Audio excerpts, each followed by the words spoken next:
Coming in at number 10 is The Amazing Spider. On Earth 11638, Uncle Ben never loses his life, and instead he helps train Peter Parker with his new spider powers and eventually even helps him to form Parker Industries. Now, given the title of this list, you should know that things aren't all hunky-dory. Peter and Uncle Ben end up building a machine that allows Peter to lure alternate versions of Spider-Man to his reality, where he then absorbs their powers to increase his own, making him the most powerful hero on Earth and eliminating the need for any other hero, but also taking the lives of other alternate hims. See, that did take a very dark turn. When he tried to do this to the Spider-Man from Earth 616, our Spider-Man, this powerful version of Peter loses his life and his soul is sent to Hell, where, with the assistance of the Infernal Hulk, he is fused with the spirit of vengeance, becoming the Ghost Spider. Not the Gwen Stacy Ghost Spider, but a Ghost Rider Spider. A Ghost Rider Spider. That's what we're going with. Ghost Rider, for any who don't know, is insanely powerful. He has been called in to deal with the Hulk and has even gone toe-to-toe with Galactus, so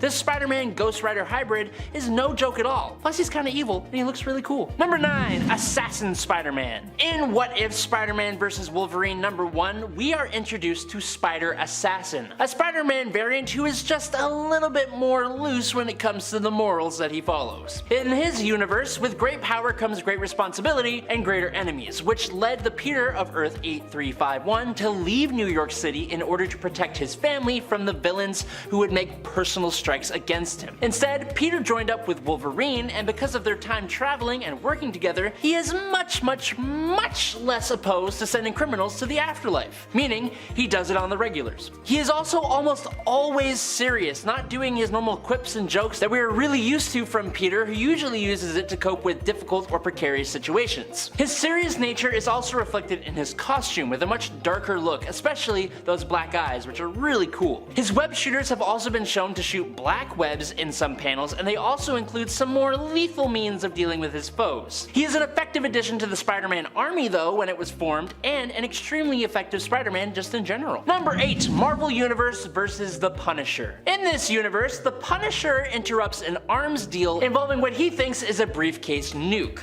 only to discover that it is in fact a man-made virus that, for Frank Castle, makes him immune to infection, illness, and disease. That's really good, but it didn't quite do this for everyone else. The problem here is that the chemical weapon found its way into the water supply and then into the food, and started in New York, spreading to the whole world through infected travelers. And then it started turning people and heroes into starting with Spider-Man. Spider-Man of Earth 11080 became infected with one of Marvel's deadliest viruses, which transformed him into a raging tribal. He viciously ate the Rhino on live TV and started an infection that eventually took over the entire world. In this new post-apocalypse, this terrifyingly evil Spider-Man became Patient Zero and took control of a portion of the former New York City, facing a rival tribe of other man-eaters led by the Kingpin, who took Spider-Man's mate, Mary Jane, prompting Patient Zero Spider-Man to hire the immune Frank Castle to rescue her. But then he met his sticky end, so Number 7. Spider from Earth 15. There are a lot of characters who go by the name of the Spider, including a pulp hero from way back in the day, but specifically today we are talking about a Peter Parker variant that's bonded with the Carnage symbiote coming from Earth 15. The Spider of Earth 15 is a much more sadistic, sociopathic, red-headed version of Peter Parker, and that's the scary part. He's a ginger. He even claims that he has been sentenced to a total of 67 life sentences in prison for the crimes that he has committed, but of course, to make him just a bit more lovable, he has a sense of humor very much like that of Deadpool. It's great, if not a little unnerving. The Spider was introduced in Exiles number 12 and was a big part of the reality-saving Weapon X team featured in that story, being a sometimes leader of the team. As a Carnage-bonded sociopath, he was pretty powerful, but he nonetheless was sent to the afterlife by a blast from Firestar in Exiles number 44. When you're dealing with the multiverse, there is bound to be someone stronger than you, no matter what you do and who you are, even if you're a scary Spider-Man. Number 6. Zombie Spider-Man. Yes, Zombie Spider-Man is essentially the same Spider-Man everyone is used to, all the same powers at least, except after being bit by a zombie, he now also has a ravenous hunger that cannot be sated no matter what, combined with the fact that he is essentially undead and can take a whole whack more punishment. Both of those factors led him and a group of other heroes, who were zombified, to consume the Silver Surfer and Galactus, which gave them all the Power Cosmic. With the Power Cosmic, the zombie Galacti, which is what they called themselves, have the ability to absorb and tap ambient cosmic energy into their bodies at will and expel those energies, like channeling beams of energy through their hands and teleporting through time and space, devouring entire planets. With this power, they have the potential to phase through objects, accelerate the evolution of life forms, see the past by peeling back the layers of time travel, and manipulate, absorb, and discharge any form of energy or radiation. But they mainly use it to get to the next snack. Though Spider-Zombie loses all this power eventually, he still had it and was an incredibly powerful version of Spider-Man, and also a really scary one because he would eat your face. Number 5. Dark Ages. Dark Ages is, in my opinion, a pretty underrated story. Essentially, a superpowered machine known as the Unmaker was causing massive devastation in the core of the planet, and in an attempt to stop the threat, a portal created by Doctor Strange released an EMP that completely crippled the world's technology. The story essentially sees the world rebuilding itself without the use of any advanced technology, while also dealing with the many threats of the world, including werewolves, vampires, and supervillains, specifically the mutant apocalypse. Now, Miles Morales was one of the survivors of this new society, although here, Miles became bonded to the Venom symbiote, which he used to try and help people during the first early years. They worked really well together until the Carnage symbiote also forcibly bonded itself to Miles as well. Now, this isn't like Carnage kicked out Venom or anything like that. It's Carnage corrupting Venom, and the two symbiotes together both agreed to take over Miles' body. And they even went to work for Apocalypse in exchange for a ship to escape the Earth. All the while, Miles remained unconscious, being used as an unwilling host. It sounds horrifying because it is. That's scary. Number 4. Poison. Ever since the first time Venom and Spider-Man bonded together, that pesky little symbiote would continuously try to merge with Peter Parker, but he would only get about halfway before Peter could repel him. Now, what happens if Venom finally gets what he wants? Well, in the What If Spider-Man the Other story, we get to find out. After Peter is semi-defeated by Morlun and cocoons himself under Brooklyn Bridge, he is offered the chance to be resurrected by the Spider God called the Other. But instead of allowing this like he does in the normal continuity, Peter refuses and is instead stuck in his cocoon, half alive. Now we cut to Venom, who, being Spider-Man's crazy ex-girlfriend, senses the vulnerability of his soulmate and completely ditches his current host, Mac Gargan. He intercepts Peter's body, and after months of struggling inside the cocoon, monstrously breaking down Peter Parker, Venom fully bonds to Peter. Now, the pair are truly one and the same, with all the fully realized powers that come with being a symbiote, which include being able to replicate itself and host more than one body, producing stingers that are strong enough to pierce Luke Cage's skin, and the newly dubbed being, known as Poison, was even able to resurrect Gwen Stacy in a form that seems to take after Venom's offspring, Carnage. Number 3. Spider-Man Pestilence. Yes, that's right, everyone's favorite web-slinger was a Horseman of Apocalypse at more than one point, but every time he has been, he was Pestilence. So yes, you lucky nerds are getting 2 points in one here. Look at that. Don't say I never gave you anything, ever. On Earth 5701, Peter goes full spider in his horseman form with 4 arms and 4 legs. It's actually super freaky and I do not like it. He, Archangel, and Famine are tasked with going on a merry reality-hopping hunt of Cable, which they ultimately fail at. Now in the Earth 10082 reality, Peter is Pestilence again, but a different kind of terrifying as he is fused with his Pestilence steed because of the techno-organic virus, becoming all white and hairy and pure nightmare fuel. He's like a person with a horse on him. It's scary. He and the other horsemen of this reality go to the mainline Earth to fight the Avengers with Apocalypse, and they kind of lose, but whatever. Number 2, Spider-Man. In Spider-Geddon number 3 of 2018, we are introduced to Spider-Man, a colony of thousands of radioactively powered spiders who, in a moment of absolute horror, consumed a high school kid by the name of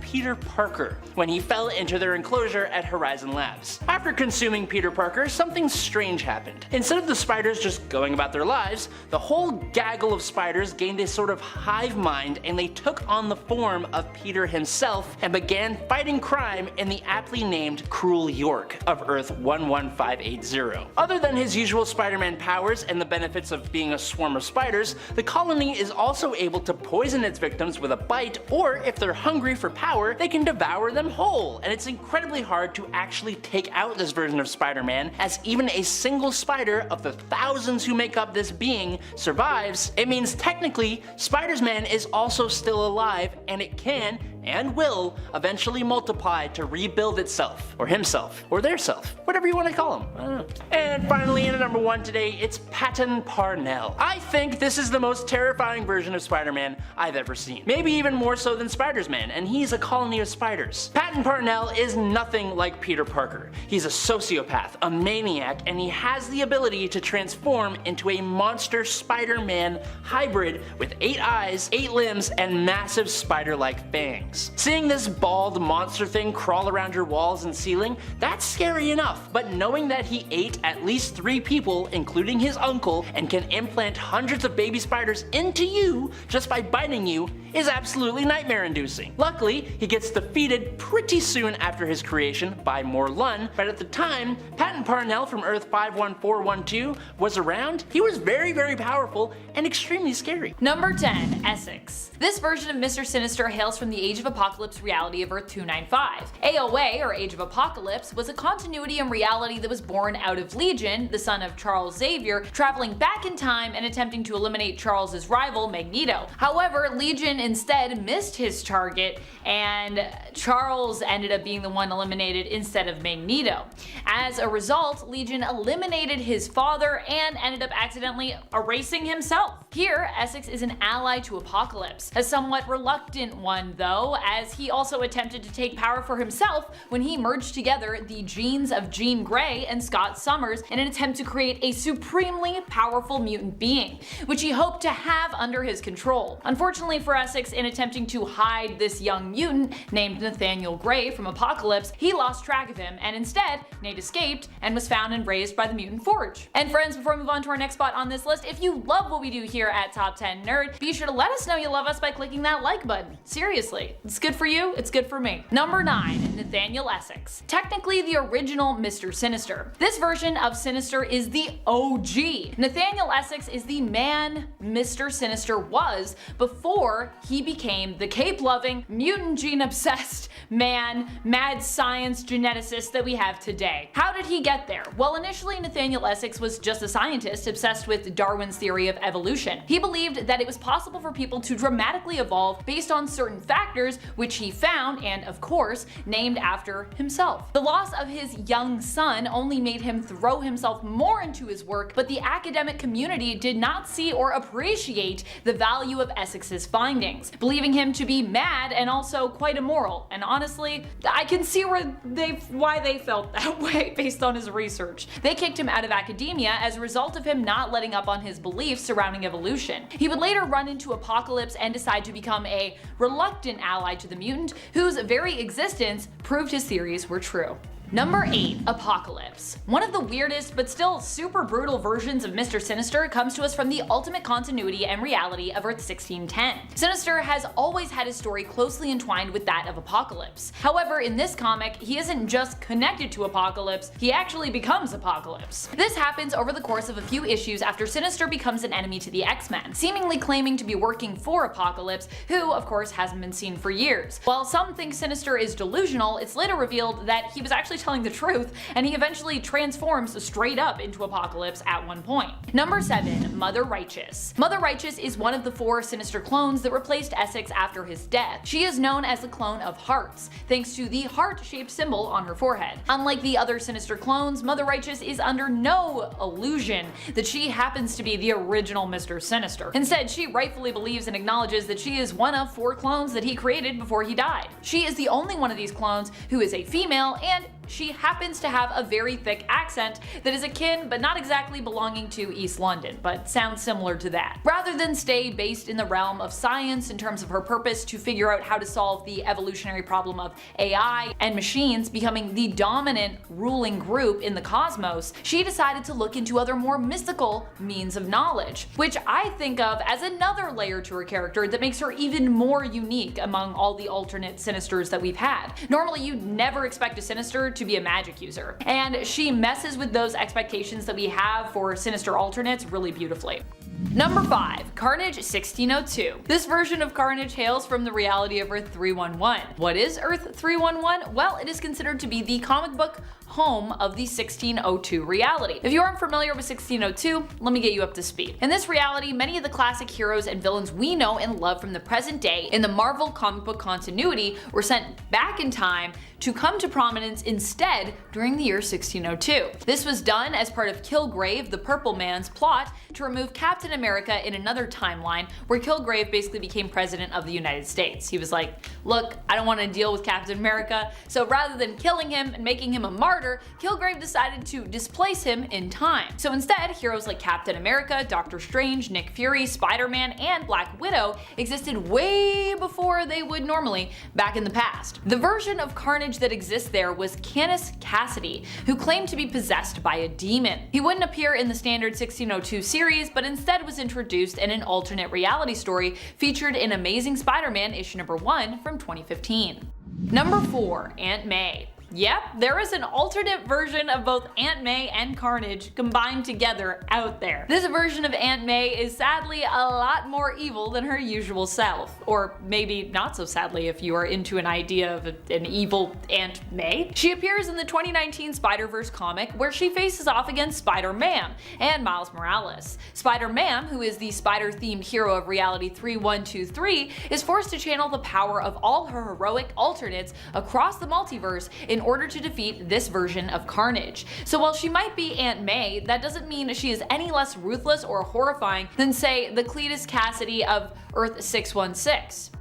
Number 3. Spider-Man/Batman. One of the craziest appearances of Carnage has to come from the crossover comic Spider-Man/Batman. If you're wondering how these two heroes from two completely different publishers managed to get together in a comic book, the answer pretty much is amalgam. This is around that time, and DC and Marvel were doing a bunch of cool crossover things. Back in the day, Marvel and their distinguished competition were actually a lot more willing to team up if it meant telling cool stories by teaming up cool characters who you'd otherwise never see meet each other. I'm sure the money they made from these crossovers also didn't hurt either. In the Spider-Man/Batman team up, Cletus ends up seemingly being cured, but has the chip that essentially cured him disabled by his symbiote, returning him back to Carnage. Once free, Carnage kidnaps Joker and basically does the same for him, because he was also, cured, proposing that the two of them should team up. Doesn't work out too great, but it's a pretty wild team up idea.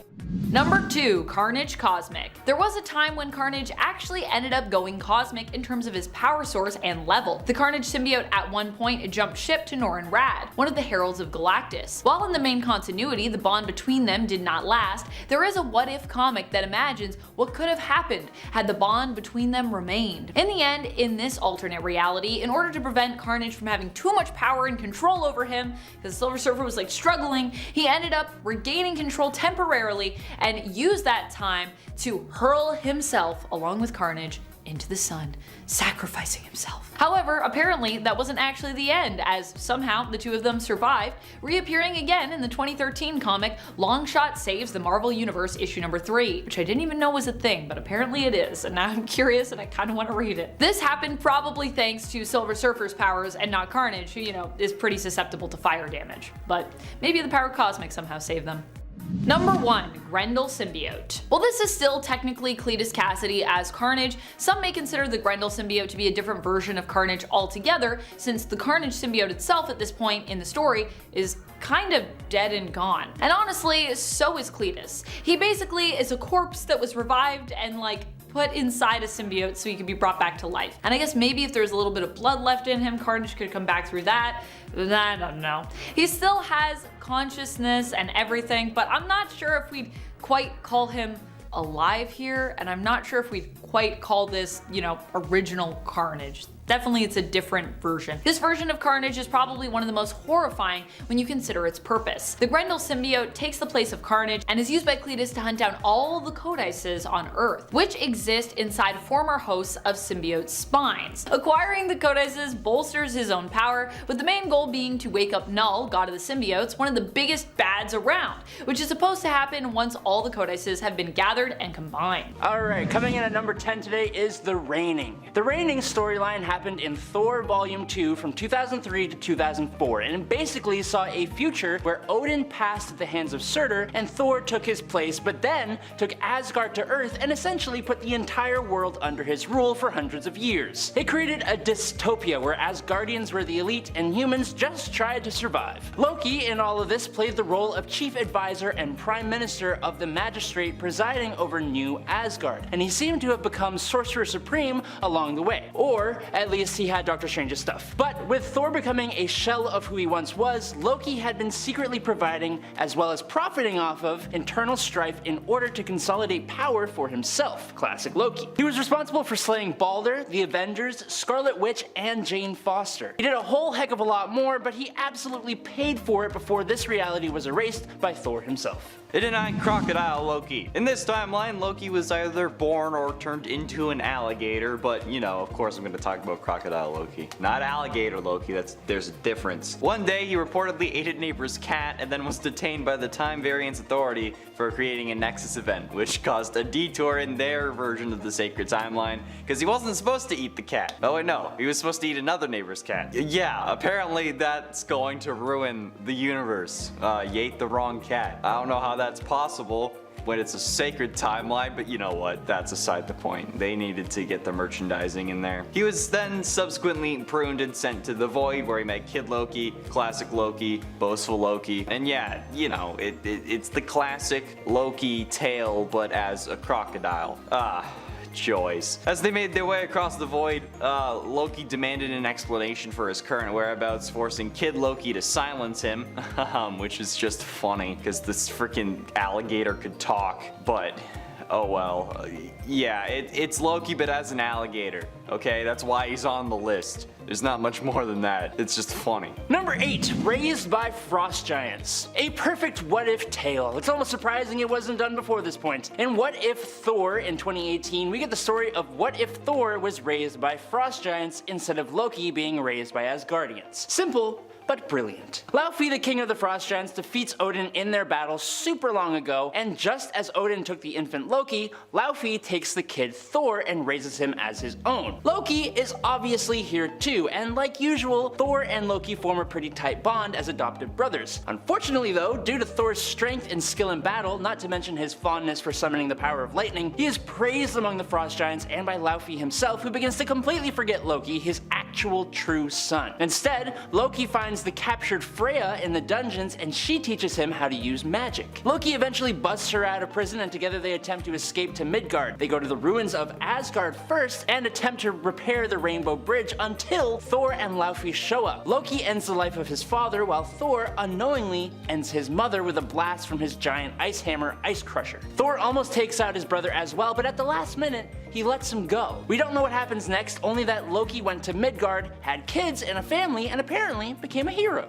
So, yeah. And it's 7 Earth X. The entity that would evolve into Loki originated on a distant planet under the manipulation of the Celestials. Through their reproductive methods, the Celestials infused an embryo within Loki's world, altering the genetics of its inhabitants to grant them protective abilities for said embryo. Over time though, Loki and its people underwent various mutations that led them to lose their distinct forms, becoming defined by external perceptions, so it's kind of like an eye is in the beauty of the beholder thing, except it's with people. Having fled their planet, they arrived on Earth and encountered the ancient Norse civilization, particularly a storyteller named Donnerson, and he played a crucial role in shaping Loki and the other Asgardians, believing them to be gods of their legends, you know, just on Earth this time. Eventually, Donnerson merged with 2 Asgardians and assumed the role of Odin, but yeah, Loki lost all awareness of his true origins. But like, yeah, it's weird. It's definitely a weird one. Number 6, Boastful Immortal Loki. Not much is known about the history of this Loki for certain, and that's what makes him so intriguing to me. He claimed to have defeated his world's Captain America and Iron Man and collected all 6 Infinity Stones, but his tales of exploits were not taken seriously even by other versions of himself. He also wields a very strange looking hammer that seems to be made out of a chunk of metal I-beam with a piston rod for a handle. I think that may be the part that has me the most curious of everything about him, to be completely honest. In any case though, he was arrested by the Time Variance Authority and pruned, ending up in the Void at the end of time, and he has teamed up with Classic Kid and Alligator Loki, like we talked about before he betrayed them, making a deal with President Loki. Spoilers, sorry.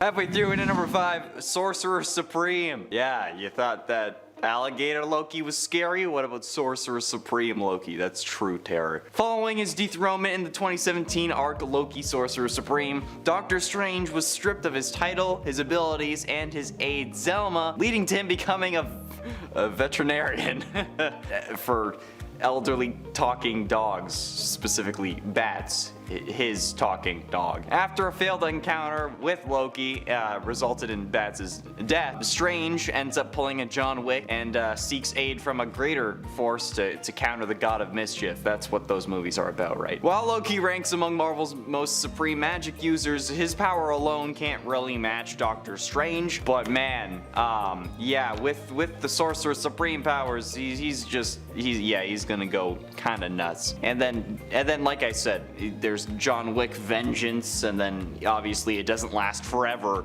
But like, yeah, Loki with Doctor Strange powers, that's going on the list. No way that's not going on the list. Number 4, Avenger Prime. Avengers Forever is a true treat for anyone who loves the multiverse and seeing alternate versions of different Avengers. It's truly a lot of fun. Robbie Reyes, the All-Rider, or he was a Ghost Rider, but he became All-Rider, is pulling together this awesome Avengers team that faces up against the Doom Above All, an army of Mephistos, and Doom's Masters of Evil. The team is super cool, but during a critical battle against multiple versions of Doctor Doom and Mephisto, the multiversal Avengers seem to have no magic users, which is super weird, but then the Avenger Prime comes waltzing out of a portal stating that he is the Prime Avenger because you can't have the Avengers without a Loki to bring them together. And it's Loki as Avenger Prime, and it's super cool. This Loki became King of Asgard and a hero, and then he discovered the other Lokis in the universe were bad guys who always fought the Avengers. So he made sure his Avengers never existed and fought all of Earth's threats himself, which led to the end of life in his universe, including his own. But then he woke up in the God Quarry, where he came into contact with alternate versions of Avengers, creating the multiversal Avengers and an Avengers Tower inside the God Quarry to run the whole thing. That's all I have to say about that. In at 3, DB Cooper. DB Cooper is an alias associated with an unidentified man who commandeered Northwest Orient Airlines Flight 305, a Boeing 727 airplane. In November of 1971, Loki lost a bet to Thor, and as a result, he had to visit Earth in order to pull off a heist. He hijacked the Northwest Orient Airlines Flight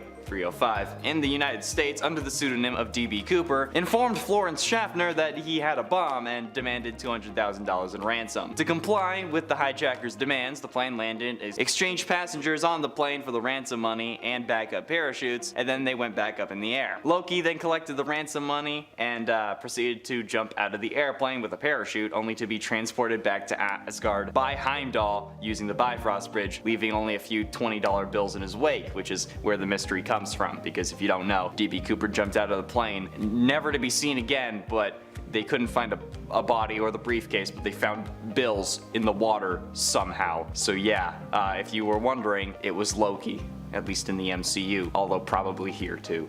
We just haven't figured out that they're real yet. Number 2, Ultimate Loki. Loki, Laufey's son in the main Marvel universe, is a pretty dastardly devil. He's always got schemes on schemes and is just doing what gods of mischief do best, using his sorcery, but he's also somewhat redeemable. The Loki, Odin's son of Marvel's Ultimate Universe, is kinda just a madman, but one with the ability to warp reality. He could retcon history into anything he desired by either creating events that never happened or erasing events as if they never happened. He could create copies of himself, change the color of the skies, render himself near impervious to harm, harm even from Thor's hammer and summon armies of monsters. One of the first things this Loki does while a member of the Warriors 3 alongside Thor and their brother Balder is visit his giantess mother, steal the Norn stones, and completely take the life of Balder. He then took on the guise of Baron Zemo during World War II and led an attack on Asgard with frost giants, Germans, and some super soldier Germans that he created. This got him banished to the room without doors, just like he planned, apparently. He was then eventually freed from the room, and unlike his brothers who had been reborn as mortal men, Loki was still a god, and an incredibly powerful one. He would be one of the main threats faced by the Ultimates when they formed, but was eventually depowered by Odin, so sucks to suck. Actually, I'm pretty sure he came back, so I guess it sucks for us. And finally, in at number 1, Necro God Loki. If you don't understand why that's number 1 just from the name alone, then yeah, I guess I'll explain it. Originating from All Black and the infamous Necroverse, this incarnation of Loki stands as the most formidable and the most badass.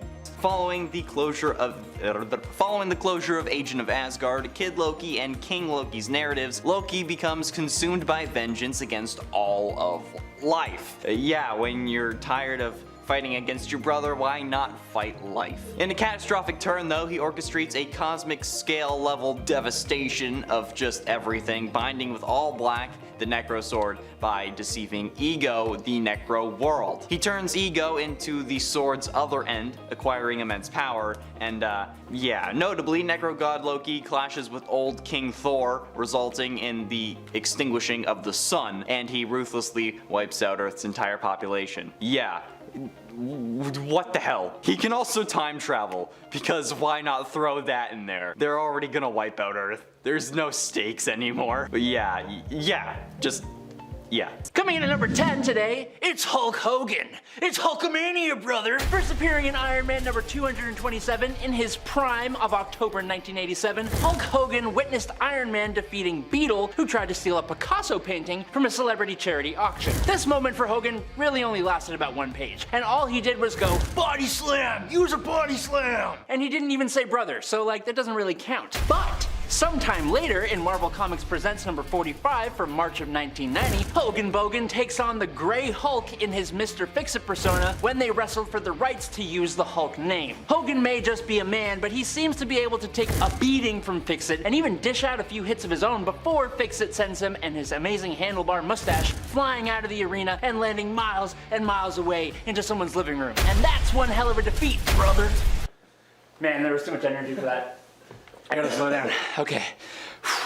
And we're gonna become calm now. Here we go. Coming in at number 9 today is Maestro. The Incredible Hulk has certainly been through the ringer in his decorated career, but few versions of the character are the living embodiment of that fact like the Maestro is. An alternative version of Bruce Banner from an apocalyptic future, this version of the character is far more intense and complex than his Earth 616 counterpart. The best way to describe Maestro is to say that he is basically a smarter, older, villainous version of Dr. Bruce Banner, with all the powers and abilities of the original, but with a touch more nuclear radiation due to the conflict that created the dystopian wasteland he comes from. He has much more of a cosmic and spiritual side than the normal Hulk does, but he is also twice as strong as Hulk is, and he retains all the intelligence of Bruce Banner, but with years and years more experience and basically no morals. Despite all that extra strength, brain power, and experience though, he still gets outmaneuvered by the Hulk, who sends Maestro back in time to the site of the Gamma Bomb that created him. But even then, the Maestro's spirit remained on the bones left behind after the Gamma explosion went off and he returned. This bearded green behemoth has been a fan favorite character since his introduction in the Future Imperfect storyline, and his backstory, fighting the Human Torch, Dr. Doom, Namor the Submariner, and Abomination, among others,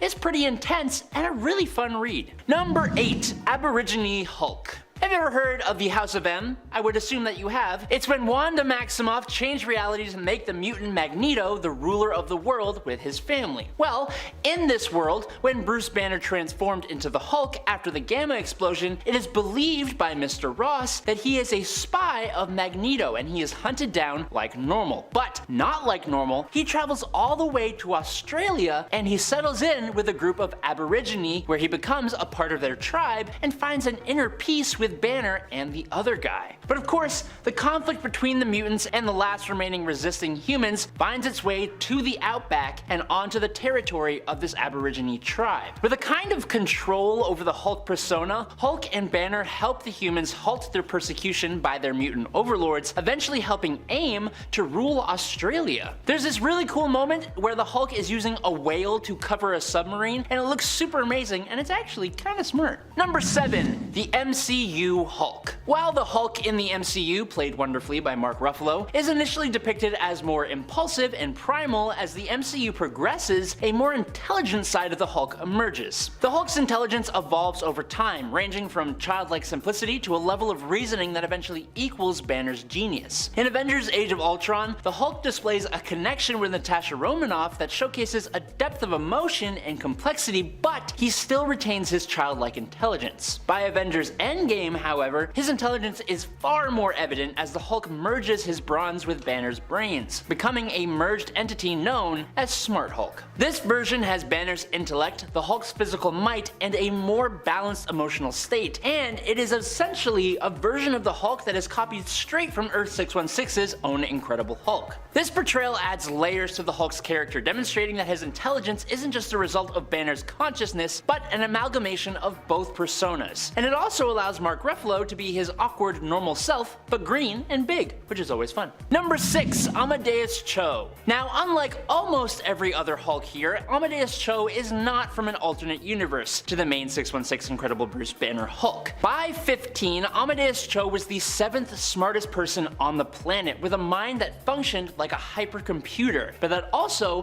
put a target on his back and led him to become friends with another genius, a guy you may know called Bruce Banner. Cho first popped up on the scene back in 2005, but it wasn't until 10 years later in 2015 when the Hulk got stuck with a dangerous amount of a new type of radiation that Amadeus took on a different form. Using special nanites, Amadeus absorbed the Hulk's powers, becoming a gamma-powered monster and the totally awesome Hulk. But unlike Bruce, Amadeus found himself having much more control over his Hulk persona, and prided himself on being a better and smarter Hulk. Unfortunately, over time that wouldn't completely last, especially when he exiled himself to find control and ended up on Sakaar. When he finally came back to Earth and declared war on his enemies, he had to be stopped by his allies, and in doing so, they injected him with nanites that countered the ones he himself had placed inside of himself. Amadeus didn't lose his Hulk powers, instead he retained just a portion of the power and his darker side, and now goes by the superhero name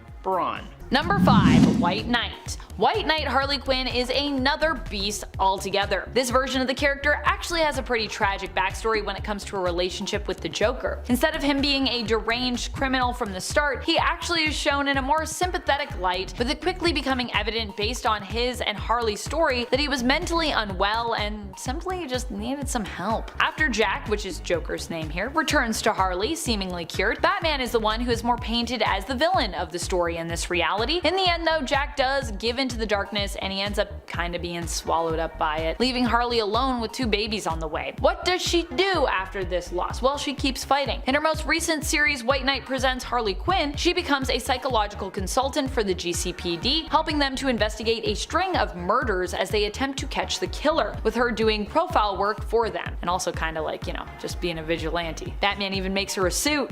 Oh, I love the fashion in that series. It looks so good. Number 4. Black Label Birds of Prey. I'm not really sure where this exists in terms of the DC universe or perhaps multiverse, but I'm just gonna assume, considering it feels like it's inspired by the Birds of Prey film, that it's set in its own universe. I was really excited for this Harley Quinn and the Birds of Prey comic when it was first announced. Amanda Conner and Jim Palmiotti worked on the book, and I just love them together with Harley Quinn. They do such great work. This comic was also Black Label and therefore could afford to get more raunchy than the standard DC comic fare. Here, Harley Quinn sort of teams up with the Birds of Prey to take down the Joker. Well, basically the Birds of Prey want her to leave Gotham for her own safety and their own peace of mind, whereas Harley wants to team up and kick butt, so they're not really fully united in this comic, but that's what makes it more fun. The series itself is awesome, and Harley here is also hilarious and epic, but I gotta say it was slow in regards to its release schedule from issue to issue, so that was rough if you were reading it as it came out. now, but if you just go back and read it now, it's pretty fantastic. Number 3, Batman Arkham. This version of Harley Quinn comes to us not from a comic or a TV series or even a film, but instead from a video game, or rather a whole series of video games. The Batman Arkham games actually played as important a role to the way Harley is presented in live action animation and comics today as her first animated appearance did in regards to shaping her first comic book appearance. When we talk about alternate versions of Harley, she really is a character where her alternate selves actually help to further define and establish the nuances of her main continuity character. Harley's appearance in the Batman Arkham games made her even more sexy and powerful, I'd say, and also saw changes to her costume that definitely influenced her comic book and live action appearances. Also, you really can't go wrong with Tara Strong or Arlene Sorkin's performances when it comes to Harley in these games. Number 2, Batman the Animated Series. Technically, this version of Harley Quinn could be described as the original Harley Quinn, voiced by Arlene Sorkin. Batman the Animated Series is where Harley Quinn first appeared. She was originally intended to be more of a smaller role, a temporary girlfriend and accomplice to Mark Hamill's Joker. However, when we talk about alternates here on Top 10 Nerd, we're usually comparing different versions of the character to their mainstay comic book counterpart. As such, I'm including Sorkin's portrayal here, despite it being the first and possibly the most iconic appearance of this character. This is always the version folks most want to see me cosplay as, to be honest. I don't have that one yet though. I should do an animated series Harley though. I love Harley. You can never have too many Harley cosplays in my... I don't have that one yet though. I should do an animated series Harley though. I love Harley. You can never have too many Harley cosplays in my mind. Number 1, Harley Quinn the Animated Series. Harley Quinn the Animated Series is probably one of the coolest versions of Harley we have thus far. Also, her series just slays me. It is so much fun, which is also probably why I love this version of Harley Quinn so much and had to give her my top spot. Harley Quinn in the animated series is voiced by Kaley Cuoco. For a while, some believe there was actually beef between Cuoco and Margot Robbie, who plays the live action version of Harley on the big screen, but it turned out this was all fabricated and hearsay. Of course, there is always room for more Harleys, and I think these two ladies are both just happy to be playing the character. There's no real beef between them. The one thing Kaley does that differs drastically from how Harley is usually portrayed, or rather I guess that she doesn't do, is the accent. Kaley does not do Harley's classic Brooklyn accent. For some, this is actually a deal breaker, but I still love Kaley's work voicing the character myself. Also, how can you not love this show? It's so good. I know I'm not caught up, but I bet it's still good. I bet it's still amazing. Let me know in the comments. No spoilers, but if you're caught up, still loving it, bet you are. Coming in at number 10 is Omega Spawn. The Omega Spawn is what would have happened if Malebolgia and Satan had their way with Al Simmons. In the Omega Spawn storyline, Satan gave a Hellspawn complete control of Hell and unlimited necro power to combine the forces of Earth and Hell in order to defeat Heaven. For this to happen though, Hell had to conquer Earth first, and that's what the Omega Spawn set out to do. He unleashed all the villains imprisoned in Hell and sicked them all on the hapless mortals of Earth. That's us. But he decided it wasn't worth his time when there is a whole universe of planets that he can conquer instead, and that's what he did. But while he was out doing that, he ended up being teleported back to Earth and trapped there, and that made him not too happy. So he comes back to try and conquer Earth, and that brings him into direct conflict with the other Hellspawn, including the main universe Al Simmons, and he needs as much help as he can get with this guy. Number 9, Medieval Spawn. Naturally, Medieval Spawn was not only a Hellspawn, but also a knight living in 16th century England. Sir John of York fought during a civil war in England, but was released from his service to Henry II after he and 3 others mistook the king's angry rambling and ranting for direct orders to wipe out who the king was talking about. So he went and took the life of none other than the Archbishop of Canterbury. Once the knight passed on to the afterlife at the hands of his king's bodyguards, he was sent to Hell for his crimes, where he made a deal with Malebolgia and returned as a Hellspawn. He then went around England committing good deeds in the hopes of redeeming himself, but he continues to survive after being basically bonded to his armor and now possessing any person who chooses to don his helmet. Number 8. Gunslinger Spawn. Gunslinger Spawn made his debut in Spawn 174 and 175, originally known as Jeremy Winston. He crossed paths with Al Simmons' grandfather, Francis Parker. Now, Winston's life took an extremely, and if you've read Spawn before, pretty expected dark turn when he was unjustly blamed for the tragic loss of his family at the hands of some greedy landowners, and the vengeful townsfolk of Bain, Colorado, back in 1881, took out their own form of justice on Winston. However, fate had other plans for Winston when the demon Mammon extended an intriguing offer: a fresh chance in the afterlife as a Hellspawn. In a twist of destiny, Winston accepted this offer, and thus the Gunslinger Spawn was born. His emergence marked a brutal reckoning as he sought vengeance, mercilessly dispatching the entire town, leaving only Francis Parker alive under orders from Mammon, who hinted at grander and more sinister Hellspawn schemes yet to unfold.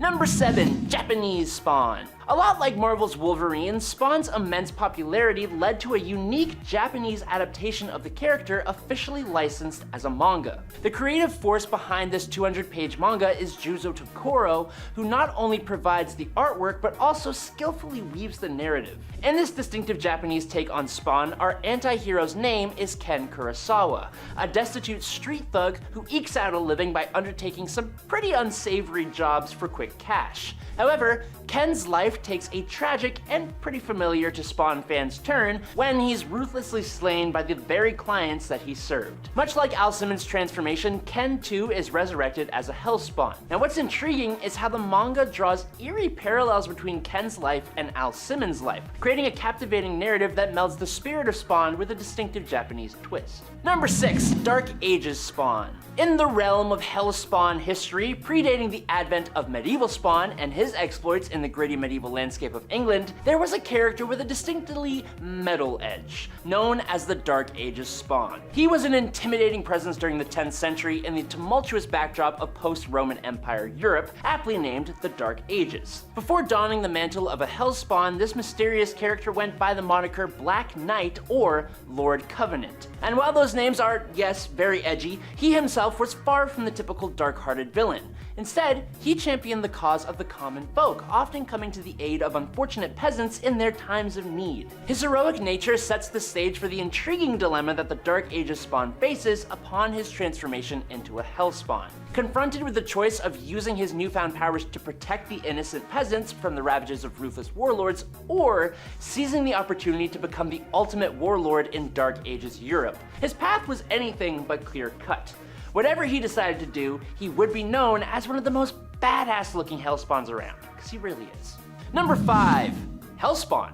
Who would have thought that Spawn, a character already shrouded in ominous darkness, could have an even darker counterpart? Well, it may not come as a surprise to comic book fans, especially the fans of Marvel's Ultimate Universe, but it is none other than Brian Michael Bendis that came up with the ingenious creation of Hellspawn, a version of the character that is somehow even more dark and adult. This spin-off from the Image Comics franchise takes Spawn into an even more mature and disturbing realm, delving into the grittier aspects of life that I really can't even mention here. Some might argue it wasn't necessary, especially with already unsettling characters like Billy Kincaid, as an example, lurking in the mainstream Spawn stories. However, the birth of Hellspawn injected a somewhat fresh dose of vitality into the Spawn universe. It plunged deeper into the abyss, creating an atmosphere that was even more twisted and nightmarish. In this grim spin-off, Spawn becomes a lot less chatty and a lot more trigger-happy. Number 4.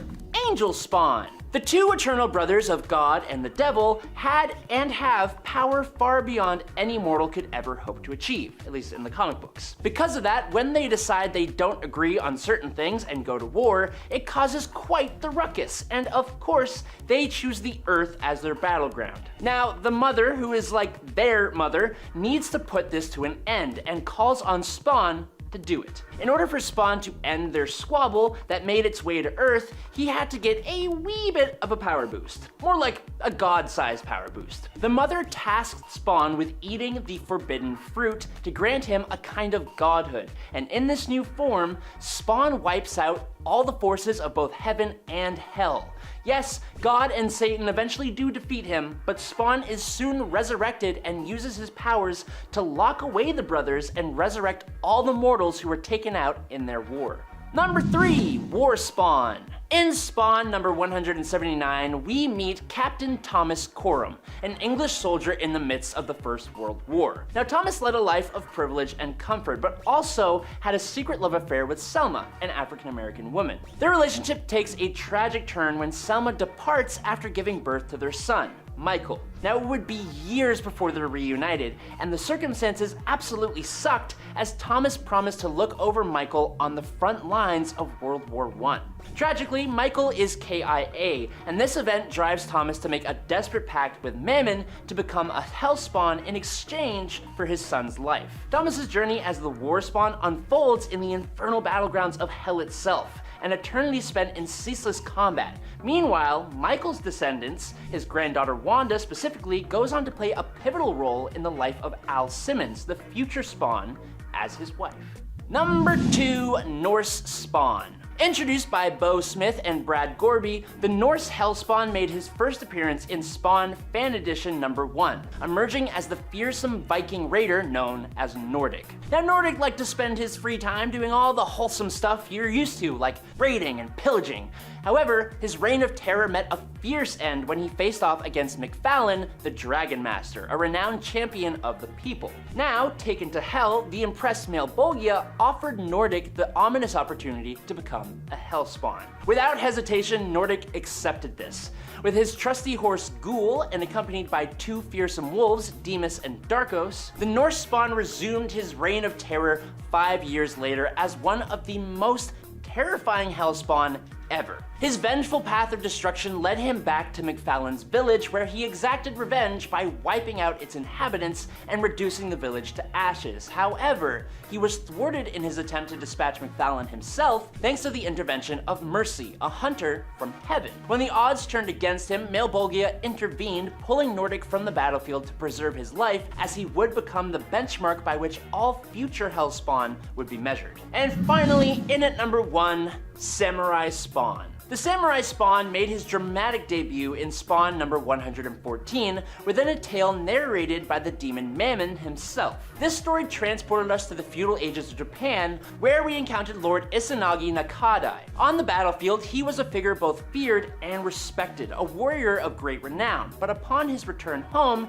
he faced a heart-wrenching reality when his beloved wife and son had succumbed to a devastating fever during his absence. In his grief, Lord Nakadai withdrew from the world, living as a solitary and mourning figure. Yet his solitude was eventually interrupted by an old man who gave him cryptic warnings of an impending dragon battle. Now, draped in armor and wielding power, both reminiscent of a Hellspawn, this formidable warrior embarked on a journey across the land.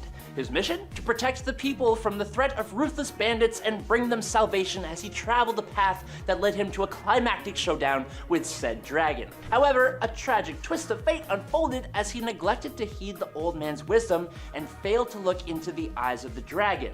When he finally returned years later, he was met with a desolate and ruined home. The Samurai Spawn returned in the modern day Japan and faced off against Al Simmons' Spawn himself. And the battle was very fierce, each demonstrating their martial prowess. Yet, it was the modern Spawn who emerged victorious, as was going to be the case no matter what, leaving the fallen warrior who finally gazed into the eyes of the dragon, which was Al himself. Number 10, Age of X. There isn't really an exact X-Men team in this reality, but there are the Force Warriors, so I guess we could consider them as an X-Men alternate?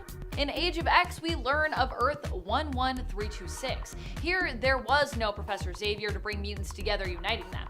As a result, anti-mutant sentiments grew, and following the Phoenix disaster, mutants were on the brink of extinction in the US, thanks to national and honestly global persecution. However, some were able to rise up and join the Mutant Liberation Front, fighting to protect their kind. Eventually, the mutants were unified by Magneto, who brought them together at a place he built called Fortress X. During the siege of the fortress, each night barriers protecting the place would be rebuilt by the Force Warriors, a team of psionic mutant powerhouses including Legion, Hellion, Betsy Braddock's Psylocke, Carmela Unnasion's Standoff, and finally, Rachel Summers' Revenant. And friends, before we move on to our next spot on this list, if you love what we do here at Top 10 Nerd, and if you love when we talk about alternate versions of alternate characters, well, guess what? We got a whole playlist filled with that, so you can go check that out and learn even more. Number 9. Witchbreed. The Witchbreed hails from Earth 311. They are mutants of that reality. Witchbreed is a term given to anyone who basically kind of has powers in that reality, but while some of these characters are villains, not all of them are bad. In fact, the Witchbreed team is made up of mutants who attempt to help others, who are good, and yet who are mistreated just because of who they are, like them. The Earth 311 reality is known as 1602, named after the year it's set in. The team here is led by Carlos Javier, and members include the Angel, Hal McCoy, Petro, Sister Wanda, Scotty is Summerisle, Roberto Trefusis, and Jean Grey, who is disguised as a boy and going by John Grey. Number 8.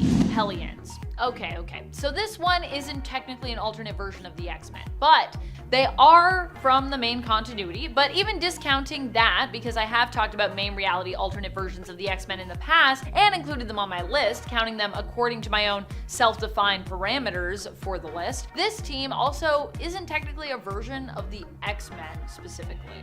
They're just a different mutant group in the main continuity. But I love them so much, and they are a mutant team, and they certainly can be scary if you get on their bad side. Hellions is a team that was made up of those mutants that Krakoa didn't quite know what to do with, considering them too troublesome to deal with. As such, Mr. Sinister suggested that they ban these problematic, less stable mutants together, petitioning to have them as his own team that he could then, rehabilitate. Use!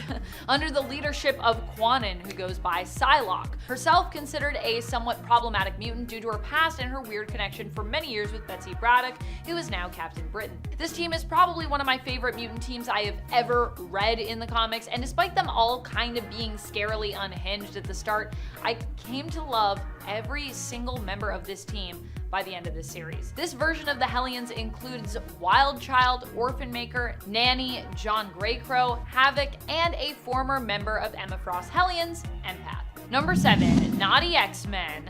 I don't know, just the idea that this team exists out there in the multiverse kind of scares me.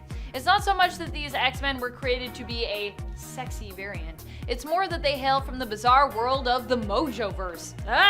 But also, think of the ratings! Initially, I of course thought that Mojo had created them solely for that purpose, but apparently he did not. They were simply an alternate version of the team that auditioned to replace the Earth 616 team after they seemingly died. Even Mojo wasn't feeling it and ordered them to be dumped, likely implying that they should be permanently removed after they auditioned for him. And at 6, Roberta Mendez. Roberta Mendez on Earth 23291 was the wife of Alchemax Operative 1940 and was forcibly exposed to the super soldier serum, transforming her into Captain America. Unaware of her dual identity, Roberta led Alchemax's Avengers. During an attack at her home by the Specialist, Roberta transformed into Captain America and defeated him, but couldn't prevent his self-death. The following day, Alchemax CEO Miguel Stone assigned the team to investigate Martin Hargood, suspected of hiring Specialist. They tracked Hargood to Latvian cuisine, where he argued with John Eisenhart, who revealed himself as the Hulk, and attacked the team when they refused to leave. The confrontation spilled outside, where they encountered the Hulk's allies, the Defenders. But yeah, this whole world is crazy. But yeah, there you go. That's Captain America for you. Roberta Mendez. Earth 20, just a lot of numbers. Halfway through into number 5, Captain Carter. I feel like you're all gonna know this one. Captain Margaret Elizabeth Peggy Carter was a distinguished Avenger and founding member of the Illuminati, the Marvel Illuminati YouTube, relax. Playing a crucial role in the Infinity War of 2018, she fought valiantly against Thanos and aided in his defeat during the Battle of Titan. In the aftermath, when Doctor Strange utilized the Darkhold for dreamwalking, resulting in a threat of multiversal incursion, Carter, along with the Illuminati, voted in favor of executing him to safeguard the universe. In the years that followed, Carter found herself presiding over a hearing concerning an alternate version of Doctor Strange, who was apprehended by Baron Mordo on suspicions of posing a similar danger to the reality. Before the vote could be finalized and condemned this alternate Strange to death, their headquarters was attacked by the Scarlet Witch, who ended up killing Carter with her own shield and, pulled a science class and kind of just severed her torso from her legs. Yeah, very confusing considering how I'm pretty sure Cap has actually caught that multiple times, but I guess it wasn't being thrown by magic, so yeah. And at 4, Commander A. In an alternate future of Earth 1183-1, Commander A, a genetically enhanced version of Captain America named Kyoshi Morales, was called upon by the Contemplator alongside 4 other Captain Americas from different time periods. They were summoned because someone was erasing Captain Americas across the multiverse, a dangerous act that would unleash an entropic wave leading to the destruction of all realities. Commander A and his fellow Captain Americas were transported to the 21st century America, the time and place where the erasures were occurring, and together they confronted and fought against forces behind the erasing of Americas, facing off against the character known as Americommand, which is just lazy naming. Come on, Americommand? Dude, that's just the government. Getting close to the end, at number 3, the Captain. Leaving a pineapple on his doorstep for Ted Mosby. Oh wait, sorry, wrong Captain, my bad. In the midst of the Battleworld conflict, Stephen engaged in a brutal confrontation with the Wolverine clan, ultimately emerging victorious. Arcade, however, taunted Stephen, provoking his wrath. In a swift act of retaliation, Stephen trapped Arcade within the formidable jaws of the Devil Dinosaur. However, his actions attracted the attention of God Emperor Doom and Sheriff Strange, who summoned him for judgment. If you can't tell, this world is kinda nuts. Stephen pleaded on behalf of Steve, revealing that in order to secure Bucky's freedom, Steve had been tasked with venturing into the Greenland domain and assassinating the Red King. Sent on this mission, Steve encountered ferocious monsters, but was saved from their onslaught by Hulk. It's a mess, okay? Basically, I'm pretty sure this one is just, I forget what age it was. I feel like it's a dinosaur one, okay? I think it is. Just read it if you really want to know, because I can't explain it. It's so confusing. But ultimately, in at number 2, Vamp Cap. Stephen Rogers of Earth 3931 was a member of the Avengers, but became a vampire during World War II after being infected by Baron Blood. This transformation granted him new powers, and he used this newfound ability to turn his fellow heroes into enslaved minions. Gotta love America. The Exiles, a team tasked with fixing alternate realities, encountered Rogers and faced a vampirized Sunfire who had been influenced by him. One by one, the Exiles team members were killed, and Rogers himself was decapitated by Mimic using Wolverine's claws. Despite this seemingly fatal blow, Rogers miraculously survived by reattaching his head to his body. Eventually, Sunfire was cured of her vampirism and retaliated, annihilating Rogers and the remnants of his team. But yeah, Vampire Captain. Oh my god. And finally, in at number 1, Captain Americat. Not even joking. Captain America has a remarkable ability to adapt to different realities within the multiverse, even in the more eccentric corners of it. Here we go. Take for instance the Earth of Spider-Ham, where Steve Rogers is a feline counterpart known as Steve Mouser or Captain Americat. While his escapades may possess a more lighthearted and whimsical tone compared to other versions of Cap because it's a freaking Earth of animals, in this alternate universe, he fearlessly protects his world with feline grace and is still a Captain America but as a cat. But he does have catnip craving villains, which is just the most ridiculous thing I think I've ever talked about. I've talked about a turtle who has a connection to the Speed Force, but Captain America as a goddamn cat? Man, no, okay? Cats are Red Skull. It's as simple as that. Cats are always trying to kill you, so I don't know why they made him a cat, but I guess it was for the pun. Captain Ameridog doesn't really roll off the tongue as well. And at 10, Ian Rogers. When Steve Rogers got trapped in Dimension Z, he rescued a baby boy while he was trapped there. Since time moves faster in Dimension Z, he ended up raising that boy for over 10 years. Sharon Carter ended up raising him for the remainder of his childhood when she got trapped in Dimension Z after going there to rescue Steve, but the boy was the son of Armin Zola, but saw Steve Rogers and Sharon Carter as his parents. His birth name was Leopold Zola, but he goes by Ian Rogers, the true name that his father gave him. By the time he left Dimension Z, he was a full-grown adult. Then he took on the name Nomad and partnered with Sam Rogers, but he does at one point become Captain America as well, I think. And even if he doesn't, he's basically, he's like Cap's adoptive son, so you know what? It's like Patriot adjacent.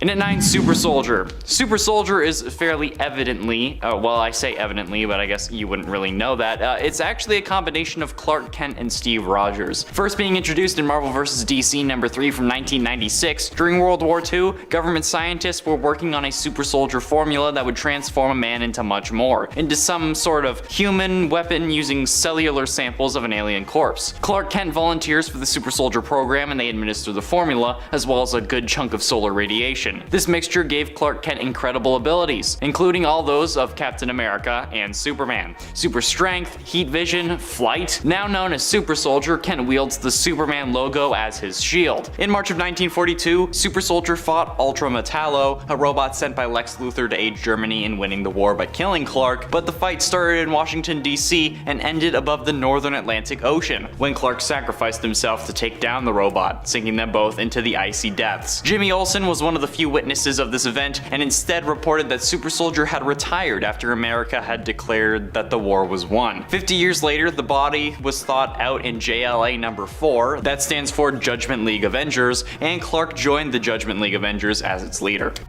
Number 8. Justice League of Assassins. Of course, with the Justice League of Assassins, they were pretty short-lived, appearing in only a single issue where, well, they kinda died, despite being, I would assume, amazing assassins. However, that being said, I think these are characters who ultimately look really cool when it comes to their design, which is why I'm including them here. And I'm sure, you know, before this moment, although we don't get to see much of them, they were all pretty bad.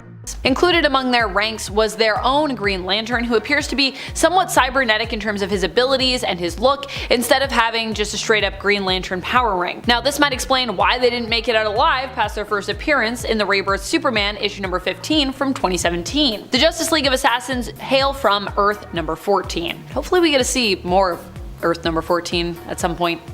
Number 7. Earth 33. Another version of Green Lantern that I find interesting, along with the world and team he hails from, is a Green Lantern of Earth 33. We don't know his name, but we know his powers are innately magic. He has only made one appearance in Countdown to Adventure issue number 3, but he comes from a really cool team from his Earth known as the League of Shamans. On Earth 33, their version of the Justice League are basically all magic users. The Green Lantern, while magic, still has a Green Lantern ring, and is supposedly also part of a version of the core from this reality. Whether the ring is also magic based remains to be completely confirmed here, but it does seem to be implied, at least to me, that Green Lanterns in this world were also based in the world of cosmic magic. At least, that's what it seems to me. In its 6, Nova. Star-Lord and his partner Gamora, both of Earth 94241, were a daring duo with a shared mission to locate the elusive Infinity Stones. Their first successful heist involved stealing the Space Stone from the devastated Nova HQ, which had fallen victim to the Annihilation Wave. Their triumph was short-lived, as they found themselves pursued by the relentless Bacchian clan. In a surprising turn of events, Star-Lord managed to strike a deal with Eve Bacchian, convincing her to purchase the Space Stone in exchange for 3 coveted Nova Stars. Sounds like I'm playing Mario Party. Discovering that their goals were aligned, both parties seeking to rid the universe of the Annihilation Wave as well, the Bacchians allowed Star-Lord and Gamora to join their quest in search of the remaining stones. During their perilous journey, a treacherous betrayal unfolded when their supposed ally Thanos seized the Infinity Stones that they had acquired, and then in the ensuing chaos, a colossal insectoid threat was unleashed, which is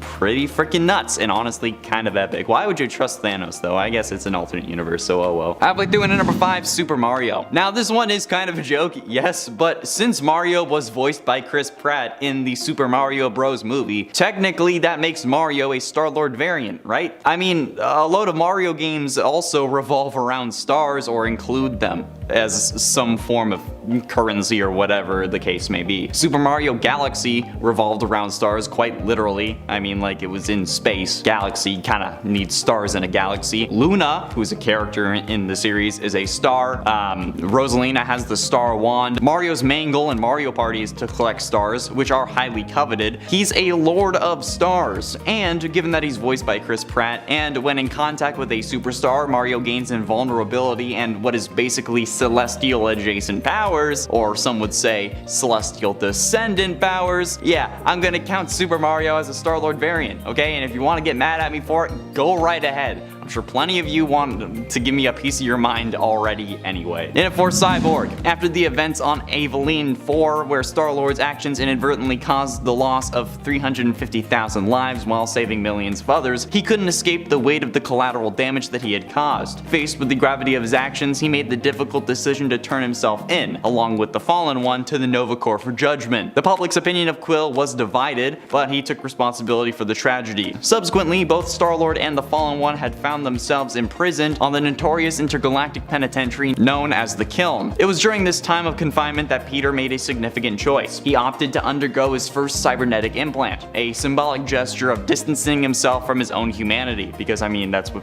put him in there in the first place, really. While incarcerated, Peter formed an alliance with Chalk, Gladiator, and Thanos, fearing the immense power of the enigmatic figure known as the Maker. They shared crucial information about her background with Thanos and sought his aid, but the Mad Titan ultimately walked away. But still, he became a cyborg, and that's pretty dope, because, you know, part robot people are awesome, a la Power Rangers Red Ranger. You know, if you know, you know. Getting close to the end, in at number 3, Old Man Quill. Prior to Red Skull's rise to power and the downfall of the United States, Star-Lord assumed the role of Emperor within the Spartax Empire. During his time, he entered into a union with Lyssa, who gave birth to their 2 children, Meredith and Jason. Though his responsibilities as Emperor prevented him from joining the Guardians on a critical mission that led to Groot's demise, the decision strained his relationship with the rest of the team. In the aftermath of the rebellion and the subsequent years as Emperor, Star-Lord remained unaware of the events unfolding on Earth. However, everything changed when the colossal Church of Truth launched a brutal assault on his planet, resulting in the tragic loss of his family. So, consumed by grief and despair, Quill lived in seclusion for years, cutting off from the Guardians and the wider universe. Then, a message arrived from the dying Guardians, revealing that Star-Lord represented the last hope to defeat the Church. And I mean like the one that had attacked his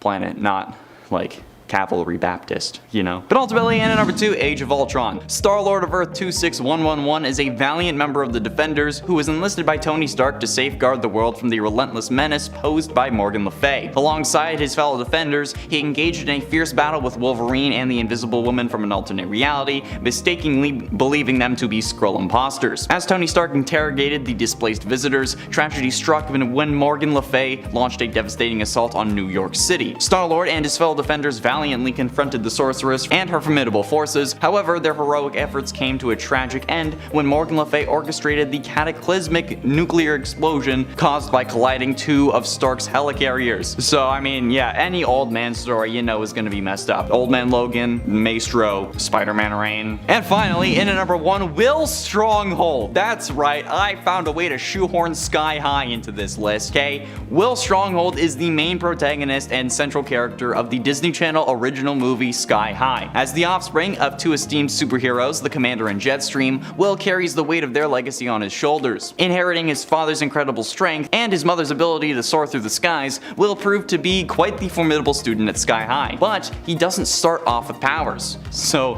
he's the only kid at a school full of the children of superheroes and villains alike to not have any superpowers, despite having 2 superhero parents who are literally the most famous people on the planet. But over time, Will sheds his shyness and timidness, and he grows more confident and actually gains his powers. Through his journey, he gains popularity as well, but also earns the respect and admiration of his fellow students and even teachers. Will's evolution allows him to stand as a true hero, carving his own path and giving his friends hope, who, by the way, one of them is Danielle Panabaker, who plays Killer Frost on The Flash, but she was playing Poison Ivy in this movie. But the reason I have Will on this list is because the legacy that he's trying to uphold is that of the Commander, played by Kurt Russell, who also played Ego, meaning that within the Marvel multiverse, Will Stronghold is a variant of Star-Lord. You're welcome. I had to do it, okay? I had to. It's true. Will Stronghold is Star-Lord confirmed. Kicking off the list at number 10 is Spider-Man Punisher. Yes, I am sort of cheating for this one. On Earth 71928, location of the What If Peter Parker Became the Punisher story, Peter Parker,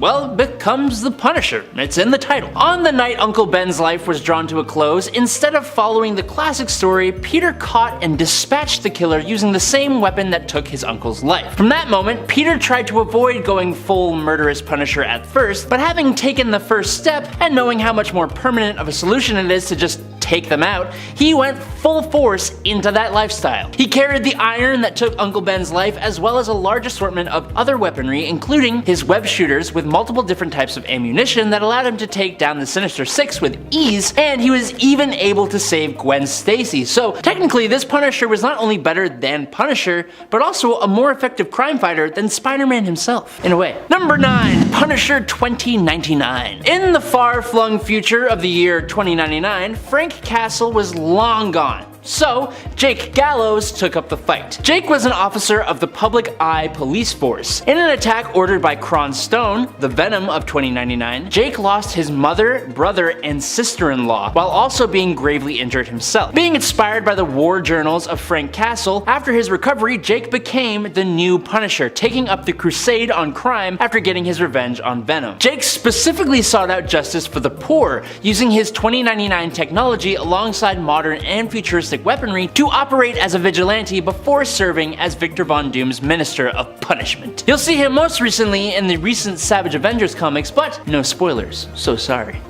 Number 8. Robin King. Probably the most depraved, psychotic, and disturbing of the Batman Who Laughs posse would have to be the Robin King. Instead of becoming Batman, this young Bruce Wayne lost his parents just like every other, only it was by his own hand. This Bruce was depraved basically from birth, so much so that it even scared his version of Alfred Pennyworth, who still continued to protect the young Wayne. After the passing of Joe Chill and Bruce's parents, the young fella found that he felt mainly cheer from all that altercation. He was inspired by a robin singing and how the bird is known for taking over the nests of other birds. Under that ideology, he began to put together an arsenal and a utility belt, which he would then use to take out police officer James Gordon and Alfred once they were able to prove that Bruce was responsible for the passing of his own parents. Robin King then stuffed the Flash's mom inside Barry's ring, he took out the Arcane family and obtained the Rot, he somehow managed to take out Swamp Thing,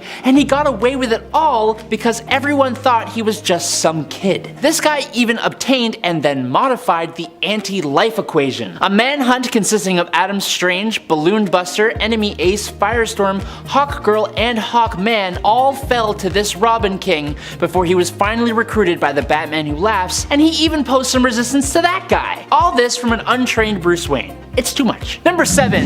Dawnbreaker. Of all the Dark Knights recently introduced in Dark Knight's Metal, aside from their leader, the Dawnbreaker stands among the others as one of the most creative and possibly terrifying combinations. This blending of Bruce Wayne with Green Lantern, while based on two heroes, is definitely not a good guy. After Bruce Wayne's tragic loss of his parents, the Green Lantern ring comes to him and grants him the powers of a Green Lantern, right there in the alley. Now, if you know Batman, you'll know that he has likely one of the strongest wills on Earth, even though that's not really talked about. So strong, in fact, that it allows him to overpower the programming of the Green Lantern ring and do things that Green Lanterns are not supposed to do, like using his monstrous hard-light constructs to take down criminals permanently, or like taking out the whole Green Lantern Corps and the Guardians of the Universe. Stuff like that. He is a crazy powerful version of Batman, and I think it would be really cool if someone could put him on the big screen, in a sort of superhero horror movie, or something like that. Number 6. The Drowned. Bryce Wayne was the Batwoman of the Dark Multiverse Earth 11, and this vigilante had a romantic relationship with a certain Sylvester Kyle. When Kyle lost his life to rogue metahumans, it flicked a switch inside of Bryce,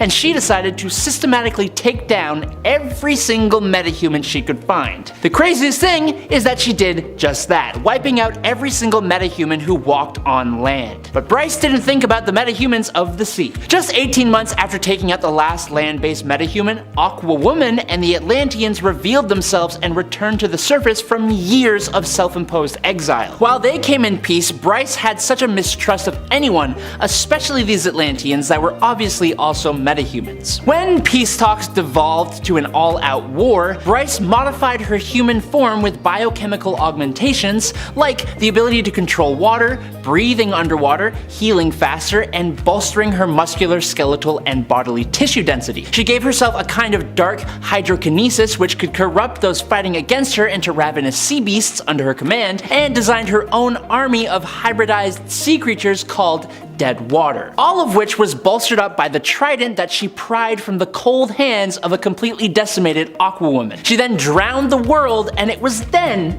that she was contacted by the Batman Who Laughs. Number 5. Cyborg Batman. Yes, there is a Batman-Cyborg hybrid who is part of the Batman Who Laughs Dark Knights, and yes, he is terrifyingly awesome. Murder Machine first appears in Dark Days the Casting in the Dark Multiverse Earth -44. In this world, this evil Batman-Cyborg comes about after the passing of Alfred Pennyworth in the Batcave by a group of Batman's villains. As Bruce Wayne's father figure and closest friend, Bruce took this loss hard, and he blamed himself. He asked Cyborg to make an Alfred Cyborg AI called Alfred Protocol in order to help Bruce like Alfred used to do. Unfortunately, like most AI in fiction, it went kinda mad with its directive of protecting Batman. It spread like a virus, took down all of the villains and then all of the heroes, and even took over Batman's own body since it didn't believe that he could protect himself well enough. And Batman just didn't want to be separated from Alfred, so he was totally cool with it. Number 4, Devastator. On alternate Earth -1, Batman and Superman were pals and everything was dandy. Until one day Superman changed and rampaged, turning on humanity. Superman took out almost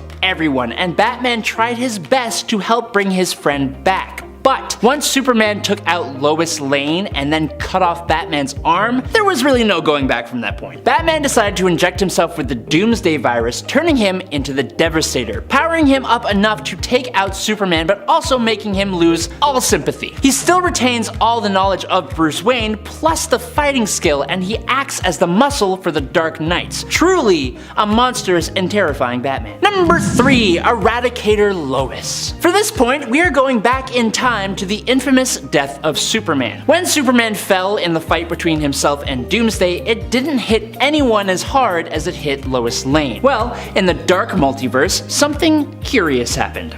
After some time passed and Lois saw the effects of a Superman-less world, she eventually traveled to the Fortress of Solitude to return Superman's cape. What she never expected was for the Kryptonian Eradicator to show up. This defender of Krypton is the reason that Superman does eventually come back, placing Clark in the Kryptonian life matrix that was supposed to revive Superman. In this story though, it takes longer than expected, and so, assuming that the revival was a failure, the Eradicator instead places the powers of Superman into the body of Lois Lane. Unfortunately, this is the Dark Multiverse though, and so this newly superpowered Lois Lane throws almost all caution to the wayside and uses her powers recklessly, saving the day, sure, but with no regard for collateral damage or repercussions. She ends wars, feeds the hungry, destroys the military-industrial complex, all that good stuff, but she also wipes out countless lives, including Batman's, and she's even responsible for the fall of Superman again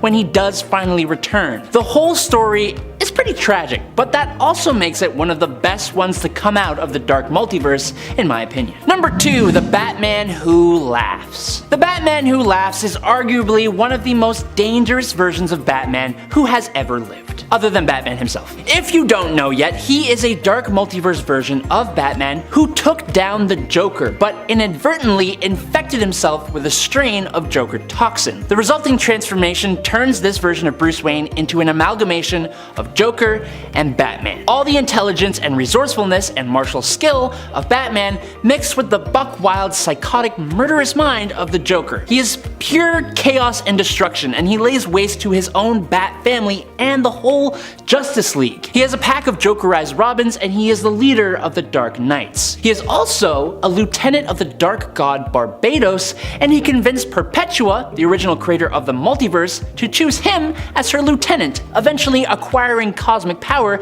and becoming an even bigger threat than even Perpetua herself. And finally, in at number 1, it's Saint Batman. As some of you may know, when Bane broke the back of Bruce Wayne in the Batman Nightfall storyline, Bruce was briefly replaced as the Dark Knight in favor of John Paul Valley, otherwise known as the somewhat extreme crime fighter Azrael. Eventually, the status quo was returned and Bruce took the mantle of Batman back, but as you know, in the Dark Multiverse, everything can and will happen, and so of course, we see the dark outcome of what would happen if Bruce never got to take back his cowl. In the Dark Multiverse version of Batman Nightfall, John Paul Valley doesn't return the mantle, and instead, believing himself to be the best successor to the Batman name, he defeats Bruce Wayne and the entire Bat family. Over the next 30 years, John Paul Paul, now going by Saint Batman, has destroyed and rebuilt the city of Gotham. He stripped Bruce of his arms and legs and keeps Bruce on life support, just trying to get Bruce to admit that John Paul was the right choice for the role of Batman. Unfortunately, Saint Batman had crossed the wrong people, and he suffered a pretty brutal defeat at the hands of Lady Shiva, the son of Bane, and a restored cyborg Batman. Number 10. Symbiote Beast. In the world of the evil Codex's home reality, Earth 1051, Beast himself seems to become one with a symbiote. If you aren't familiar with Codex of Earth 1051,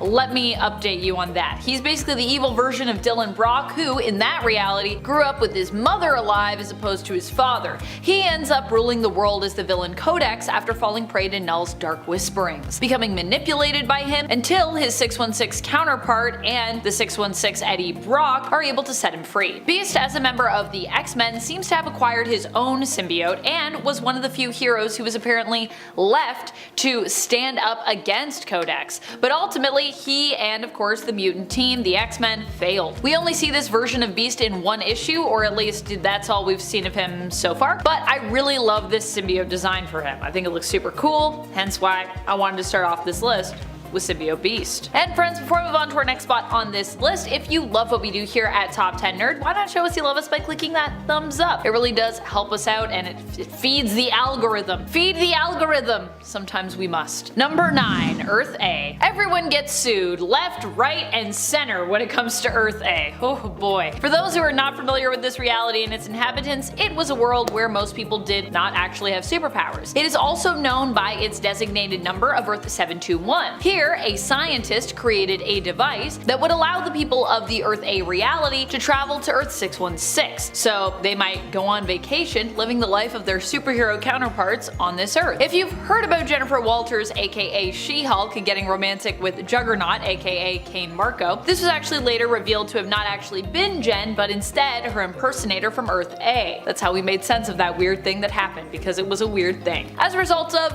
many heroes being impersonated by their Earth A counterparts, there were a lot of lawsuits as a result of that revelation. Beast of Earth 616 was one of the many who attempted to sue his Earth A counterpart, who did in fact, of course, impersonate him. Beast was hoping to sue the Henry McCoy of Earth 712 for any and all scientific discoveries he'd made while disguised as his 616 counterpart. Number 8. Exiles. One of the most fun things about Tony is that, well, all you need is one story to take a man with the intelligence, wealth, and power of Tony Stark and make him unbothered by any kind of sense of morality. When you do that, what you get is terrifying. That's a man who can bring the world to its knees but has the sense to not let them know it and then be begged to take charge. And that's exactly what happened with the Tony Stark of Earth 42777. This incredibly evil Iron Man concocted a massive plan. Tony acquired every world conglomerate, he organized a mutant war against humanity, and then defeated their leader, Magneto, who he secretly supported, in order to be held up as a savior. He created a worldwide famine the likes of which has never been seen before, and then invented the cures and vaccines to fix it. And all of that together got him elected president. He developed weather controlling technologies to cause biblical level natural disasters in Europe and Asia, having them beg for help to the point of giving up control to Tony. Central America and our very own Canada had economic down spirals that brought them into Tony's control as well. Tony then made a deal with Dr. Doom, who then attacked the Capitol and took out all the other Democratic leaders in America. Then, Tony turned on him too, receiving a blast to the face that left him disfigured as he took the life of the Latvian ruler. He's de-lifed the Hulk. This Tony appearing in Exiles issue number 23 is one of the coolest ones out there, but also one of the scariest. Number 7. Ultimate Iron Man. The Antonio Stark of Earth 1610, or the Ultimate Universe, has basically become part man, part machine, being able to project his mind into computers and androids, allowing him to be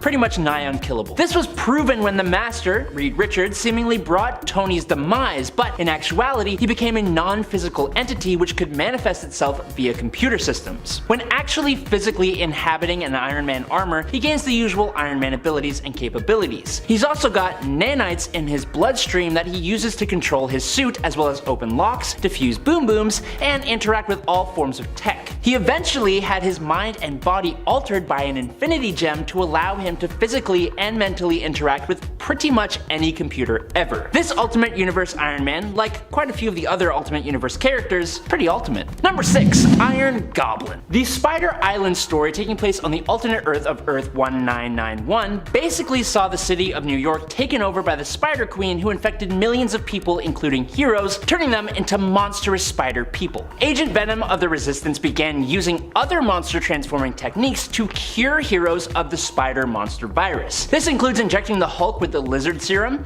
using the God Stone to turn Captain America into a werewolf, and Captain Marvel was turned into a living vampire. For Iron Man though, he was sprayed with Norman Osborn's Goblin formula. This gave Tony Stark super strength, speed, stamina, durability, agility, reflexes, and a regenerative healing factor. But of course, this was combined with all the technology of the Iron Man suit. Unfortunately, the Goblin serum famously also has the side effect of making people maniacal, paranoid, irrational, and illogical. Not wanting to go fully insane though, and to make up for his crimes as an arms dealer, the Goblin Iron Man wielded the Ebony Blade and sacrificed himself to save the Resistance. It was actually very awesome. Number 5. Iron Hammer. In the 2018 Infinity Wars story, a warped together world was created by Gamora using the power of the Infinity Stones and Gauntlet. Essentially, Gamora folded the universe, and that molded souls with one another, creating amalgamated heroes. And for this spot, we're talking about the amalgamation of Iron Man and the God of Thunder,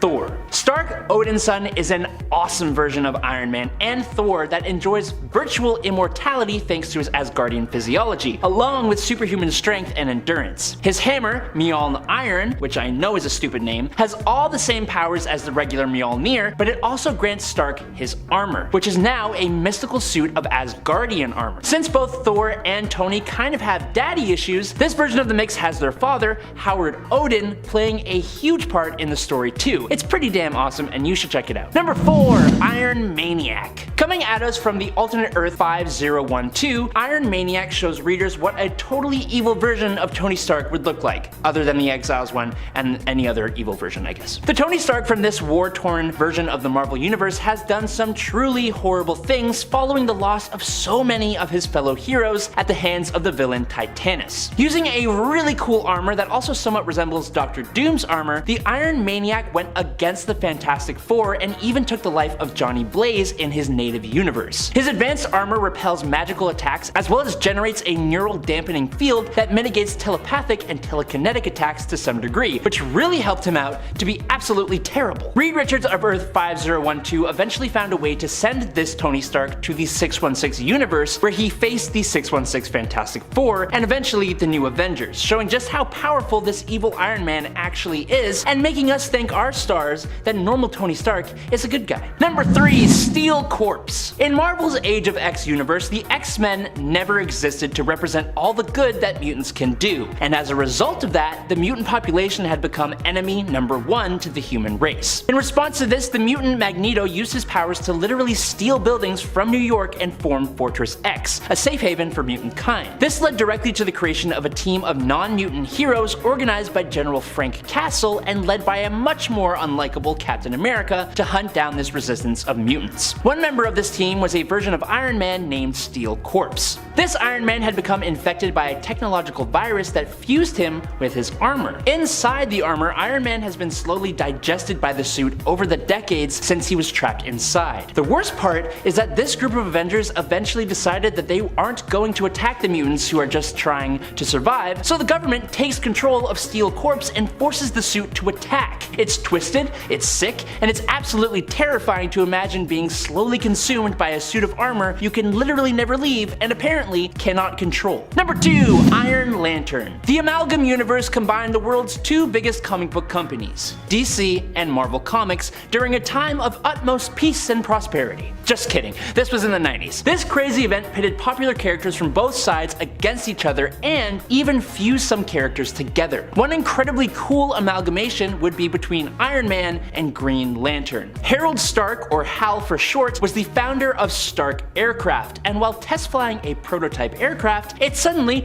took off on its own and crashed at the site of another crashed alien spaceship. The crash of Hal Stark's craft left shards of metal in Stark's chest, which would have ended his life if he hadn't met the dying alien Roman Sur, and, using the suspiciously lantern-shaped alien battery, built a suit of armor. This armor not only kept him alive, but due to the advanced alien tech, it gave him the ability to create green, solid energy constructs, fire plasma bolts, fly at speeds beyond the speed of light, time travel, it granted him almost unlimited telepathic powers, translation of virtually any language, force field generation, and the ever-classic superhuman strength and durability. Stark became one of the most overpowered heroes around, and an Iron Man Green Lantern combo was not something that I knew that I needed, but I'm glad I have it. And finally, in at number 1, it's Robert Downey Jr. Nothing can really stand up to the closest thing we got to a real Iron Man. Robert Downey Jr.'s portrayal of Tony Stark was the whole groundwork MCU, and his character endured for years, with aspects of his characterization even influencing comic Tony Stark to a degree. Taking aspects of the original character and adding some realism and a really likable performance made for a version of Iron Man that boosted up not only the comic book character's popularity, but through the MCU, it boosted up the popularity of comic books in general, and we will always celebrate that. Being in a world that is a bit more grounded and relatable to our own, this Iron Man doesn't have as complex of a story, nor is he more powerful, but he is more than impressive enough without that. Not to mention, he was the one to actually defeat Thanos in the end. His send-off from the MCU affected people who don't even read comic books, and I think that says a lot. And I can't read Iron Man in comics anymore without hearing Robert Downey Jr.'s voice. He is Iron Man. Number 10, Willow. This is the version of Mantis that exists in DC Comics. No, I'm not kidding. Mantis was created by Steve Englehart and Don Heck, and when Englehart left Marvel to go work for DC, he took his creation with him. Sort of. I mean, obviously Mantis never really left Marvel. She got written out for a while as she was off being the baby mama to a cosmic messiah who actually recently came back in comics, the being known as Sequoia, or simply Koya, who attempted to destroy Earth and defeat the Skrull-Kree Alliance as leader of the Kotati in Marvel's Empire event a few years back. But she would eventually return. However, while Marvel would keep their own version of that character, Englehart would also create a version of her for DC, known as the alien being named Willow, basically the Mantis of DC's Justice League of America from Earth 1. And friends, before we move on to our next spot on this list, if you love what we do here at Top 10 Nerd, be sure to let us know that you love us by clicking that like. Number 9. First Guardians team. While some wouldn't consider them to be an alternate team based on the fact that they themselves are technically the original team, by modern standards, you could argue that they are an alternate. After all, Andy Lanning and Dan Abnett, with an assist from James Gunn in terms of the MCU depictions, are basically the creators of the modern day Guardians, the version of the team that inspired the Guardians that we have in the MCU. However, before the 2008 team was introduced, we had these folks, who made their first appearance back in the 1960s. Technically, they're also from an alternate reality and not Earth 616, hailing from the futuristic alternate reality of Earth 691 and the year 3000. The original team made their first appearance in Marvel Superheroes issue number 18. Their roster initially included Vance Astro, Martin X Tanaga, Captain Charlie 27, and Yondu Udanta. Number 8. Comic strip. The Guardians of the Galaxy even assist in the famous Spider-Man comic strip, or at least Rocket the Raccoon does. His comic strip alternate self ended up being one of the allies of Spidey, teaming up with him to save Albuquerque, New Mexico from famed Guardians villain Ronan the Accuser. If you don't remember Ronan, allow me to refresh your memory. He was played by Lee Pace in the original Guardians of the Galaxy film, where he was revealed to be working for Thanos and ended up attacking Xandar before the Guardians of the Galaxy managed to form in order to protect Xandar and defeat him. Spider-Man and Rocket didn't initially hit it off in this strip. As most superhero team-ups generally start in the comics, they started out as adversaries, but initially realized they were both fighting on the side of good, and so they decided to team up to take Ronan on. Number 7. Original Star-Lord. When Star-Lord first appeared in the comics, he was a very different character. He initially joined up with the Guardians of the Galaxy original roster, but wasn't yet the version of Star-Lord that we have become used to based on Chris Pratt's depiction of the character in the MCU, which in turn was inspired of course by the 2008 Guardians of the Galaxy version, which greatly saw a revamp to his character and the whole team. This version of Star-Lord made his first appearance in Marvel Preview issue number 4 and was still still known as Peter Quill, but with a very different look than his modern version. He also hailed from a different reality altogether, the Earth of 791, so while being the original version of this character, he also technically is an alternate in terms of him not hailing from the comic book main continuity of Earth 616 that we've come to consider as the main reality of Marvel today. Number 6. St. John Quarrel. Who is St. John Quarrel? Well, the second Star-Lord. Yep. Before there was Peter Quill of Earth 616, but after there was Peter Quill of Earth 791, in the in-between times, if you will, there was St. John Quarrel. St. John Quarrel was the Star-Lord of the 90s and had a look very much inspired by his original 1975 counterpart. St. John made his first appearance in Star-Lord issue number 1. He ended up becoming the new Star-Lord thanks to the previous Star-Lord's ship. Yeah, the original Star-Lord actually had a sentient ship. This ship had been separated from Peter for 12 years at this point, and so she recruited and helped St. John to become the new Star-Lord in Peter's absence. Number 5. Anime Team. Yeah, if you don't know, Marvel has anime, and I've actually heard it's pretty decent. I watched the beginning of an episode involving Iron Man the other day, and I actually really enjoyed the look and feel of the anime, so this is definitely something I need to revisit, the whole Marvel anime world. I think some of the full episodes may even be up on YouTube if you're interested and curious about them. One of the anime-inspired series that was created to push Marvel's universe and characters more into the Japanese market was the show Marvel Disc Wars: The Avengers. In this series, the Guardians of the Galaxy do appear. Disc Wars, by the way, is basically like what would happen if you took Pokemon and just like mashed it up with Marvel Comics. Marvel heroes basically become trapped in these things called discs, and they require the help of children to free them from their Pokeball-like containers by using special bio codes to like open them up. Okay. But honestly, think of the merchandise potential here, guys. Number 4. Drax the Android. A lot of folks really love the Silver Surfer cartoon despite its short run. For many, this is still one of the memorable introductions they had to Marvel Comics and Jack Kirby's amazing art. Silver Surfer, the animated series, while short-lived, only having 13 episodes, was revolutionary in terms of its production and its design. The series combined both cel-shaded and computer animation, bringing to life Jack Kirby's famous art style. Drax appears in the series but is quite different from his comic book self, instead being an android who ends up becoming a friend to the Silver Surfer. Instead of Drax being a rage-fueled being with the spirit of a human who Thanos killed, brought back to life by Mentor, Thanos' dad, who felt guilty about his son's involvement in the destruction of life, Drax is an android who works with the scientist Mentor, who in this reality is actually Thanos' brother. Also, if you didn't know, yeah, that's Drax's origins in the comics. I know, it's pretty wild. Number 3. Anime Rocket Raccoon. What can I say? I guess Guardians of the Galaxy Volume 3 really has me in my feels when it comes to Rocket Raccoon. While we already talked about the team as a whole, I really wanted to zoom in here on the anime version of Rocket Raccoon. I just love his whole look in this show. He's got a very like kind of chibi vibe to me, very cute but also feisty. Honestly, I want a plush of the anime version of Rocket Raccoon. That would be so cool. He's so cute. Rocket Raccoon makes his first appearance in Marvel Disc Wars: The Avengers Season 1 Episode 24 if you want to get a more animated look at him. He is of course a member of the Guardians of the Galaxy team here, like he is in so many other alternate universes. Despite being literally the cutest, he also hates when people call him cute, and of course he hates being referred to as a rodent, just like the version of the character we're used to seeing on the big screen in the MCU. Number 2. Lorelei. Willow wasn't the only alternate version of Mantis that Englehart would create. He'd also make another version of the character known as Lorelei.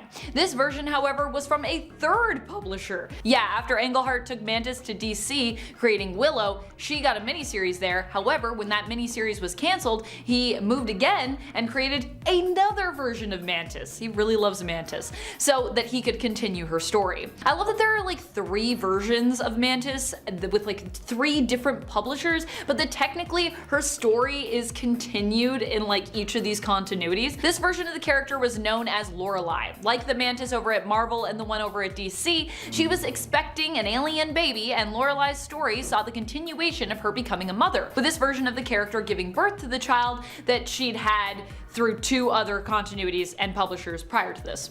Number 1. Gamora the Wanderer. Gamora also appears in the Silver Surfer animated series. She also is quite different from her comic book counterpart like Drax. This alternate version of Gamora belongs not to the Guardians of the Galaxy team, but instead is a member of a group known as the Wanderers. The Wanderers initially act as antagonists to the Silver Surfer, tracking him down so that they can basically put him on trial for Galactus' crimes. Pretty unfair, really, since Silver Surfer, he just works for Galactus, but I guess, catching Galactus and putting him on trial, as well as, finding a courtroom big enough for him to fit in, would be a much greater, if not completely impossible challenge. So, honestly, fair enough.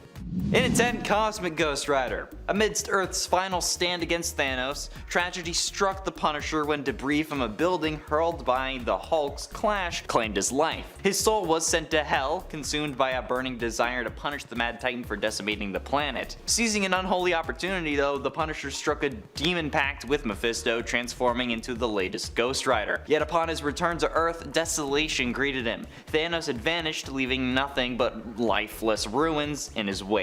The Ghost Rider endured countless years wandering the barren land, tormented by solitude with anyone to deliver justice upon or to cherish, and even as Mephisto turned deaf to his calls, the Rider's sanity slipped through his grasp. Yeah, he went insane. The Punisher turned into Ghost Rider and then went crazy.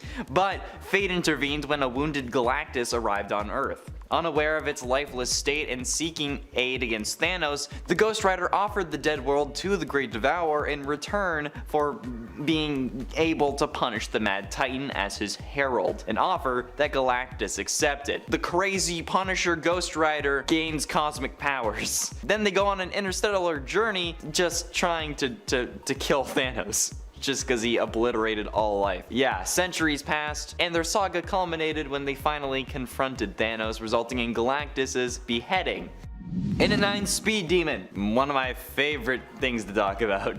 Speed Demon, first introduced in Speed Demon number 1, is, aside from what you might have called your ex to your girlfriends, is a combination of Barry Allen and Johnny Blaze. Blaze Allen was a circus daredevil who sold his soul to become the first Speed Demon. And yes, there are actually multiple Speed Demons. The demon component of Etrigan was also formerly Jay Garrick before the Night Spectre stole Jay's soul. The Night Spectre approached Blaze and asked him to serve in his mission to collect souls of the most pure and the most corrupt, which just seems weird to me. Like, why would you want the most pure and the most corrupt? But whatever, okay. Blaze Allen initially refused, so in an attempt to persuade him, at his wedding night, Night Spectre stole Iris's soul. Yep, that's right. You thought that Crisis on Earth X and invading Barry Allen's wedding was crazy? Well, how about this? Blaze then accepted the bond, hoping to get Iris back, or at least to ensure her safety, and of course he doesn't get it back after he accepts the deal, but yeah. Speed Demon only speaks in rhymes, which I tried to do, and then they told me to stop doing it here, but he's also a speedster with a flaming skull head that can breathe hellfire, which is awesome. Wally West, which is an amalgam of Danny Ketch and Wally West, which I don't know why they're not called Wally Ketch or Danny West, but whatever, was the next Speed Demon who accepted the power in order to help his uncle get Iris back, but obviously that didn't work, because it's a demon. In at 8, Ghost Spider. Ghost Spider comes from Earth 11638, and in this reality, Peter Parker's Uncle Ben never died, and he actually helped Peter to train as a hero with his new spider powers, becoming the Amazing Spider, a famous and powerful superhero who also became a rich and successful scientist, having his own company called Parker Technologies. With his resources and motivation from Uncle Ben, the Amazing Spider used transportation technology to bring Spider-Men from other universes and absorb their powers to increase his. After bringing the Spider-Man of Earth 616 and making him believe he arrived to this universe by accident, the Amazing Spider was weakened by the feedback of the dimensional portal. Eventually, the Amazing Spider was convinced that what he was doing was not actually heroic and allowed himself to die. But after dying, the Sorcerer Supreme Dr. Banner infused Peter's spirit that was trapped in hell with the powers of the damned, causing him to become a form of Ghost Rider, calling himself the Ghost Spider. And honestly, this is one of the baddest Peter Parker Spider-Man suits of all time. It's so freaking sick. Although the feet weird me out. You didn't need to have the indents of toes. And at 7, Alejandra Jones. Alejandra Jones, born to an American human trafficker and an unknown American woman, endured a harrowing upbringing as she and her siblings were sold and trained in Nicaragua's temple to become the next Ghost Rider. Yeah, he was training a whole bunch of dudes to become the next Ghost Rider. And with the guidance of Adam, Alejandra's path crossed with Johnny Blaze, the current Ghost Rider, who was convinced by Adam to relinquish the curse. A resurrection of the Seeker led to Alejandra's selection as the next Ghost Rider, and she was dispatched to Dayton, Ohio to confront Scotty, the daughter of the Red Skull. Despite putting up a valiant fight, Alejandra was eventually defeated.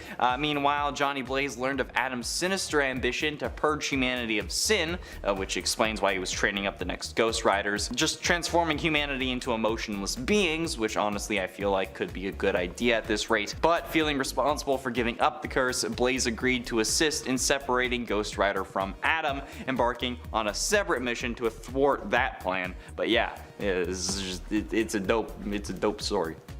And at 6, Hellhawk. This one's pretty freaking dope. In the 11th century, Hellhawk, a Sioux chief with Native American heritage, wielded the powers of the Ghost Rider and joined Thor's Avengers of 1000 AD. Moving forward to the 17th century, Hellhawk found himself in a rivalry with Noble Kane. Unfortunately though, his life was cut short when Narcosis took his life as a message to Mephisto, which was orchestrated by Belcasso to keep the spirits of vengeance away from Limbo. But with the powers of the Ghost Rider, he took revenge on then who would attack and slaughter Native American tribes, which is probably the most understandable form of vengeance that has ever been demonstrated by a Ghost Rider. Okay, this is dope. I want like a Pocahontas crossover. Like do like a Disney owns Marvel. Make Pocahontas a Ghost Rider, please.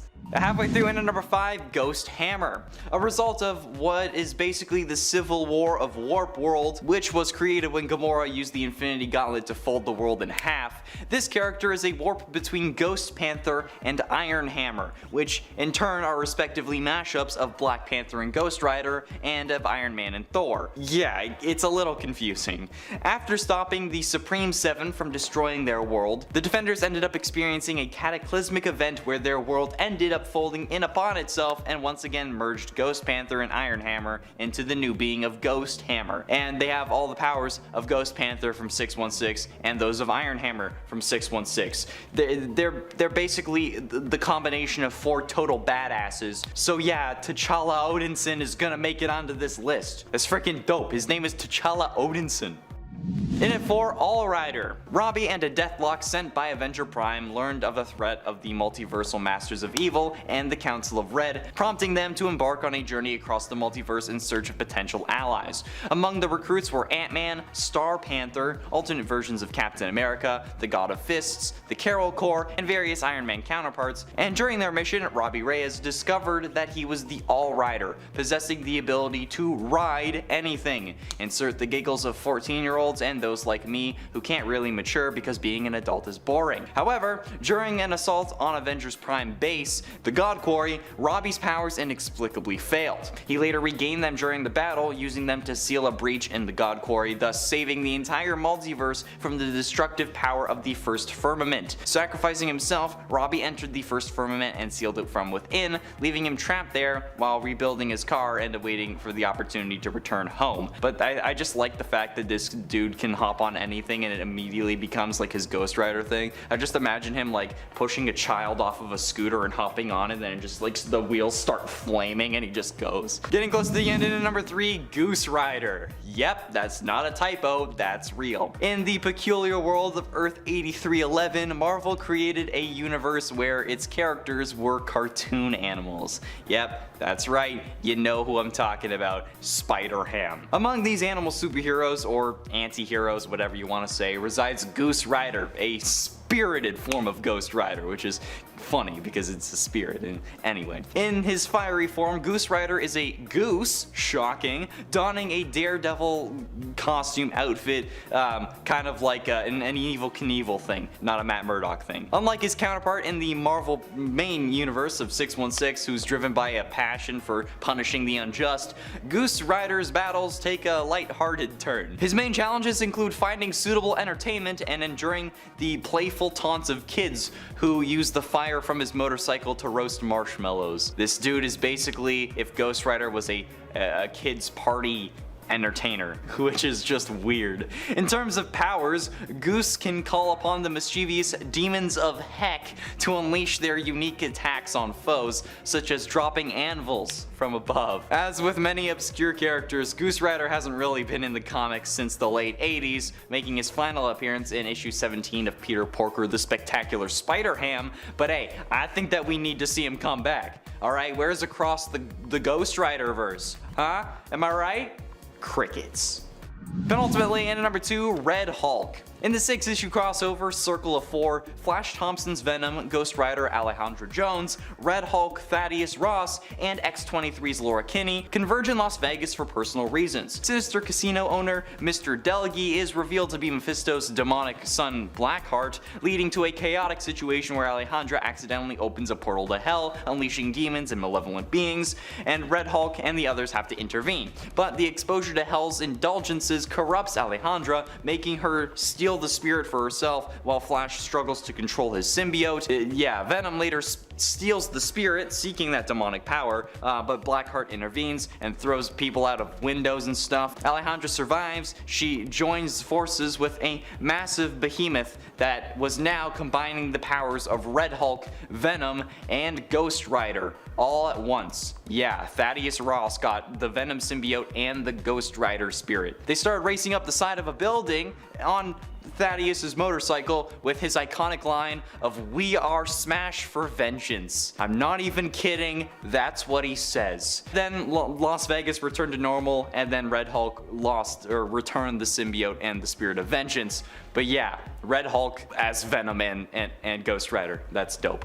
And finally, in at number 1, Agent Coulson. Spoiler alert for Agents of S.H.I.E.L.D. if you care, I guess. But in the world of the MCU, the Spirit of Vengeance was trapped in the Dark Dimension within a region known as Hell. But he managed to escape and reach the Earth plane, making a vow that he would never go back to his former prison. The Spirit eventually bonded with Johnny Blaze, turning him into Ghost Rider, but one night in Los Angeles, Robbie Reyes and his brother Gabe were attacked. Their car crashed and Robbie was sent flying through the windshield and hit the ground, causing his death. A voice called out to him from the darkness and asked if it would truly do anything to save his brother and punish the men who attacked him. Robbie said yes, and boom, comes Ghost Rider.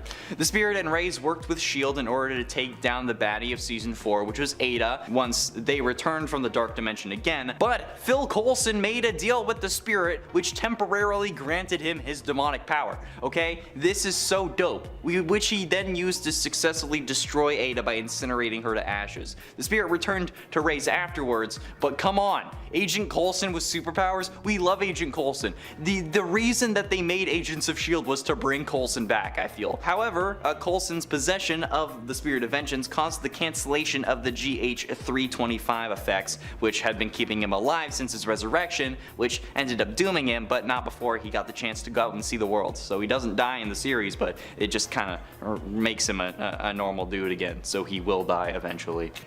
Number 10, the Spider. The Spider is basically an alternate version of Carnage that combines his character with that of Spider-Man's Peter Parker. He made his first appearance in Exiles issue number 12 in 2002, and hails from the reality of Earth 15. Here, the Spider is not a hero but a villain who was incarcerated for his crimes. Like Cletus, the Spider was also a redhead and also a mass murderer. What is it with redheads being presented as murderers or folks who are prone to extreme darkness in stories? He possessed the same powers as our 616's Carnage, but also combined with Spider-Man's powers, making him potentially even more deadly. And friends, before I move on to our next spot on this list, if you love what we do here at Top 10 Nerd, be sure to let us know by clicking that like button. Seriously, it does help us out. Number 9, Avengers Alliance. When it comes to the Carnage from Avengers Alliance, there are quite a few people that love this version of Carnage. Really, he's pretty much still the same old classic Cletus Cassidy, but I think the design and artwork here is what puts people over the moon for him in the game, or in the game that used to exist. Also, I think most people just miss the days of the Avengers Alliance game, since that game is no longer active. In the game, Carnage was firmly established as being more powerful as both Venom and Spider-Man, and even the two of them combined. While Avengers Alliance is no longer available to play after being shut down in 2016, Marvel Strike Force is available and is also a turn-based strategy game with its own Carnage, if you are one of the folks who missed the Alliance days. Honestly, it sounds like Marvel Strike Force is basically like what replaced it. Number 8. Maximum Carnage. Carnage has become so iconic as a character that obviously he doesn't just exist in the comics and the animated series and even in live action. He also has shown up in various video games as well, including the Maximum Carnage video game from way back in the 90s. Yeah, he's been doing video games for a long time. Oh boy, what a time that game was. This side-scrolling adventure had you playing as the various heroes from the comics in an attempt to take down villains Carnage, Shriek, Demogoblin, Doppelganger, and Carrion. The game, like the comic book storyline of the same name, is iconic, beginning with Carnage's escape from prison and with him teaming up with Shriek. They then go on to run into Doppelganger, who they kind of adopt into their group, with Shriek kind of treating Doppelganger like he's their child. Carnage here decides to go on the offensive after his escape from prison, hoping to take his fight in this side-scrolling world straight to Spider-Man and Venom. And that's where you as the player come in, obviously. Number 7. Let There Be Carnage. Was Woody Harrelson a weird choice in terms of the casting of Cletus Cassidy? A little bit. But was there potential there? Most definitely. Woody Harrelson is one of those performers where I generally tend to really enjoy his performances, and I think he does unhinged characters pretty well, honestly. So there was a lot of potential when it came to him taking on the role in Sony's sequel to Venom, Let There Be Carnage. Also, Andy Serkis directing, I thought that would be a good time. Unfortunately, that film just, in my opinion, was not very good. The corny elements were just too overwhelming for me to really enjoy it, although I do still think it had some value in terms of just like pure, raw entertainment. If you want to be entertained, it'll probably do that for you. I think it's always hard when you're bringing a character like Carnage to live action though, because it makes everything that he is so much more real. It's hard for you to connect with someone like Cletus, so you either have to make him the best bad guy around and make him really, really terrible and unrelatable, which is usually done really well in the comics, I'd say, or you have to build some kind of bridge for the audience to connect with him, which honestly, good luck in that regard. And I do think the movie kind of tries to do that a little bit, and it's a disservice, I think, a little. Still, it was cool to see the attempt, and I did like some of the stuff that they did with him in terms of the approaches to the fights and, you know, his views of the world. Number 6. Spider-Carnage. For a brief time, Ben Reilly was actually Carnage, or a version of Carnage, rather. He became known as Spider-Carnage. This happened after the Carnage symbiote had escaped Ravencroft. Ben Reilly actually chose, as Spider-Man, to put himself in the path of Carnage, sacrificing himself to bond with it so that he could protect others from the sadistic symbiote. He was like, I will be the only one, that way no one else will be hurt by it. However, this wouldn't last too long, only a few issues. John Jameson, son of J. Jonah Jameson, would help to free Ben Reilly's Spider-Man by targeting him with microwave radiation. Actually, that would really hurt. I would not want to be microwaved. Still, the idea of Carnage wielding Ben Reilly is pretty cool to me. While Carnage is definitely one of the most evil Spider-Man villains around, he also happens to be one of the most powerful symbiotes as well, with his strength at times rivaling even that of Venom. In fact, I would say most days it's rivaling Venom. Maybe not now, but in the past for sure. At number 6, Earth 666. Earth 666's Avengers of the Undead. Thank you to Sir Striker 6420. In Earth 666, the Avengers aren't your typical superheroes. They're the stuff of nightmares. Picture this: Black Widow is an actual Black Widow.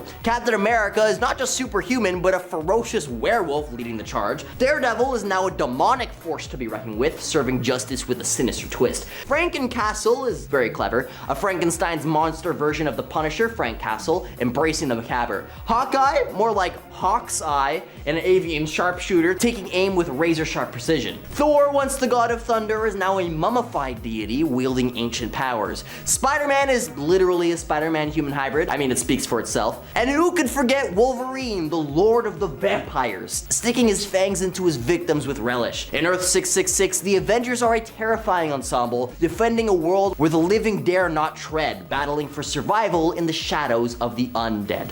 At number 5 is The Void, the opposite alternate of Sentry. Shout out to Zack Schneider 5337 for this suggestion. Void, a malevolent force lurking within the psyche of Robert Reynolds, the Sentry. This dark entity, more of a cosmic concept than a person, embodies his deepest, darkest fears and desires. The Void is the yin to Sentry's yang, a relentless force that threatens to consume not just Earth, but the entire multiverse. It's a chilling alternate superhero where the line between hero and villain blurs as the Sensory battles to keep his inner demon at bay. In this eerie twist on the Avengers, the team's greatest adversary isn't an external threat, but a part of themselves, a haunting reminder of the line between heroism and destruction. At number 4 is X-24 from Logan. Shout out to Brilliant 30 Games 127. In the dark, twisted multiverse of comic book adaptations, we've seen our fair share of alternate versions of beloved characters, but none quite as spine-chilling as X-24. In the film Logan, this sinister creation was engineered to be the ultimate unaliving machine, a nightmarish image of Wolverine himself. Unlike the brooding and complex Logan we know, X-24 was a ruthless berserker devoid of any moral compass. He wasn't plagued by inner demons or a sense of duty, he was a pure force of destruction. What made him even more terrifying was his relentless pursuit of Laura, or X-23,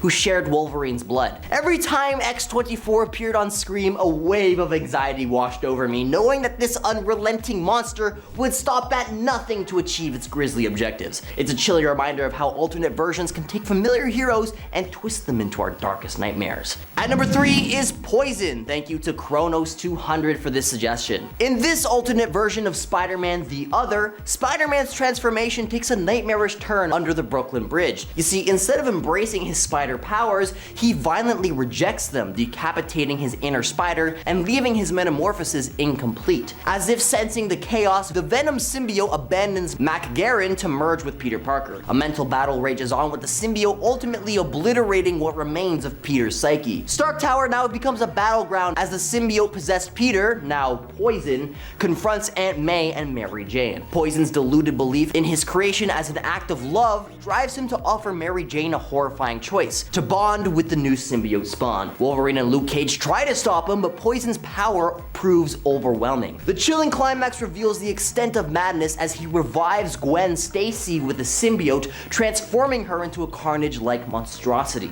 In this unnerving alternate reality, Spider-Man is unrecognizable and fear lurks just around every corner. At number 2, Norman Osborn's Dark Avengers. Shout out to Damon Blackfriar 3238. You guys gotta make some better usernames, holy cow. In the wake of the Skrull invasion, Osborn ascended to power, wielding authority over S.H.I.E.L.D. and the Thunderbolts, bending them to his will. Under his Hammer agency, Osborn recruited a macabre roster of quote-unquote heroes. Among them, Bullseye is masqueraded as Hawkeye, Venom as Spider-Man, and Moonstone as Miss Marvel. Ares and Sentry lingered, tainted by their association with Osborn. Miss Marvel wisely refused to join the team, aware of Osborn's malevolent past. But Osborn's recruit of baddies didn't stop there. Daken assumed the mantle of Wolverine, while Noh-Varr became Captain Marvel. Osborn himself donned the Iron Patriot suit, a twisted embodiment of patriotism. At number 1, Spider Assassin. Shout out to Lil-Do9796 for bringing this one up. Spider Assassin is a version of our friendly neighborhood hero who's taken a dark turn. It all starts with a trip to Germany, a tragic loss, and a secret romance. You see, as Spider-Man teams up with Wolverine to take down Charlemagne, the stakes rise and morality blurs. The turning point in this reality comes when he chooses to save Charlemagne's sister, Alex,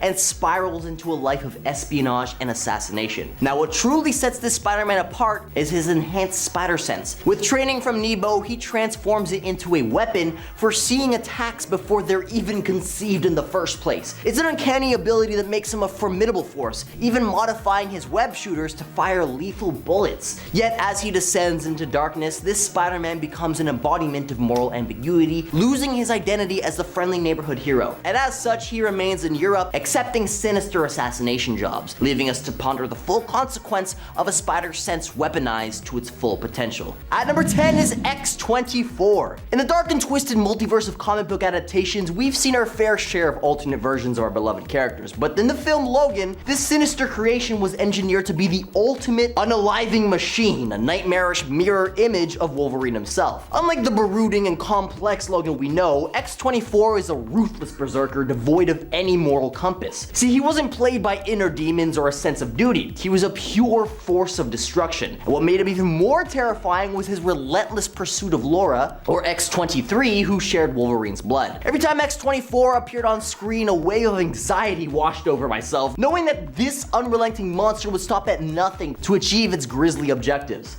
If you're enjoying this video so far, you can support the channel by pressing like, subscribing to Top 10 Nerd, and ringing that notification bell. I would really appreciate it. At number 9 is Zombieverse Wolverine. In the eerie expanse of the multiverse, we stumble upon a spine-chilling variant of Wolverine, who's a zombie. Venture into Earth Z, or Earth 2149, a nightmarish realm in which this gruesome iteration, Wolverine's fate, takes a sinister twist as he, along with a select other few heroes, feast upon the remains of the cosmic entity Galactus. But it doesn't stop there. The unholy banquet bestows upon zombie Wolverine the dreaded power Cosmic. Damn, picture it. The relentless savagery of Wolverine as a zombie, fueled with the limitless might of the cosmos. It's a ghastly unison that transforms Logan into a nightmarish force, a walking apocalypse with claws and a cosmic energy at his disposal. This incarnation of Wolverine sends shivers down the spine, reminding us that within the multiverse, terror knows no bounds. At number 8 is the Lord of the Vampires. This spine-chilling incarnation of Logan emerged from the pages of the What If series, specifically in Volume 2, Issue 24. Here, a fateful turn of events sees Storm choosing to stay by Dracula's side during the X-Men's clash with the infamous Vampire Lord. The consequences were world-altering, as Wolverine and his fellow heroes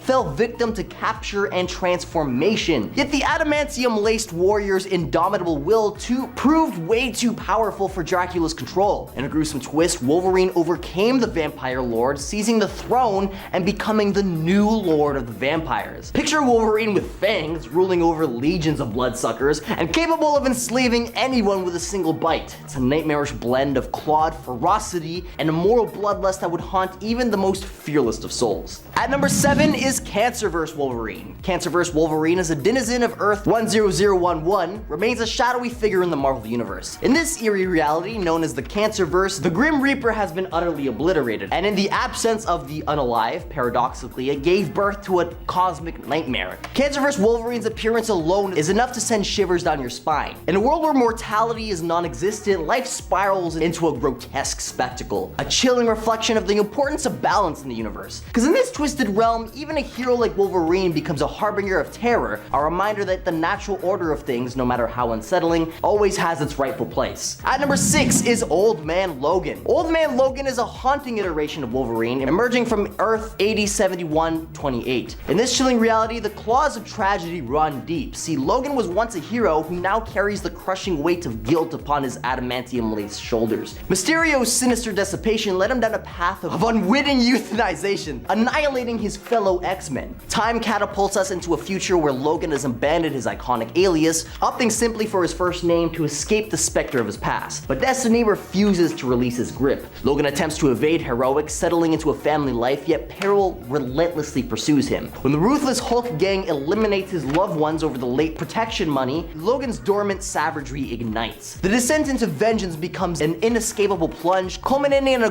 gory reckoning that liberates his world from the clutches of the deranged Pappy Banner and his nightmarish clan. In the desolate landscape of Old Man Logan's reality, even heroes succumb to darkness, making it one of the most spine-tingling alternate Wolverines in the multiverse. And at number 5, my personal favorite is Old Man Venom. Enter the Venomverse, where unimaginable transformations await. In this universe, we get to see Old Man Logan devoured by a venom-infested T-Rex. But here's the twist. The symbiote decides that Logan is a superior host and merges with him. The result is Venom Wolverine, or as I like to call him, Old Man Venom, a character oozing with insanity, ethics thrown out the window, and an utter disregard for consequences. Sure, he might have a laundry list of symbiote vulnerabilities, making him marginally less formidable than your typical regenerating Logan, but the sheer terror he instills is undeniable. Venom Wolverine is a monstrous fusion of two iconic characters, delving into a spine-tingling combination of ferocity and chaos. Next time you delve into alternate realities, keep an eye out for this hair-raising incarnation of Wolverine. At number 4 is Wolverine Noir. In the shadowy realms of this alternate universe, we stumble upon Jim Logan, a character shrouded in mystery and intrigue. This noir iteration of Wolverine takes us on a journey through the Marvel Noirverse, offering a distinctive twist on the iconic mutant. In this iteration, Logan isn't a berserker on the battlefield, but a detective navigating the murky waters of crime. It's a fitting role for a man with heightened senses and a knack for tracking. Wolverine Noir paints a gritty picture reminiscent of classic noir films, amplifying the eerie ambience that defines this universe. This version delves into Wolverine's past, mirroring the harrowing narrative from his origin origin series.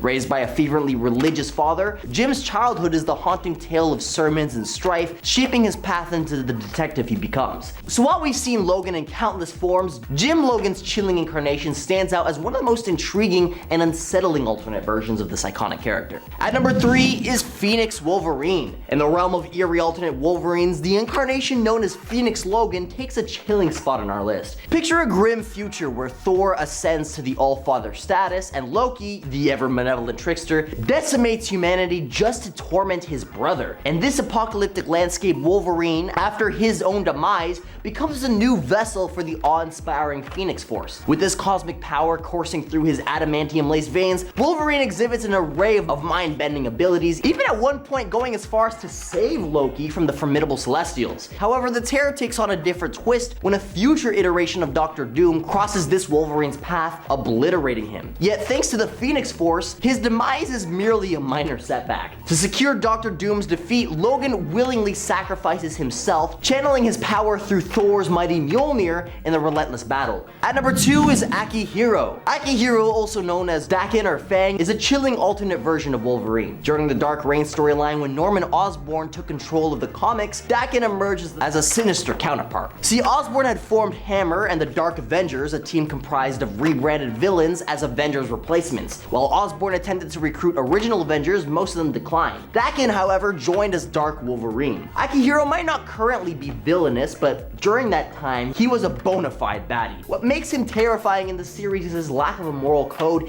even compared to his father, who isn't known for his strength. Daken, like Wolverine, is a highly skilled fighter and assassin, groomed from childhood to be a lethal weapon for Romulus against Logan. This alternate version of Wolverine is a dark reflection of the iconic hero. And at number 1 is Dark Claw. Dark Claw, a fusion of Marvel's Wolverine and DC's Batman from the Amalgam Universe, is undeniably one of the scariest alternate versions of Wolverine. Imagine the brooding intensity of Batman mixed with the raw, animalistic ferocity of Wolverine. It's a chilling combination, and Dark Claw inherits Bruce Wayne's wealth and tragic backstory, ensuring that he's a complex and deeply haunted character. But what truly sets him apart is his adamantium-coated skeleton and healing factor borrowed from Wolverine, obviously. This mending of two iconic, fear-inducing heroes creates a formidable force. Dark Claw embodies the fear of the night, blending the relentless pursuit of justice with the untamed power of Wolverine's regenerative abilities and his claws. Crossing paths with Logan Wayne would send shivers down anyone's spine. Number 10, the Age of Apocalypse. When the Mutant Legion decided that he was going to go back in time to try and end the life of the villain Magneto before he could become what he was destined to be, he happened to accidentally take out the wrong mutant, his own father,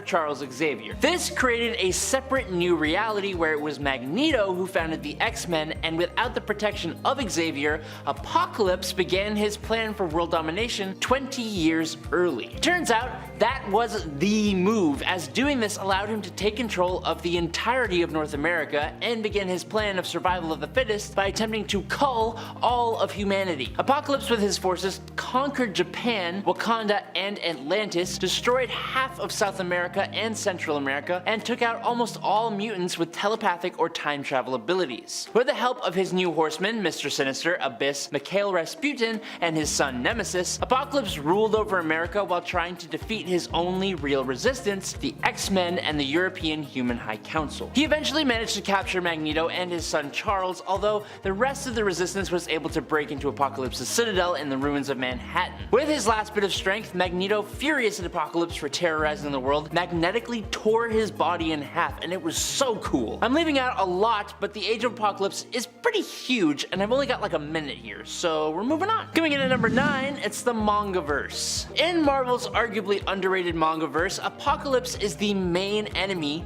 of the Avengers, and really, the whole entire world. His main goal, instead of survival of the fittest, was to straight up cleanse the world of the weak that were draining the world of its resources to maintain their pathetic lives. So similar, but kinda still different. This Apocalypse had his horsemen in the form of Archangel, Mr. Sinister, Emma Frost, and Juggernaut, which I think we should admit is quite the stacked up team. The last time the Avengers fought this Apocalypse, they barely escaped with their lives. Given Apocalypse's control of technology, Tony Stark kept the existence of his robots secret even from the rest of the Avengers until he had no choice because of the Hulk. Apocalypse learned of the location of the Avengers robots via his Phalanx spies, and so he dispatched his horsemen to the Avengers' secret mountain base in China to seize the robots. This went pretty badly for the bad guys, so then Apocalypse left Egypt and went to China himself, where he confronted the Avengers mano a mano, or mano-y team, I guess. Their attacks had zero effect on him, forcing them to combine their vehicles into the Ultimate Iron Man, aka an Avengers Iron Man Zord. The best part about this Apocalypse is that he has special attacks like the Apocalypse Beam and Armageddon Kick, and he does like martial arts. It's kinda cool,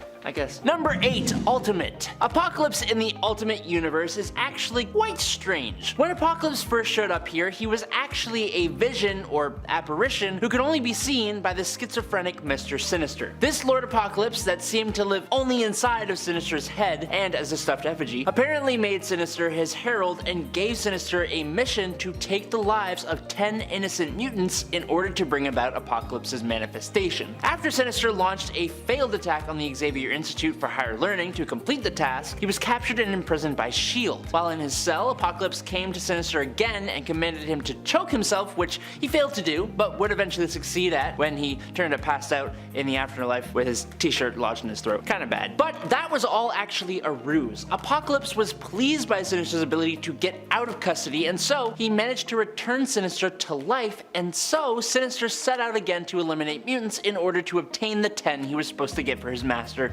in the first place. A number of these he accomplished when he launched an attack on the Morlocks in their home, and when the X-Men arrived as his final offering to Apocalypse, Sinister took the life of Angel, even though the X-Men tried their best to stop this. Having completed his mission, Sinister then just rose up into the air and then up to the surface of New York, where he physically transformed into Apocalypse. It turns out he was not crazy at all, not by a long shot, as Apocalypse proved more than capable of taking on the X-Men and the Morlocks with his ability to steal other mutant powers and disable them. He ripped off the arm of Wolverine and caused the mutants in the city to all begin attacking each other and the other heroes. The Fantastic Four showed up but were attacked by the controlled X-Men, and eventually, thanks to carefully thought out plans by Cable and Bishop, plus some intervention by Jean Grey as the Phoenix, a complete catastrophe was avoided and Apocalypse was defeated. Boom. That was long. Number 7, Earth 4935.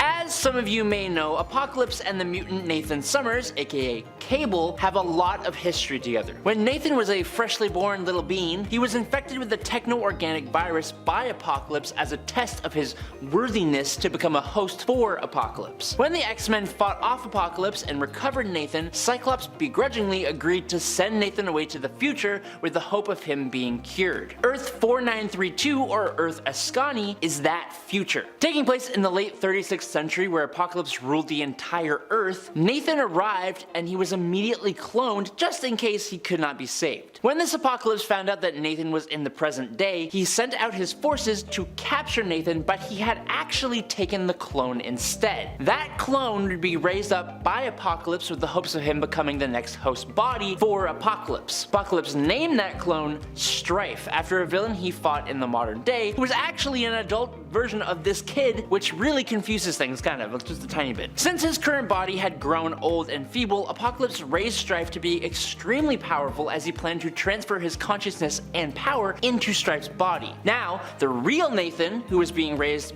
to be Cable by Jean Grey and Cyclops in this future world, ended up disrupting Apocalypse's plan, with the teenage Cable defeating this old and decrepit Apocalypse in combat. Number 6, AD 3167. In this alternate reality, which appeared in Extraordinary X-Men number 11 from June 2016, Apocalypse showed up in the 21st century, bringing with him the Great Trials. This event saw the end of entire civilizations and races on Earth and left only the Atlanteans, the Inhumans, an AI race known as the Stark Self, the Wakandans, the Mystics, and the Maloids, and they all lived under Apocalypse's rule on Omega World. This was a huge structure composed of bubble worlds that preserved what little remained of Earth after Apocalypse's ascension. The part that will blow your mind is that Omega World itself, the entire structure, is Apocalypse. He still had a human form, and that essentially functioned as the Omega World's heart, keeping the whole place functional. At the same time, his horsemen horsemen functioned as Omega Worlds like antibodies, being sent out to cleanse the structure of anything that could harm their master. The mutant Colossus and a bunch of young mutants were transported to this world, where Colossus was captured and became another of Apocalypse's horsemen. Apocalypse was now after an Ark being held by the mutant kids that contained thousands of mutant embryos. But he should have left it alone because it got him a good old sword in the back by the end of the story, so sucks to suck. Number 5. Dark Ages. In this alternate Earth, after a battle with an ancient galaxy-attacking robot called the Unmaker in the core of the Earth, because that's where battles take place I guess, Doctor Strange opened a portal that created an EMP that would defeat the Unmaker, and this totally worked, but Strange died before he could close the portal. This resulted in an absolutely humongous EMP that shut off all of the electricity on Earth. Now this led to various wars in the post-apocalypse, taking out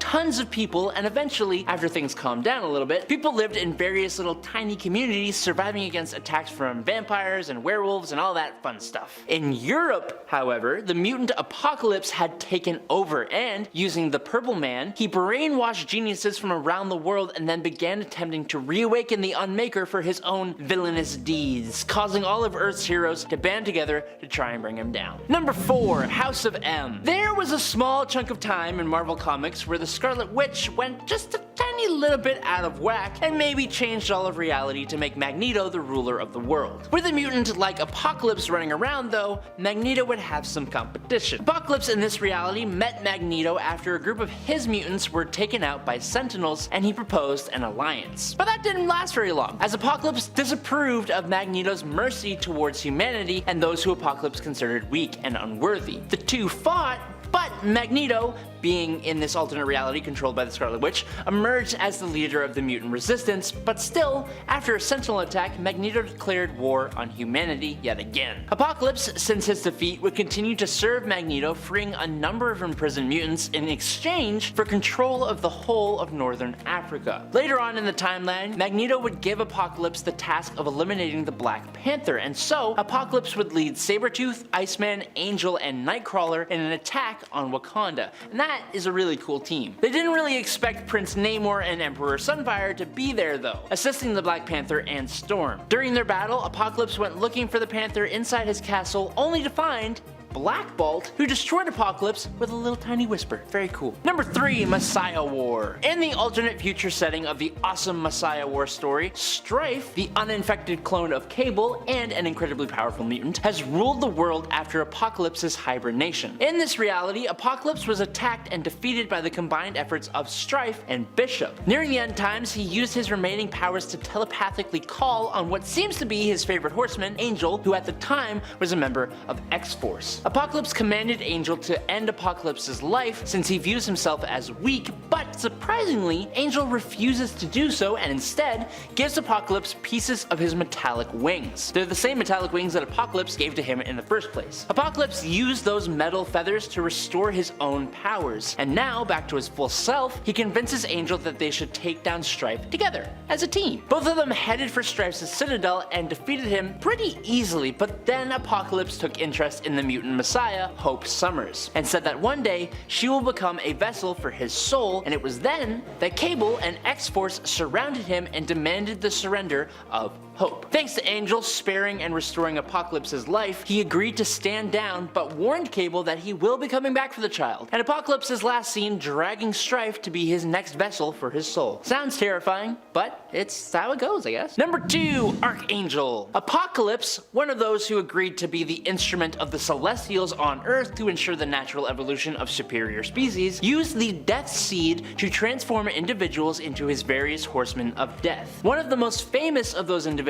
was Warren Worthington III, aka Angel, who then became Archangel. After Apocalypse's demise, it triggered an ascension protocol within Warren's Death Seed that turned him into Archangel. This protocol began to transform Warren, essentially, into a new Apocalypse to fill the place that Apocalypse held as the one charged by the Celestials with aiding the natural evolution of superior species on Earth. I hope I never have to say that sentence again. Trying to delay or prevent this from happening, X-Force went into the multiverse multiverse to find the Age of Apocalypse reality to obtain a life seed that would destroy Warren's Death Seed. But psych! That whole plan was under the advice of Dark Beast, who being a villain was working for Archangel the whole time, and they ambushed X-Force. The life seed was crucial in his plan to scour all life from the world, replacing it with new life grown from the life seed. The mutant Psylocke then decided to appeal to whatever was left of Warren inside this new Apocalypse form, and he made her into his Horseman Death. But luckily, she has Jean Grey around, who broke her free of Archangel's control, and she stuck him with a life seed, which completely ended his life and then rebirthed him as a new person, and he was all good again. Coming in at number 1, it's the Apocalypse Twins. During Warren's time as Apocalypse, he may or may not have gotten into a little business with the Horseman of Pestilence known as Ishusumi, which,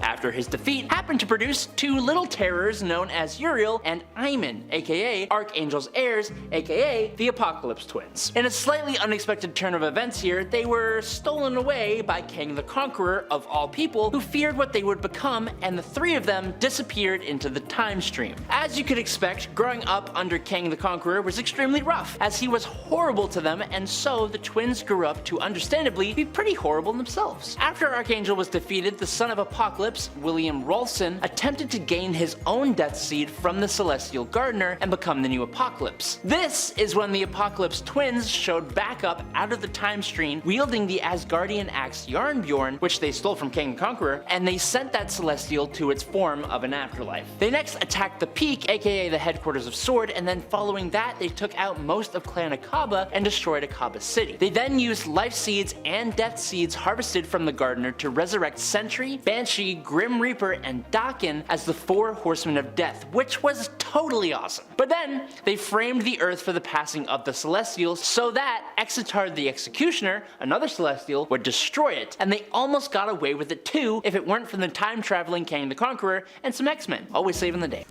Number 10, Deadpool Samurai. So I actually have this manga. Well, I have part 1 of it, the first volume, I think. I haven't read it yet, but I have flipped through it, and honestly, it looks pretty interesting. It caught my eye when I was at an Indigo, and I was like, I have to read this at some point. This is the Deadpool of Earth 346. He is actually a character in a manga that Marvel made in collaboration with Shonen Jump Plus. If you can believe that. He was created by Sanshiro Kasama and Hikaru Usagi. He made his first appearance in Marvel times Shonen Jump Plus Super Collaboration issue number 5. Marvel has actually collaborated with Shonen a few different times. I think Deadpool's appearance was part of their 3rd collaboration together, which to me is crazy. And in terms of his own series, Deadpool Samurai, he's had actually 15 volumes so far. That's wild. With the most recent one coming out last year in 2022 in June. Must be good if they got at least 15 volumes of it. Someone must be loving this. And friends, before we move on to our next spot on this list, if you love what we do here at Top 10 Nerd and you're not already, why not take a second and subscribe? You should do it. Deadpool Samurai would do it. Number 9, Ultimate Deadpool. If you are more interested in hearing about a version of Deadpool who is completely different from his usual 616 or MCU self, Ultimate Universe Deadpool might be your style. This version of the character first appeared in the Earth 1610 reality, but he actually also went multiversal in his adventures with the rest of the evil Deadpool Corps. While Wade Wilson himself is usually known as being a friend to the mutants, even when they ask him to please not be so friendly with them, this version of the character, known as Wade Wilson, actually hunts mutants instead. Where Deadpool usually has a darkness within himself that he kinda hides with a sometimes dark sense of humor, this version of Deadpool is more just straight up dark, believing in human rights over mutant rights. Actually, I don't think he even thinks mutants should have rights. He's like, no rights for the mutants. Number 8, Deadman Wade. Deadman Wade kinda reminds me in terms of his look of the DC Comics Deadman, but in terms of what he's like when it comes to his powers and abilities, he is still very much similar to Earth 616's Deadpool. This version of Wade got his powers from Apocalypse. He ended up being a member of Apocalypse's team of Pale Riders, his group of elite assassins. He made his first appearance in the 1995 comic Excalibur in issue number 1. He would end up being killed in his universe when Nightcrawler removed his head from his body and teleported away with it. However, he'd later be resurrected only to be killed again when he ended up joining the evil Deadpool Corps in the Deadpool Kills Deadpool series. Number 7. Venompool. Oddly enough, when it comes to Venompool, there has actually been more than one of this alternate Deadpool created. As you may have guessed from the name alone, Venompool is a combination of Venom and Deadpool. Initially originated as a concept in the What If comic that answered the question, what if Venom possessed Deadpool? Here Venompool also sported a Jerry curl perm hairstyle for some reason. I guess he thought it looked cool. There's also an even more epic looking version of this character though, who appears in Marvel Contest of Champions, which I highly recommend you look up, although you could probably see him in this video, probably put a picture of him up, but yeah, he looks scary. Voiced by actor Shameik Moore, this version of Miles Morales brought the character to a very large audience with an origin story that differed slightly from his original counterpart, but it also still retains enough elements of that original story, which I believe is part of the reason his universe designation is Earth 1610B instead of having its own separate reality number. The best part of this Miles Morales though is when the Spider-Verse opens up and he gets to interact with the various other Spider-Man and women across the multiverse. The first movie was an absolute hit. It had a dope soundtrack, an amazing animation style with a superb cast, hilarious writing, and a heap of heartfelt moments. Now I have yet to see the sequel, but I am super excited to see where this Miles Morales goes with his story. Number 5. Mayor. This version of Miles Morales comes at us from the series known as The End, which basically chronicles the final stories of various different heroes in the Marvel landscape. Some of the most famous of these stories have been the Hulk The End and Deadpool The End, but for Miles Morales, his possible alternate future takes place decades from now in a ravaged place that was once New York City. Most places on Earth had been ravaged by monsters known as the Germs, with Brooklyn being one of the few places that had been saved and protected by this massive shield. Side note, I like how germs are the monsters here. Like, it's kind of like all those things you learn about as kids when germs were like little monsters, but now they're actual monsters. Kind of hilarious, kind of cool. I don't know. But after becoming Spider-Man and letting the world know his identity, Miles was chosen as mayor of Brooklyn and as its protector. He faced off against a Captain America wannabe known as Captain Last and his One America army of raiders. After Captain Last eventually merges with a germ in order to attack Brooklyn, Miles sacrifices his life to bring the Captain down and save the lives of everyone in Brooklyn. Good job. Way to go. Number 4. Wolverine. Yep, it's another Miles Morales what if, and I don't know why Wolverine is the last person I expected to see in this series, but I'm extremely okay with it. Miles Morales in this world is instead a mutant with the same abilities as Wolverine. When he is younger, Miles is stolen away alongside other children by Weapon X, who turn him into the adamantium skeleton super weapon just like the regular Wolverine. Now fast forward a few years, and now in this world, Sentinels are being used to hunt down mutants by S.H.I.E.L.D. And after Miles takes out like 3 of them, S.H.I.E.L.D. sends this super cool looking warrior wielding an adamantium katana to take Miles out. This awesome S.H.I.E.L.D. warrior turns out to be Miles' father, and once he discovers this Wolverine mutant is his own son, he instead turns on S.H.I.E.L.D., which is when they send in Miles' uncle Aaron, who seems to be this world's version of Sabretooth. Miles' father defends his son to his dying breath until Miles jumps in to beat Sabretooth to a pulp and almost ends him before his father convinces him not to and to instead be a hero. It all wraps up with the X-Men showing up to recruit Miles, but led by Professor X,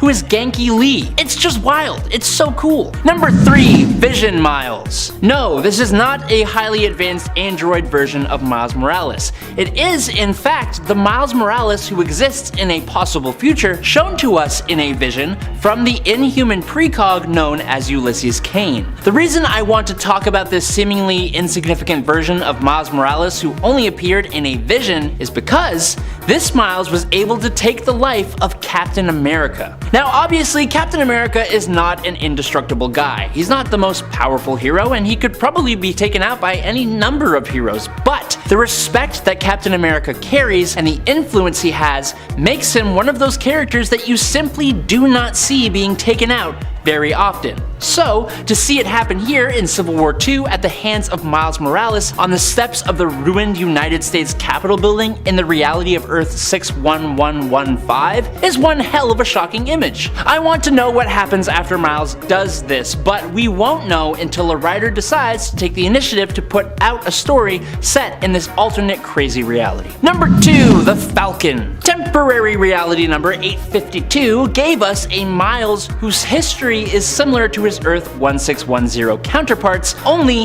he never gained powers from a genetically engineered spider. Instead, this Miles' favorite heroes were the totally underrated Nighthawk and his sidekick and partner, the Falcon. Unfortunately, like how Spider-Man lost his life to the Goblin in the Ultimate reality, in this one, it's the Falcon that ultimately croaked at the hands of the Goblin. This devastated Miles, and he took it as his opportunity to take the reins. Creating a costume similar to the Falcon's using his electrical engineering skills, Miles aided Nighthawk as he was battling the villains Scorpion and Scorpia. But Nighthawk was not too receptive to this pretender coming in and trying to replace his old partner. Wanting to prove to Nighthawk that he could be a hero, Miles created the Young Squadron with Kid Spectrum and Girl Power. While Miles and the Young Squadron were fighting the Wrecking Crew, Miles was stolen away by the Goblin's partner Deadpool, who was attempting to make sure the Falcon Mantle never came back. Deadpool was eventually defeated by the other members of the Young Squadron, and after handing Deadpool over to Nighthawk, Miles and the Young Squadron decided to be a better team than the other heroes of their reality. And finally, in at number 1, Captain America. Yes, we are rounding off today's list with the very first of the What If Miles Morales stories,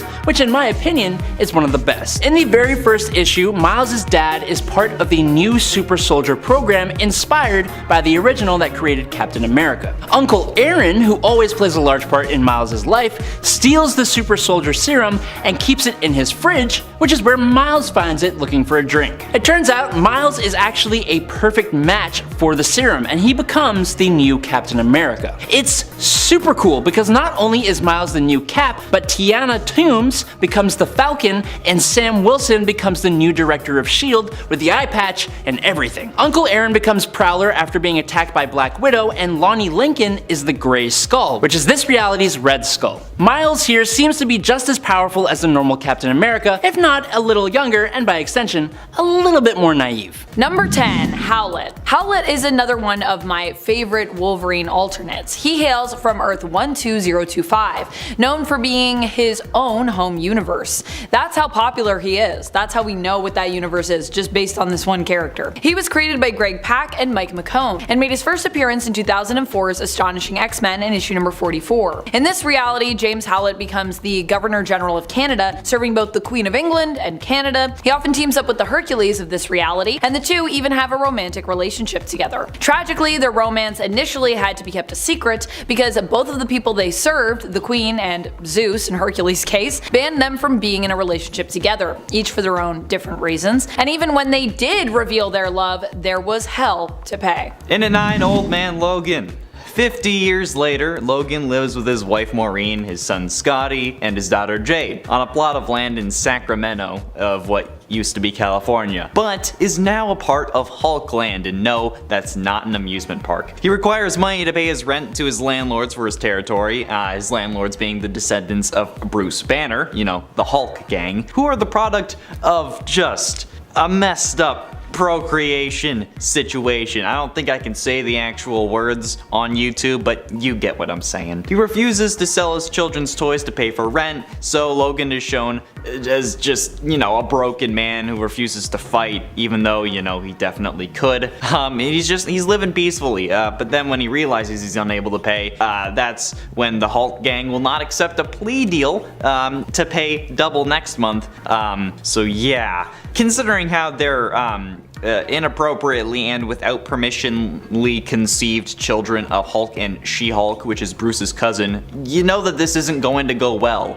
They confront him on his lack of payment, violently beat him, and then just, oh god, it's such a messed up story. Logan entertains visions of gutting the eldest Hulk brother Otis as he takes the beating, but yeah, the Hulk gang later kills his family, so Logan kills all the Hulk gang. It's a messed up version, but pretty iconic, but still, yikes. What the hell, Marvel?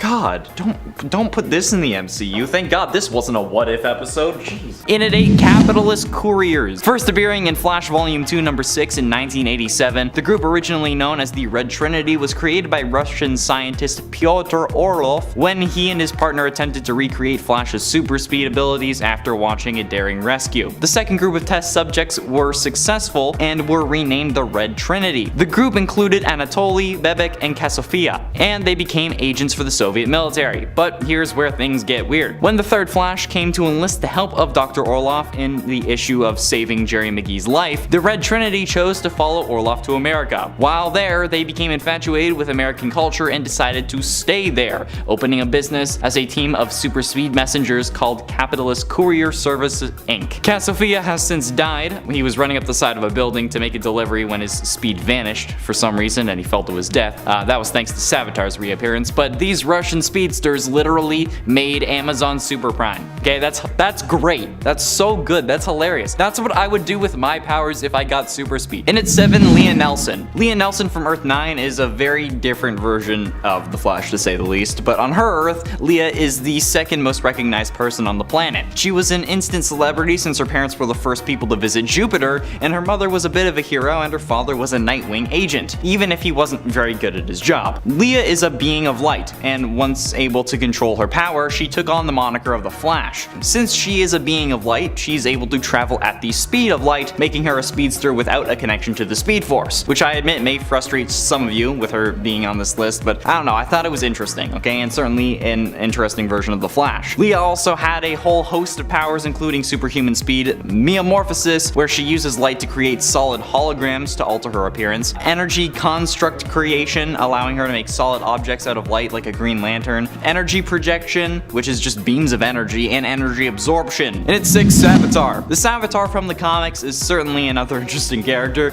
First appearing in Flash Volume 2 number 108 in 1995, the man whose name is still unknown who became Savitar was a Cold War test pilot. As he reached top speed in a test flight for a supersonic fighter plane, the plane was struck by lightning and went down in hostile territory. Once he learned about his speed though, he became obsessed with it and craved more, like any good villain does. He named himself after the Hindu god of motion and spent years studying, learning new powers that no other speedsters had mastered. He can protect himself in what is in essence a Speed Force shield field, can give speed to objects and other people, and heal injuries instantaneously instead of just way faster. As Savitar's obsession grew, so did his followers, and he became the leader of basically his own self-worshipping cult, and he desired even more after that. So he went after the only speedster around at the time, Johnny Quick. The fight ended up causing Max Mercury to show up and led him into the speed field where Savitar bounced off, but he did at some point return and instead wanted to eliminate his competition including the Flash, Impulse, and especially Max, but he ended up dying in Flash Volume 2 number 111 from 1996. Halfway through in at number 5, Hot Pursuit. What is the Flash known for? Exactly, running really fast. That's his whole thing. Running so fast that he can beat instantaneous teleportation that he has in the comics. So, what's the deal with Hot Pursuit? First introduced in the Flash Volume 3 number 6. Hot Pursuit is a version of Barry Allen from another universe who came to warn his counterpart about an impending disaster, which ends up being Flashpoint, but the difference here is that this Flash doesn't run. Instead, he has a Speed Force powered motorcycle called the Cosmic Motorcycle. Yeah, his cowl is also a motorcycle helmet, so at least he's being safe about it. And his suit is black and white instead of, red. Unfortunately, Hot Pursuit dies 6 issues after he was introduced in Flash Volume 3 number 12 as a part of the Road to Flashpoint event, but the moniker Hot Pursuit would later be adopted by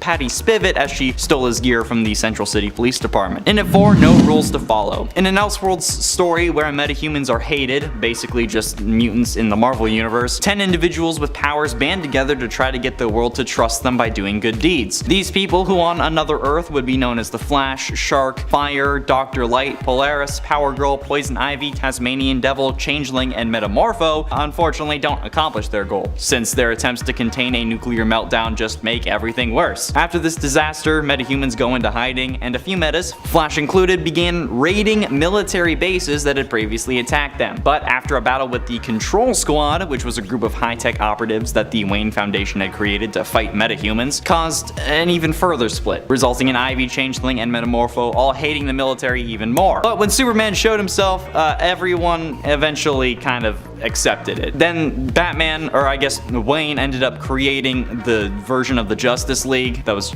just known as the Justice League. But again, this is a very interesting Flash. It's basically the Flash cosplaying Juggernaut or Juggernaut cosplaying Flash, whichever one you want to pick. And at 3, Speed Demon. Remember how I love to mention the Amalgam universe that combines the DC and Marvel characters? And then I also mentioned Iron Lantern and no one believed that it was a thing. Yeah, it was. It's a combination of Hal Jordan and Tony Stark. But today I'm presenting to you Speed Demon, a combination of Barry Allen and Johnny Blaze, aka Blaze Allen. He was a circus daredevil who sold his soul to become the first Speed Demon. The demon component of this character, Etrigan, was also formerly Jay Garrick before the Night Spectre stole Jay's soul. The Night Spectre approached Blaze and asked him to serve him in his attempts to collect souls of the most pure and most corrupt. Blaze Allen refused to do so, so to persuade him, at his wedding night, Night Spectre stole Iris's soul. Blaze then accepted the bond, hoping to get Iris back, or at least to ensure her safety. Speed Demon also speaks only in rhymes, but they're a speedster with a flaming skull head that can also breathe hellfire, okay? It's pretty freaking dope. Wally West, also,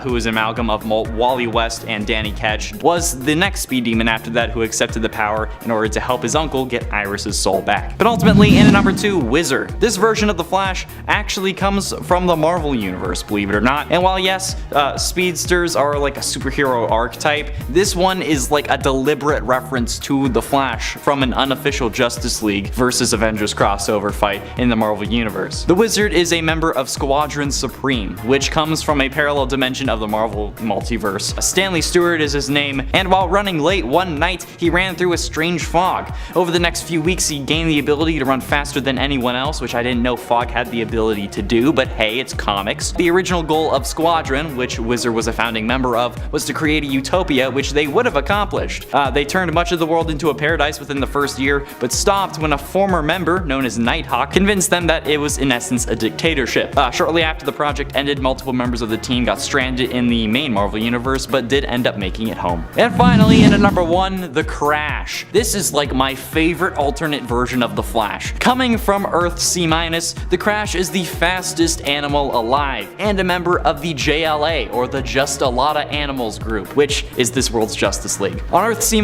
everyone is some form of animal, and it's probably the most ridiculous thing that you could ever read. While his name is unknown, the Crash is this universe's Flash, and not only that, he's a turtle, okay? In a classic tortoise in the hare scenario, slow and steady wins the race to get super speed and a connection to the Speed Force, I guess. And I'm not even kidding. He fights against characters with names like Weather Weasel instead of Weather Wizard, and that's hilarious. I love it so much. He was first introduced in Captain Carrot and his amazing Zoo Crew number 14, which is even better, which features superheroes like Wonder Rabbit, Aqua Duck, and Bat Mouse. Not a Batman bat, which is kind of confusing. Oh, and the Green Lambkin instead of the Green Lantern. But again, there's also Green Sparrow. Coming in at number 10 is Earth 616. Most fans of Miles Morales know this already, but for those who aren't aware, the Miles Morales that has become the second Spider-Man and who all the alternate Miles are based on is actually not native to the main Marvel universe. That Miles actually comes from Marvel's Ultimate Universe, the Earth 1610 universe. So then, that kind of begs the question of who and where the heck is the main continuity Miles Morales? Well,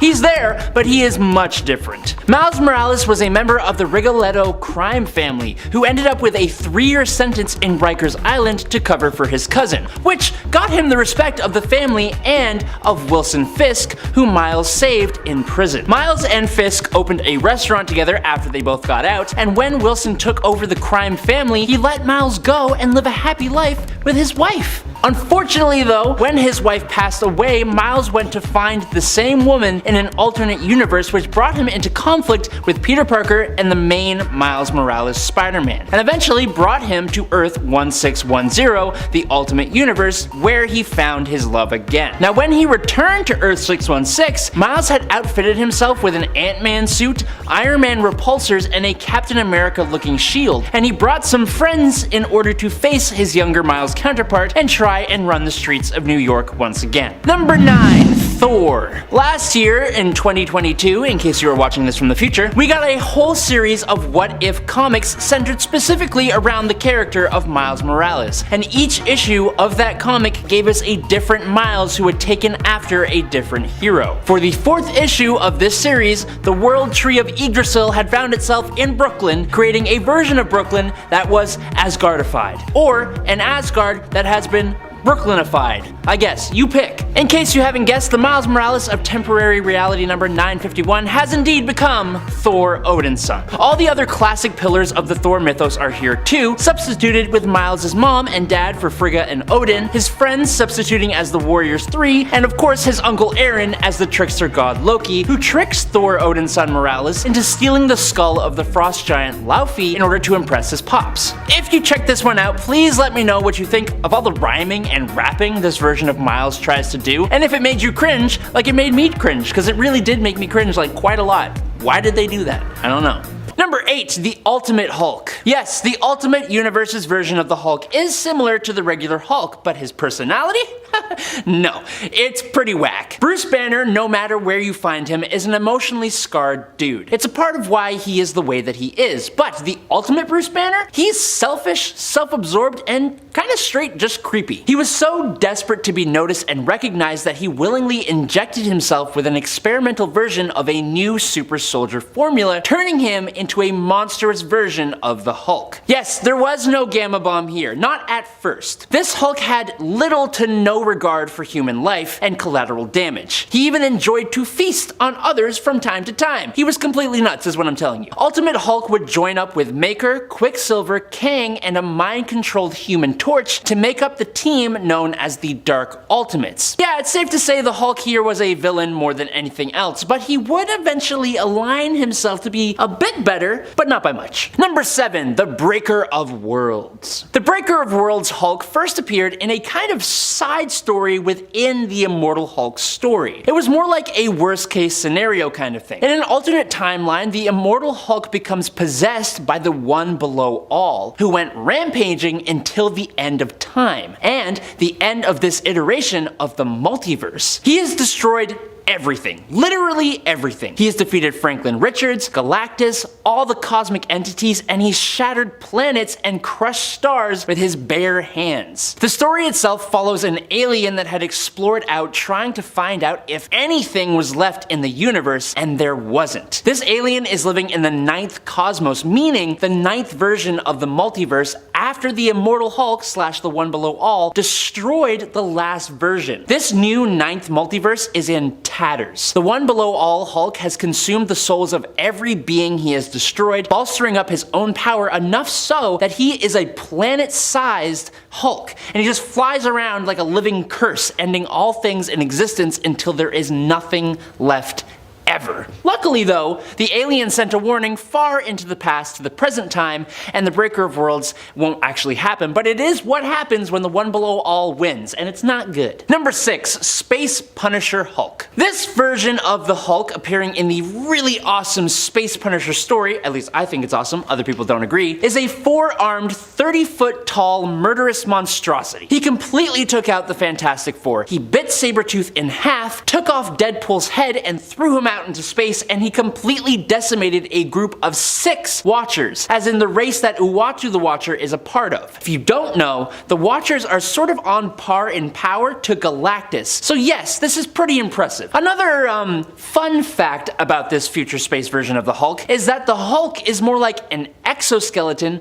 with Bruce Banner contained within the Hulk's chest. But they are still separate entities, allowing the Space Punisher to end the life of Bruce Banner, which in turn allows the Hulk to just jump off into space free and leaving everyone alone. It's intense, it's really weird, it's extremely brutal as you'd expect from a Punisher story, and we kinda love it. Number 5, Weapon H. What do you get when you combine Wolverine and the Hulk? No, it's not a joke, you get an absolute monster of a character. In Totally Awesome Hulk number 21, we're introduced to Clayton Cortez, a former Marine who was subjected to Weapon X's Batch H division, which primarily tried to create Hulk-Wolverine hybrid cyborgs. And you're right, that does sound absolutely awesome. Clayton himself, though, became H-Alpha. He has an adamantium skeleton, a healing factor, and claws just like Wolverine. But add on to that the ability to change from human form to his Hulk-like form that gives him near limitless super strength and other Hulk abilities, and that is one scary powerful guy. He is an absolute beast, and his creator says he can defeat nearly everyone on the planet, which I honestly kinda believe. Now,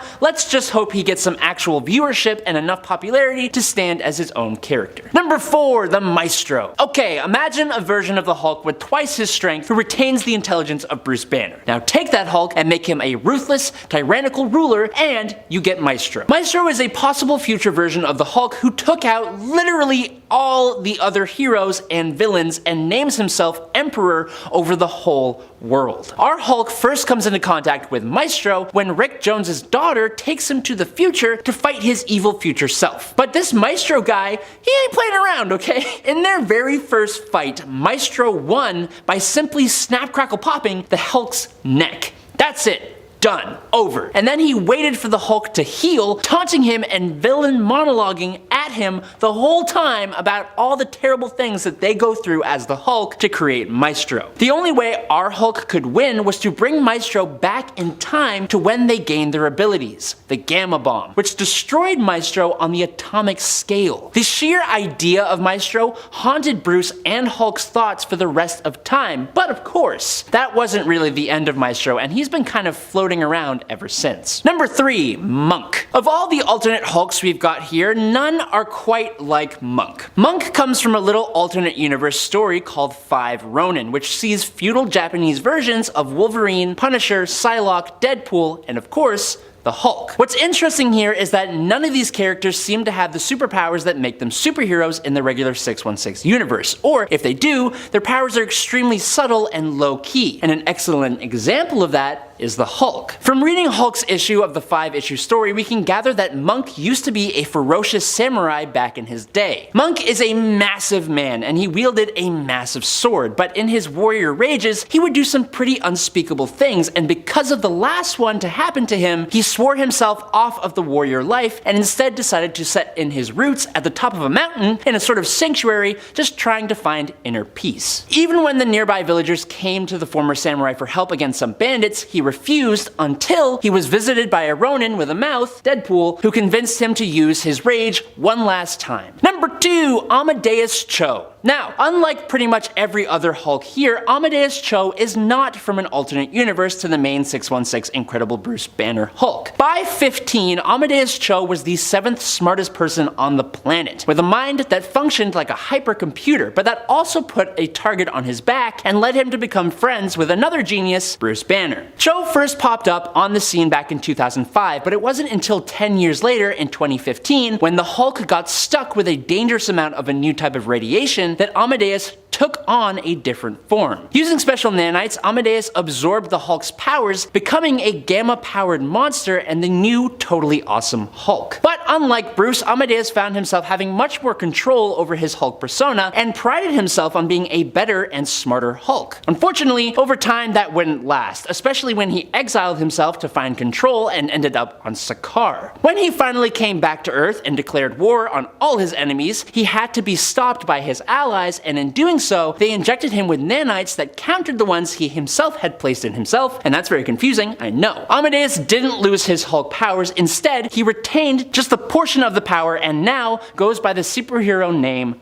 Brawn. And finally, in at number 1, it's Aborigine Hulk. You ever heard of the House of M, when Wanda Maximoff changed reality to make the mutant Magneto the ruler of the world with his family and all that jazz? Well, in this world, when Bruce Banner transformed into the Hulk after the Gamma explosion, it is believed by Mr. Ross that he became a spy of Magneto, and he becomes hunted down like normal. But not like normal, he travels all the way to Australia, and he settles in with a group of Aborigine where he becomes a part of their tribe and finds an inner peace with Banner and the other guy, meaning the Hulk. But of course, the conflict between the mutants and the last remaining resisting humans finds its way to the outback and onto the territory of this Aborigine tribe. With kind of a control over the Hulk persona, Hulk and Banner help the humans halt their persecution by their mutant overlords, eventually helping AIM to rule Australia. I didn't think that would ever happen. There's this really cool moment where Hulk is using a whale to cover a submarine. I know that sounds confusing, but if you just look at it, I promise it's amazing. And at 10, Blitzkrieg. Earth X Flash, or Blitzkrieg, was born and raised in a world where Germany won World War II. And since this is a sensitive subject for YouTube, I'm going to avoid using specific terms, so sorry in advance, but you know what I'm talking about. While his real name is unknown though, Der Blitz, as he's known in German, is a member of Gerechtigkeit, which is basically just an evil regime version of the Justice League, also referred to as the JL Axis. The current members are Brunhild, the Earth X Wonder Woman, Leatherwing, Earth X Batman, Hawkman, Hawkgirl, Flash, Green Lantern, and Overman, which is the Superman of Earth X. But this version of the Flash also appears in the Freedom Fighters The Ray animated series that takes place in the Arrowverse, but was interestingly missing from the Crisis on Earth X crossover event that featured characters from that show. Instead, this Flash was just Eobard Thawne of Earth 1 wearing Harrison Wells' face, who went and joined the regime, which is a whole other can of worms. But it leads people to believe that he killed the Earth X Flash in order to prove himself. And at 9, Kingdom Come Flash. Wally West from Earth 22 is weird to me, okay, since it feels kind of backwards. In the Kingdom Come universe of Earth 22, Wally West received his speed through unknown means, but nonetheless he still became the Flash. When Superman retired, Wally kept going, but he kept going and kept going and never stopped, running from scene to scene, disaster to disaster, never taking a break. For this, however, he had a daughter who got her speed genetically and became Kid Flash, but this is where it really gets weird. His children were named Iris West and Barry West. It kind of sets me on edge because they're supposed to be older than him, but like Wally is supposed to inherit the Flash mantle. Not to mention that this time Barry and Iris are actually biological siblings, which only makes all the memes about the Arrowverse even worse. But considering how Wanda and Pietro in the Ultimate Universe is a thing, this kind of thing isn't anything new for the comics. Gotta love those Game of Thrones stories, right? Okay, well in this universe his kids don't end up dating, but you know what I mean.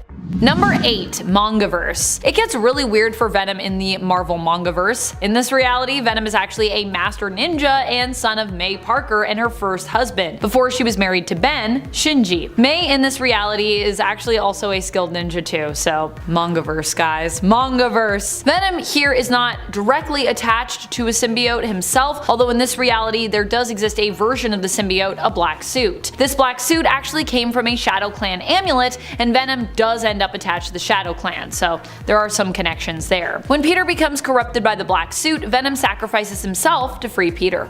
Number 7, Mania. Mania is a clone of Venom. Mania was actually created from a sample of Venom that had been acquired. However, that hasn't stopped the symbiote from taking on a life all its own, as it's continued to evolve in the comics, acquiring new purposes and hosts along the way. The Mania symbiote was first created by the Ararat Corporation from a piece of Venom's tongue that they had harvested. It was intended to be used as a weapon to basically wipe out all life on the planet Earth, but this plan, well, it didn't end up working out as they had hoped. And while initially the Mania symbiote became obsessed with feasting off of its victims' fear and literally eating people, it eventually found a stable host in Andy Benton, and even became a hero for a time. That is, before it was taken by the super sinister Lee Price, who himself was also one of the worst hosts the actual Venom symbiote ever had as well. Number 6, Thor Machine. Thor Machine was the editorial name given to this alternate. This version of Thor is one you might recognize as War Machine, aka Jim Rhodes, aka Rhodey, Tony Stark's good friend and ally. However, this isn't the Rhodes of Earth 616, the main continuity. This is the Rhodes of Earth 12311, home of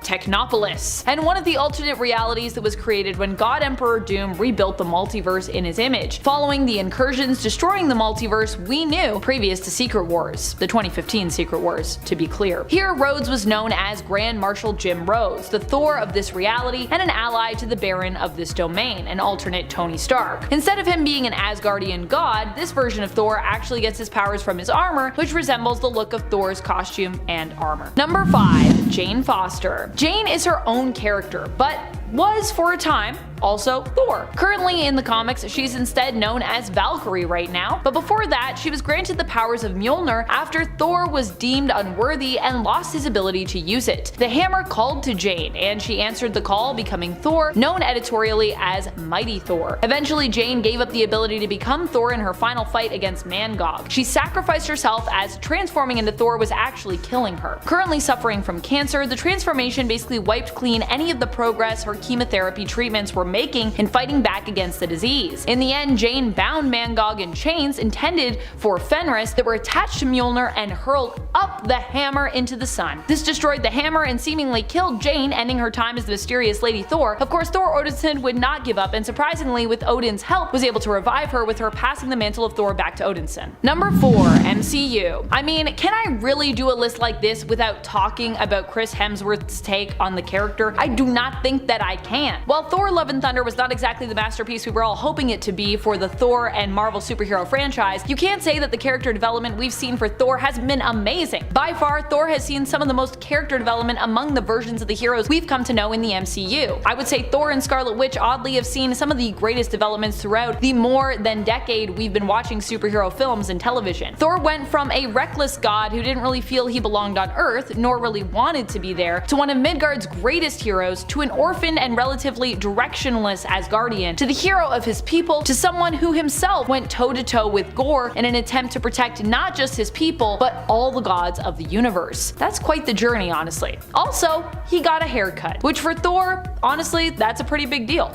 Number 3. Loki. A version of Loki who we initially knew as Kid Loki, but who has since become the main Loki in the comics, no longer a kid version of himself currently, was actually once Thor. He took up the mantle during the Marvel Axis event. Now, if you don't know of Axis, it was basically an event where the alignments of many major heroes and villains in the Marvel universe were flipped. For Thor, this meant he became a villain. For Loki, however, this meant he was free of the guilt of his past misdeeds and basically became a straight-up hero. It also meant he was deemed worthy to wield Mjolnir, which he did, himself becoming the hero Thor and fighting against his now evil brother Odinson. However, after the alignments of everyone were once more reversed, returning everyone, or almost everyone anyways, back to their old alignments, the guilt crept back in, making Loki feel unworthy and ending his brief time as the hero Thor. Number 2. Ultimate Thor. Ultimate Thor initially seemed to not be Thor at all, but just a human man named Thorleif Gorman, who was deemed delusional. However, in truth, he was actually Thor, and the delusions he would later suffer would actually reveal themselves to in fact be true memories. Claiming to be the Norse god of thunder at first led to him being institutionalized, but later these delusions were in fact confirmed to be his true memories by Dr. Donald Blake, whom Thor actually recognized as the reincarnation of his half-brother Balder. Thor was simply remembering after being exiled for years to Midgard and made to forget.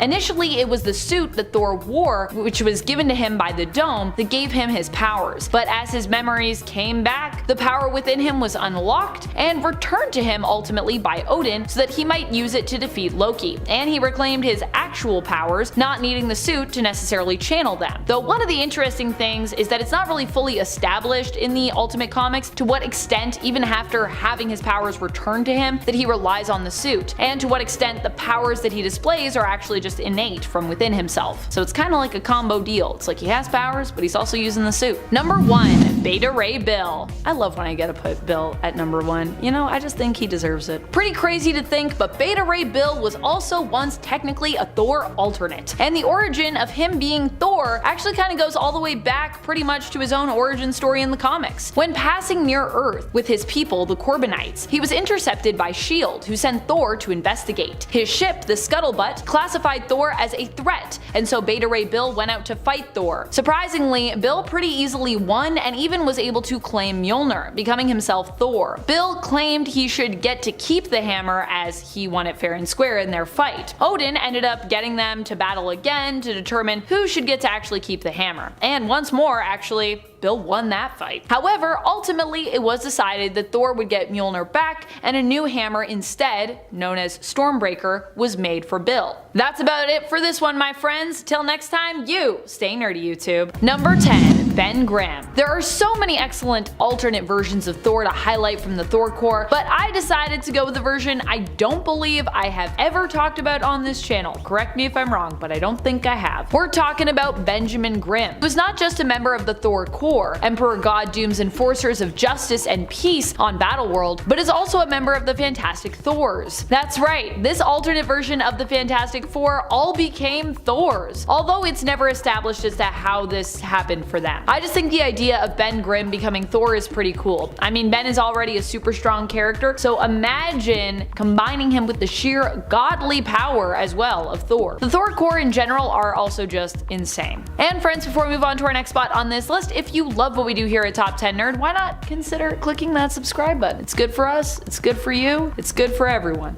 Number 9. Adam Aziz. Like Jane Foster, Adam Aziz became Thor briefly when the hammer presented itself to him. However, he didn't last nearly as long as other mortals have in the role. Definitely not as long as Jane Foster. This is because the hammer presented itself to him when it was broken during Donny Cates' recent Thor run. It wasn't that Adam was worthy, it was that the hammer needed to be fixed. He asked Thor before returning Mjolnir to him if he could use it to fly once high up in the sky like he and the other heroes so often do. Thor gave him permission, and afterwards he returned the hammer, giving Thor some advice on how he might fix it, based on Adam's own experience. The good ol' IT crowd fix. Have you tried turning it off and on again? Number 8. Nocturne. Nocturne isn't really an alternate version of Nightcrawler. She's actually the daughter of an alternate reality version of Nightcrawler, but honestly, she outshines her daddy, so we're talking about her instead. Nocturne, who eventually ended up in Earth 616, came from the alternate reality of Earth 2182, and is the daughter of both Nightcrawler and, surprisingly enough, the Scarlet Witch. She was raised under the watchful eye of her father, who she lived with at Charles Xavier's school. Her mother stayed as an Avenger but remained romantically involved with Nightcrawler, but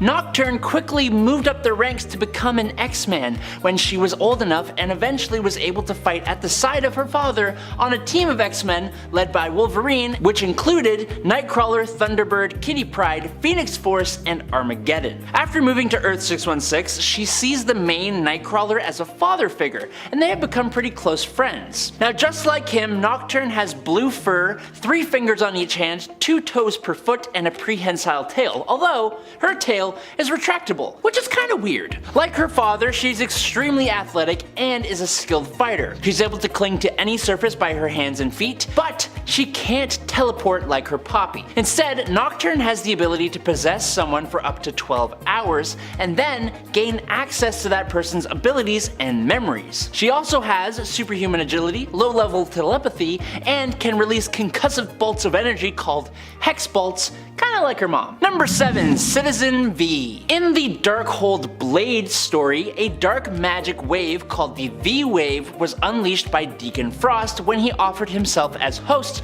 to the ancient blood demon La Magra. The V-Wave turned billions of humans into vampires, but it also affected superhumans, randomly converting them into either humans or vampires. On Krakoa, almost every mutant that was turned into a human was completely decimated by the ones that were turned into vampires, with the exception of just Nightcrawler, who managed to teleport away before he was turned into a human. Kurt eventually made his way back to the United States of America and formed the last Avengers with the Prowler and Silver Sable, taking up the mantle of Citizen V. In a world dominated by vampires, Citizen V and his Avengers tried to locate a cure for vampirism, which unfortunately for Citizen V led to his untimely demise at the hands of the Daywalker Blade. But up until then, he was really freaking cool. Number 6. X2. If you ever watched the second ever live action X-Men movie, fittingly titled X2, then you probably remember the absolutely awesome opening scene, which was basically just a showcase of Nightcrawler and his powers. Played magnificently by Alan Cumming, this Nightcrawler is brainwashed into attempting an attack on the President of the United States, and the scene basically sees him take on the entire Secret Service, and I'm getting goosebumps just thinking about it. Like, I actually got some right here. Outside of that scene though, Nightcrawler shares much of the same history with the comic book counterpart. One major difference between the comic book Nightcrawler and his film counterpart is that he wears ordinary civilian clothing as opposed to an X-Men uniform because he's not actually a member of the X-Men in the film, just an ally of the team. Some other differences would be that he has blue flesh instead of blue fur, his skin is also decorated by angelic symbols to reflect his religious nature, and I guess his puff of smoke is more blue than purple, but who cares? That opening scene sold me immediately on the character of Nightcrawler, and for that, I thank it. Number 5. Age of Apocalypse. In the Age of Apocalypse, Nightcrawler is very similar to his Earth 616 counterpart, except he's an incredibly capable warrior brandishing dual blades at all times, and he isn't really as lovable as he would be normally. This Nightcrawler hates the church, having had a traumatic experience when he was much younger, which is a far cry from the original. Nightcrawler in this universe is also close to his mother, Mystique, which is why he gladly takes on the Darkholme last name. This Nightcrawler believes his biological father is actually Sabretooth, since Mystique stated that she had gone to the trouble of finding a father with fur when Nightcrawler complains that he was cold. What's really interesting though is that this version of Nightcrawler actually chooses to remain in the 616 reality and joins up with X-Force. But being on Earth 616, he does get mistaken for the original Nightcrawler, which he does not appreciate. Like at one point he pushed Kitty Pryde for mistaking him for a resurrected Nightcrawler. While working with X-Force, he has successfully took out his reality's Blob by teleporting a shark into his stomach, which devoured Blob from the inside out, and he also took out Iceman from the Age of Apocalypse reality, where the weakened Iceman begged for forgiveness before being thrown into an incinerator, which is a pretty fast way to go, I guess. He has also made several unsuccessful attempts on Dark Beast's life, but that never really went anywhere. In March 2013's Extermination crossover, this focused on Nightcrawler's attempt to get back to his home universe, but unfortunately, during the event, the Age of Apocalypse reality was destroyed alongside this version of Nightcrawler. Number 4. Earth X. Okay, so this one to me is really strange. In the Earth X reality, where the entire population was given superpowers thanks to the release of Terrigen Mists, Nightcrawler was a part of Excalibur like he is in the normal universe. During a fight with Grey Gargoyle, he was forced to teleport away to a random village, but strangely found himself turned back into just a regular old dude with no powers, and for that he was attacked by the villagers who are now mutated. Eventually he was visited by the demon Mephisto in disguise. Mephisto convinced Kurt that everyone hated him for being a freak and convinced Nightcrawler to want revenge. Under that direction, Mephisto brought Nightcrawler to Limbo, transformed him to appear as Belasco, and clouded his memory to lead him to believe that he really was the Belasco in Dante's Inferno. He was then put in suspended animation and frozen in ice. Later on, in a fight with Captain America and Captain Marvel, Mephisto ended up causing Captain America to accidentally send the frozen Belasco Nightcrawler into the past, where he essentially did the same things that Belasco is known for in the regular continuity. Earth X is amazing, but I'd be kinda lying if I said it wasn't incredibly confusing at times and deep, and does a lot of weird things just like this. Belasco Nightcrawler eventually became a good guy and one of the key figures in deciding life or death on Earth 9997. Number 3. Thor Core. Okay, so this version of a Nightcrawler isn't really around for any significant amount of time, but the idea of him is just so cool to me, and I kinda want more of it. During 2015 Secret War event, when Dr. Doom created Battleworld, he pulled together an entire army of alternate reality versions of Thor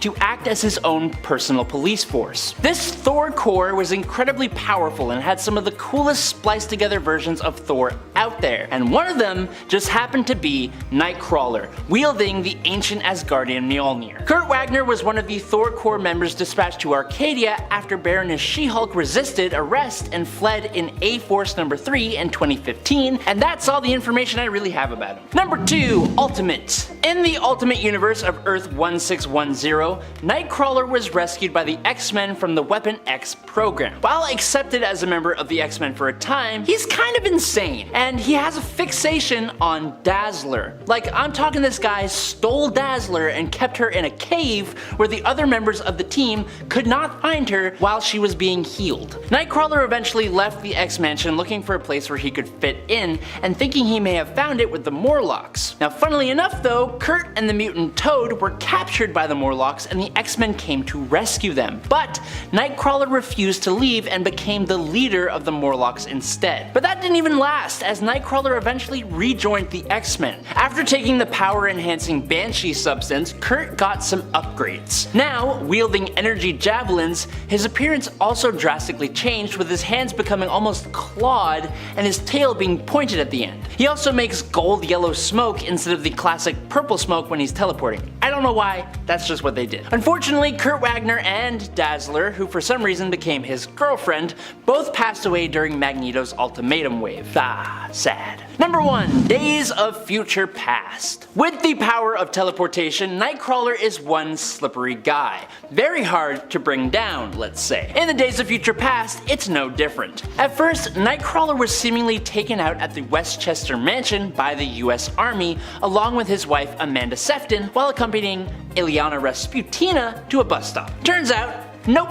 he somehow survived the Mansion Massacre. Now, fleeing to Europe and establishing himself in United Germany, Kurt was both part of the priesthood and the European Mutant Collective, and he now went by the name Father Wagner. In this position, he was a constant irritation to the hierarchy, and for that was tracked and attacked by the Hound, Rachel Summers. Nightcrawler, or Father Wagner I should say, managed to buy Pietro enough time to get the orphan mutants he was protecting to safety before being apparently taken out by Ahab.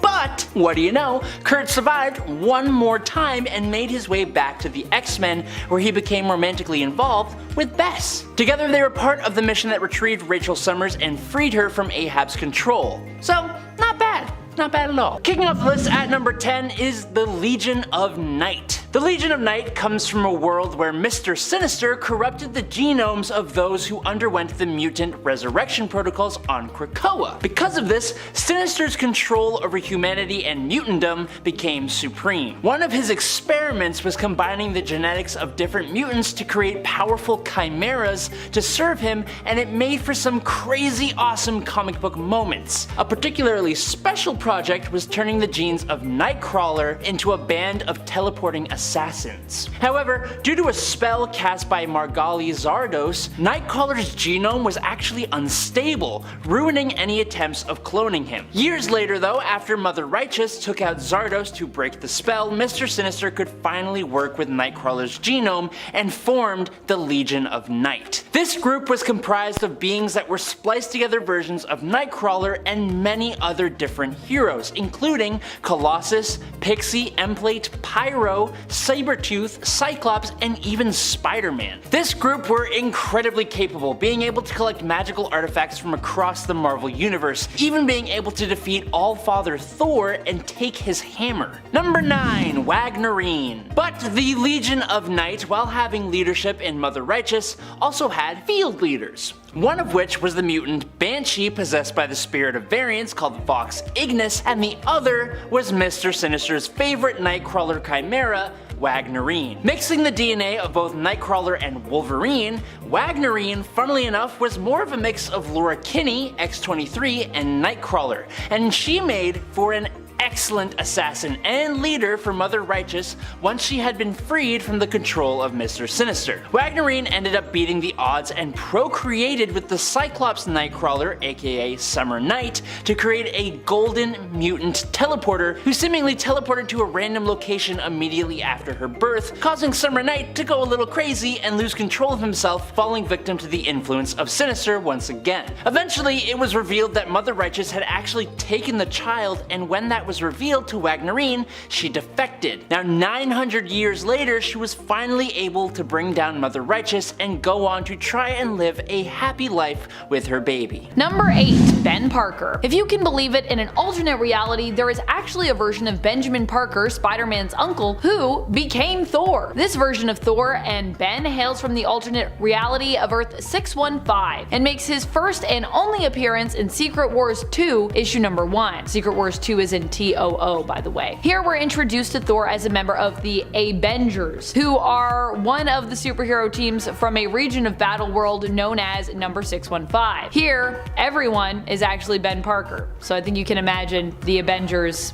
I mean they're all Ben. Number 7, Eric Masterson. Okay, so with Thor, there are a lot of other folks who have also had the mantle, but this isn't really the same as someone like, you know, DC's Green Lantern. For that, there are many different Green Lanterns, and then there are alternates of those characters from other realities. For Thor, you know, there's usually only one Thor at a time, which is why I'm letting myself count versions of the character like Eric Masterson who are from the main continuity. Eric for a time was Thor himself, but also existed as Thor in the Earth 616 reality. How was this possible? Well, Eric was just a mortal man, but after becoming involved in Thor's adventures, ended up bonded with the hero after he received a life-threatening injury. In order to save Eric's life, Thor pleaded with Odin to help. Odin helped by merging Thor and Eric together, with them each initially retaining their own separate personalities and forms, but simply sharing a body.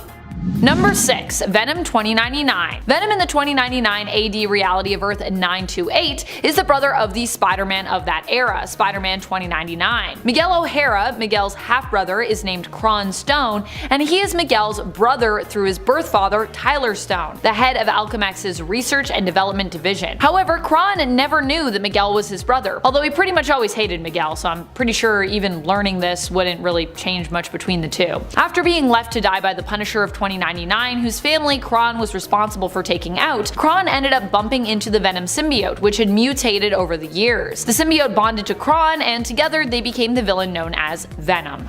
Number 5, Legion. Legion is another version of Venom that ended up being assimilated by him. Yeah, symbiote alternates can be kind of weird sometimes, to be honest. I mean, right now in the comics we technically have a bunch of Venoms that are all Eddie, but they're all like from different points in his life, and it just... symbiotes are weird. Legion was basically created by the maker and Eddie Brock, and was used to fight against Dark Carnage during the Absolute Carnage Venom-centric event. Dang, that was a fun event. Legion came to be thanks to a combination of codices which the maker was collecting on Earth 616 under the pretense of helping Venom to defeat Carnage. Now, in reality, the maker had his own plans for the collection of symbiote codices, which I don't think any of us are surprised by. However, those plans would not come to fruition as Eddie managed to bond with the maker's collection of codices in his fight against Dark Carnage, allowing him to defeat Carnage by summoning a Necrosword to, well, defeat him. Following this, when he was once more bonded to the Venom symbiote, it absorbed the Legion symbiote into itself. So, no more Legion symbiote, but it did exist for a time. Number 4, MC2. In the MC2 reality, we get to explore a world where Peter Parker was allowed to actually grow up and settle down. He and Mary Jane end up having 2 children, May and Benji. If you are wondering what Venom is up to in this alternate future, the symbiote ends up separated from Eddie Brock and locked up for a long time. Now, when it finally breaks free, it seeks out Peter. Looking to remain bonded to him, Venom intends on isolating Peter, leaving him with no one but the symbiote, and kinda also hopes to torment Peter as payback for his rejection years prior. Venom as such intends to kill Peter's family while bonded with Peter so that he can make him watch. Fortunately, Peter's kids both end up with superpowers in this reality, and his daughter, Spider-Girl, aka Mayday, ends up stopping Venom, saving the day as well as her entire family. Number 3, what if the alien costume had possessed Spider-Man? In What If issue number 4, we find out the answer to this question. Here, Peter didn't realize until it was too late what his black suit truly was. No longer able to seemingly separate from Venom, Peter remains stuck with the symbiote. Although he attempts to get help, Venom uses its camouflage powers to make them impossible to find, also taking control of Peter whenever he attempts to actually reach out and contact Black Cat to get help. When Venom does end up in a battle with the other heroes, the symbiote actually chooses to jump ship to Hulk, leaving Peter drained of life energy. Appearing as a frail old man, Peter would soon pass away, dying of old age once he was abandoned. In another confrontation, Venom once again leaves Hulk for Thor, attempting to bond to him permanently. Fortunately, this process is interrupted by the arrival of Black Bolt, who, of course, successfully uses his sonic powers to separate Venom from Thor and also kinda incidentally destroy Mount Rushmore. Sorry about that one. At this moment though, Black Cat appears on the scene and uses a weapon to permanently defeat Venom, getting revenge for the man she loved who the symbiote had taken away from her. Number 2. Venom. One of the alternate versions of Venom is actually also a version of Gwen Stacy. This version of the character hails from the Earth 65 reality, Spider-Gwen's home reality. You might have heard of it, especially if you've seen Across the Spider-Verse. Here for a time, Gwen Stacy, often known as Spider-Woman, Spider-Gwen, or currently Ghost Spider, bonded with the Venom symbiote. In this reality, the Venom symbiote was created in a lab by Dr. Elsa Brock. It was used to return Gwen's spider-like powers to her through bonding with her. This version of the symbiote is seemingly made up of jelly-like little spiders, which can come together and even shapeshift. However, this version of Venom was created based off of basically alien spiders. Initially, Gwen attempted to resist the offer to bond with the Venom symbiote because it was offered to her by her enemy, Matt Murdock, but desperate for a cure for her friend Harry Osborn, who, like Peter, had also used the lizard formula on himself, she ended up ultimately becoming one with the symbiote. Number 1. World of Codex. In the reality of Earth 1051, we get to see what would have happened had Dylan turned dark and become the extremely powerful villain known as Codex. In this reality, it was Anne Weying, not Eddie Brock, who became Venom after Peter rejected the symbiote. After a time, Venom adopted an armor-like appearance and changed their name to Agent Venom. Anne and the symbiote ended up having a child together that was half human, half symbiote. They named him Dylan. However, in this reality, Dylan does not become a hero, but instead becomes a villain after falling under the influence of the symbiote god Null. Taking up the name Codex, Dylan sought to conquer the world. Anne, as Agent Venom, was one of the heroes who fought against Codex in an effort to stop him, but ultimately failed. Following Codex's victory, Agent Venom carries on, continuing the fight underground as a member of the Resistance. Starting off at number 10 today is Infernal Hulk. On Earth 11638, Bruce Banner was officially completely done with dealing with the unpredictability and rage of the Hulk. So, when Spider-Man introduced Bruce to Stephen Strange, the Sorcerer Supreme, Banner became his apprentice, and after lots of training in the mystic arts, learned how to separate himself from the Hulk entity. He did this by sending it to hell and making it a demon, and this was a great solution. Until the 616 Hulk, along with Deadpool and Spider-Man from 616, came to Earth 11638. The Infernal Hulk managed to enter back into the realm of Earth, swapping places with 616 Banner's Hulk persona. Infernal Hulk went after the new Sorcerer Supreme, Bruce Banner, who was saved by both Deadpool and Spider-Man. So, how did they defeat this demon Hulk? Well, Sorcerer Bruce reversed the banishing spell that sent Hulk to hell, and just before Infernal Hulk could return to his original Bruce Banner body, Bruce had his neck crickle-cracked, which brought him to the pearly gates. But his spirit lived on in the astral plane, so it's all good still. Number 9. Hulk 2099. This version of the Hulk, appearing in the awesome possible future of 2099, where Spider-Man 2099 makes his home, is a guy named John Eisenhart. He was a corporate lawyer for big movie studios who went to manipulate a group called the Knights of Banner, who were a cult-like group of warriors who followed the ideologies of Bruce Banner, which sounds very cool, and it is. John was going to gain the rights for their name in order to make a movie about them, all while giving them nothing in return. He turns them into this corporation called Sweet Dreams, thinking they'll be brought in peacefully, but it doesn't go that way at all. The only Knight of Banner who survives, Kid, goes to a gamma machine, but John saves the kid, pushing him out of the way and being blasted with gamma radiation. John can now turn into the Hulk whenever he wants. He has a super strong prehensile tongue, which is terrifying, and he is much more beast-like with massive claws. He's just as powerful as regular Hulk, but unfortunately, his comics were not popular enough to last more than 12 issues. Maybe he'll get a resurgence. I doubt it though. Number 8. 1602. King James is the alternate version of Wolverine that exists in the 1602 reality, or rather, the 1602 reality as it exists in God Emperor Doom's Battle World, which appeared during the 2015 Secret Wars event. This version of Wolverine also has claws like his comic book counterpart, but is a villain instead of a hero. He is one of the witch breed that Sarah and Angela hunt down, with Charles Xavier taking over for James after he is defeated. In its 7, Ultimate Wolverine. In this reality, Wolverine suffers from amnesia, and as a result, there's little known about his early life, but what is known is both suspect and unverifiable. It is believed that at one point, Wolverine had a wife and child, but they were supposedly killed by Sabretooth. As both Wolverine and Sabretooth's memories have been tampered with in this past timeline, this claim is suspect. However, if both of their memories were altered, maybe it does have some validity. Wolverine did own a wedding ring that serves as his only link to his past, not the game. That's a whole other thing, that's a different channel. But this version of Wolverine has the healing factor, disease resistance, toxin resistance that, damn, I wish I had 2 years ago.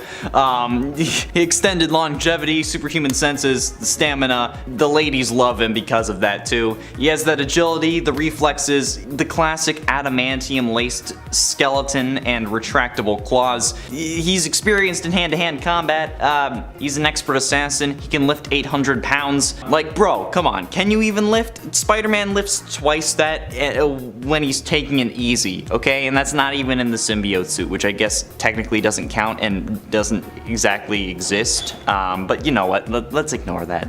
He's still cool. Number 6, The Punisher. In the What If Wolverine one-shot issue number 1 from 2005, here we get to imagine what the world might have been like had Wolverine become Punisher instead of Frank Castle. The story is set a bit in the past and imagines what it would be like if Logan had lost his family and sought revenge. In this version of the tale, Wolverine goes up against Scarface, who has Logan's family killed. His wife in this universe is Silver Fox, and together the two had a son. Scarface also might be a character that you'll actually recognize from the main Marvel universe here. He's an alternate version of Logan's half-brother Dog, who you may know from the Wolverine origin story and comic series. Halfway through into number 5, Wild Thing. On Earth 982, Rena was the new girl at a high school where some of the more popular girls tried to make her life miserable because, you know, it's high school. Stating that she was the daughter of an immigrant and an unemployed biker, but her father is Logan. You know, Wolverine. So he picked her up from school on his bike, and opinions changed about her. Because, you know, yeah. Especially when they learned that her mother, Elektra, was a wealthy martial arts expert. Gotta love high school. However, life at high school wasn't just about dealing with the crowd, because as Wild Thing, Rena had to save a classmate from a high-speed kidnapper, defeat a computerized assassin, stop a demonic invader, and even fight one of her teachers when he was turned into a prime sentinel. Yeah, jeez.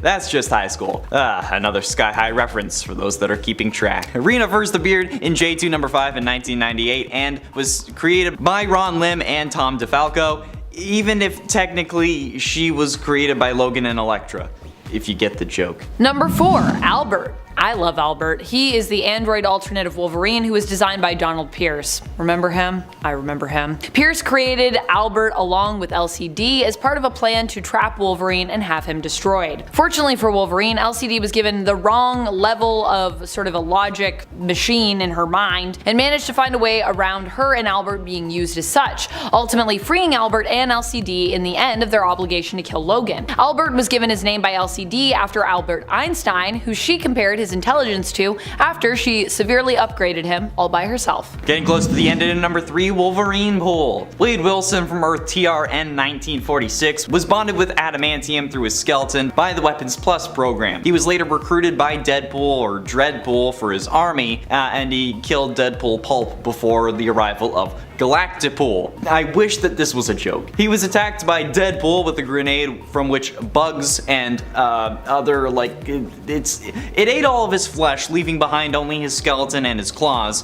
which was seemingly the same as Earth 616's Wolverine's skeleton and claws, but like, it's a Deadpool. It's Deadpool in Wolverine's body. That also has the same scarring that regular Deadpool has. Wolverine Pool's healing factor is most likely weaker than 616 Wolverine or Deadpool's healing factor, which makes him less dangerous, but come on, okay? A combination of Wolverine and Deadpool is something that we should all fear, and most likely do, but I'm surprised Deadpool didn't make this a thing at the end of Deadpool 2 when he was correcting everything that he had done wrong. He should have done this, that would have been funny. Number 2, Talon. Laura Kinney is obviously one of my favorite versions of the Wolverine character, and she herself has has also technically been Wolverine. Initially known as X-23, Laura was actually created to be a clone of Logan. Her mother, Sarah Kinney, initially tried to create a clone of Logan, but was unsuccessful due to the Y chromosome being damaged. Instead, she attempted to compensate for this by using some of her own genetic material to supplement the parts of the genetic sequence that were basically damaged and missing,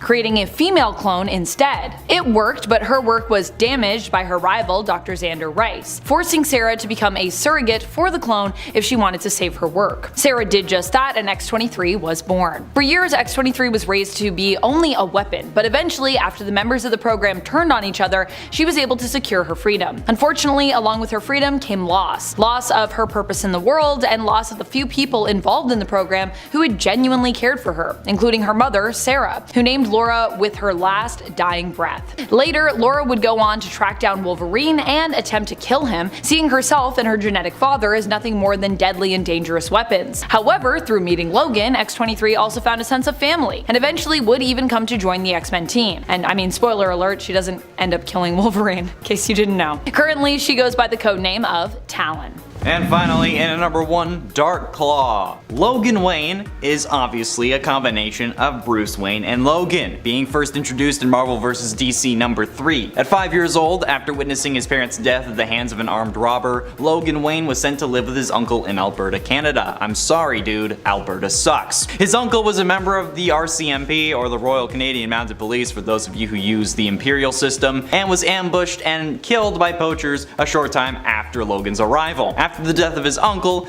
Logan was sent to live in a home run by nuns, and as soon as he was old enough, he enlisted in the RCAF, the Royal Canadian Air Force. I don't know if they have an acronym, but it just felt right. Logan was submitted to the Weapon X project, which was a Canadian super soldier program, and then from there, it's kind of the same thing. His bones were bonded to adamantium, and he discovered that he was a meta mutant, which is just the meta mutants in this dimension, but yeah, it's Batman and Wolverine, okay? He has all the powers of Logan and a clawcopter and clawmobile.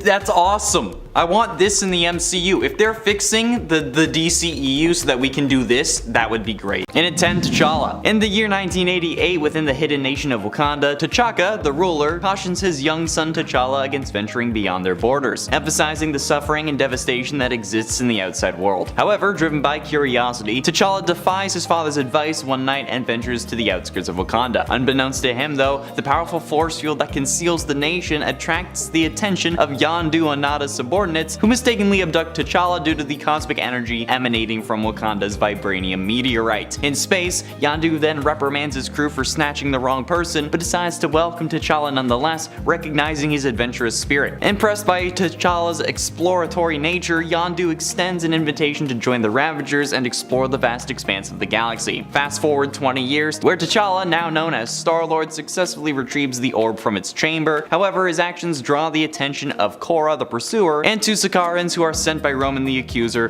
to get the artifact. This is just it's from an episode of What If, you know, the MCU animated series on Disney Plus. So if you want the full story along with Thanos and the rest, be sure you watch that episode because it's good, pretty good. And at 9, Guardians 3000. As the ruler of the dwindling Spartax Empire, Star-Lord of Earth 691 found himself leading the remnants of his war fleet. In a critical turn of events, he was summoned by the Guardians of the Galaxy along with the remaining leaders of the Galactic Council to address a grave situation. This involved the human Gina Drake and a temporal anomaly that reset their family, returning them to the beginning of a war they had previously won. Amidst an unexpected ambush orchestrated by the Brotherhood of the Badoon, Star-Lord courageously fought alongside his fellow Guardians, determined to create an opening for their escape. United by their mission, they braved the chaos and danger together, striving to overcome the odds and protecting their cause. He has a pistol capable of conjuring one of the 4 elements, and Peter Quill of This Earth has also mentioned that he inherited his armor, element, gun, and ship when he became Star-Lord. So it could mean that this isn't really an alternate version of Star-Lord, but rather his descendant. Gina Drake also suggests it as they meet Earth 616 Star-Lord, and it's revealed in Guardians 3000 number 6 that Peter was born on Spartax in 2985. Number 8, Punisher Noir. The 2009 Noir series from Marvel Comics saw several heroes existing in the Prohibition era post-World War I. Kicking off with the hit of Spider-Man Noir,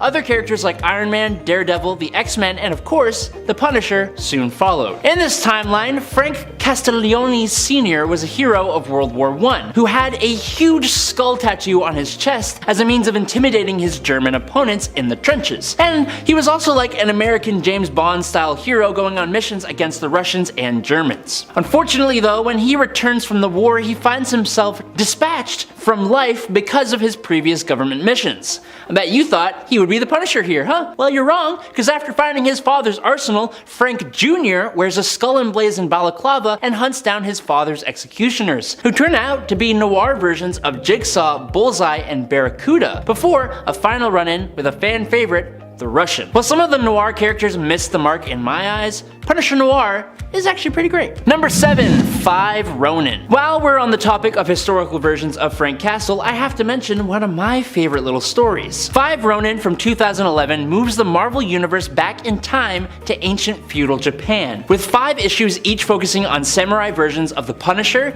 the Hulk, Deadpool, Psylocke, and Wolverine. It is so cool. Each character gets a short standalone story where all of them eventually encounter the wandering Deadpool, who narratively links them all together for us. This version of the Punisher shows him returning to Japan from war in Korea to find a rival has taken the opportunity to take away his family and claim his land. As is usually the case with Frank Castle, or in this world, Akagi, this leads to some ruthless revenge. Wielding a katana and a big old blunderbuss that I forget the name of, Samurai Frank brings a decided end to anyone that attempts to cross his path during his quest for vengeance. Number 6, Franken Castle. After he was taken off the board by Daken on orders from Norman Osborn during the Dark Reign event, Frank Castle, yes, the Punisher, was revived by the Legion of Monsters as an undead zombie-like monster known as Franken Castle. The Legion resurrected Frank to recruit him in their fight against the villain known as Hellsguard, who was systematically taking out monsters using samurai-like assassins. Although he originally refused to help them, Frank got involved after seeing some innocent little monsters being dispatched too, and that is not something Frank is willing to abide. He went on to slay hordes of Hellsguard's men. It's honestly an incredibly interesting moment in Frank Castle's history, and it got this version of Frank moved to Earth 666. He also nearly enacted revenge against Daken, being stopped by Wolverine before he was returned to his human form through the Bloodstone. But he kept going on in 666, and it's really cool. Number 5, Marvel Universe versus the Punisher. In this universe, the Punisher interrupts an arms deal involving what he thinks is a briefcase nuke,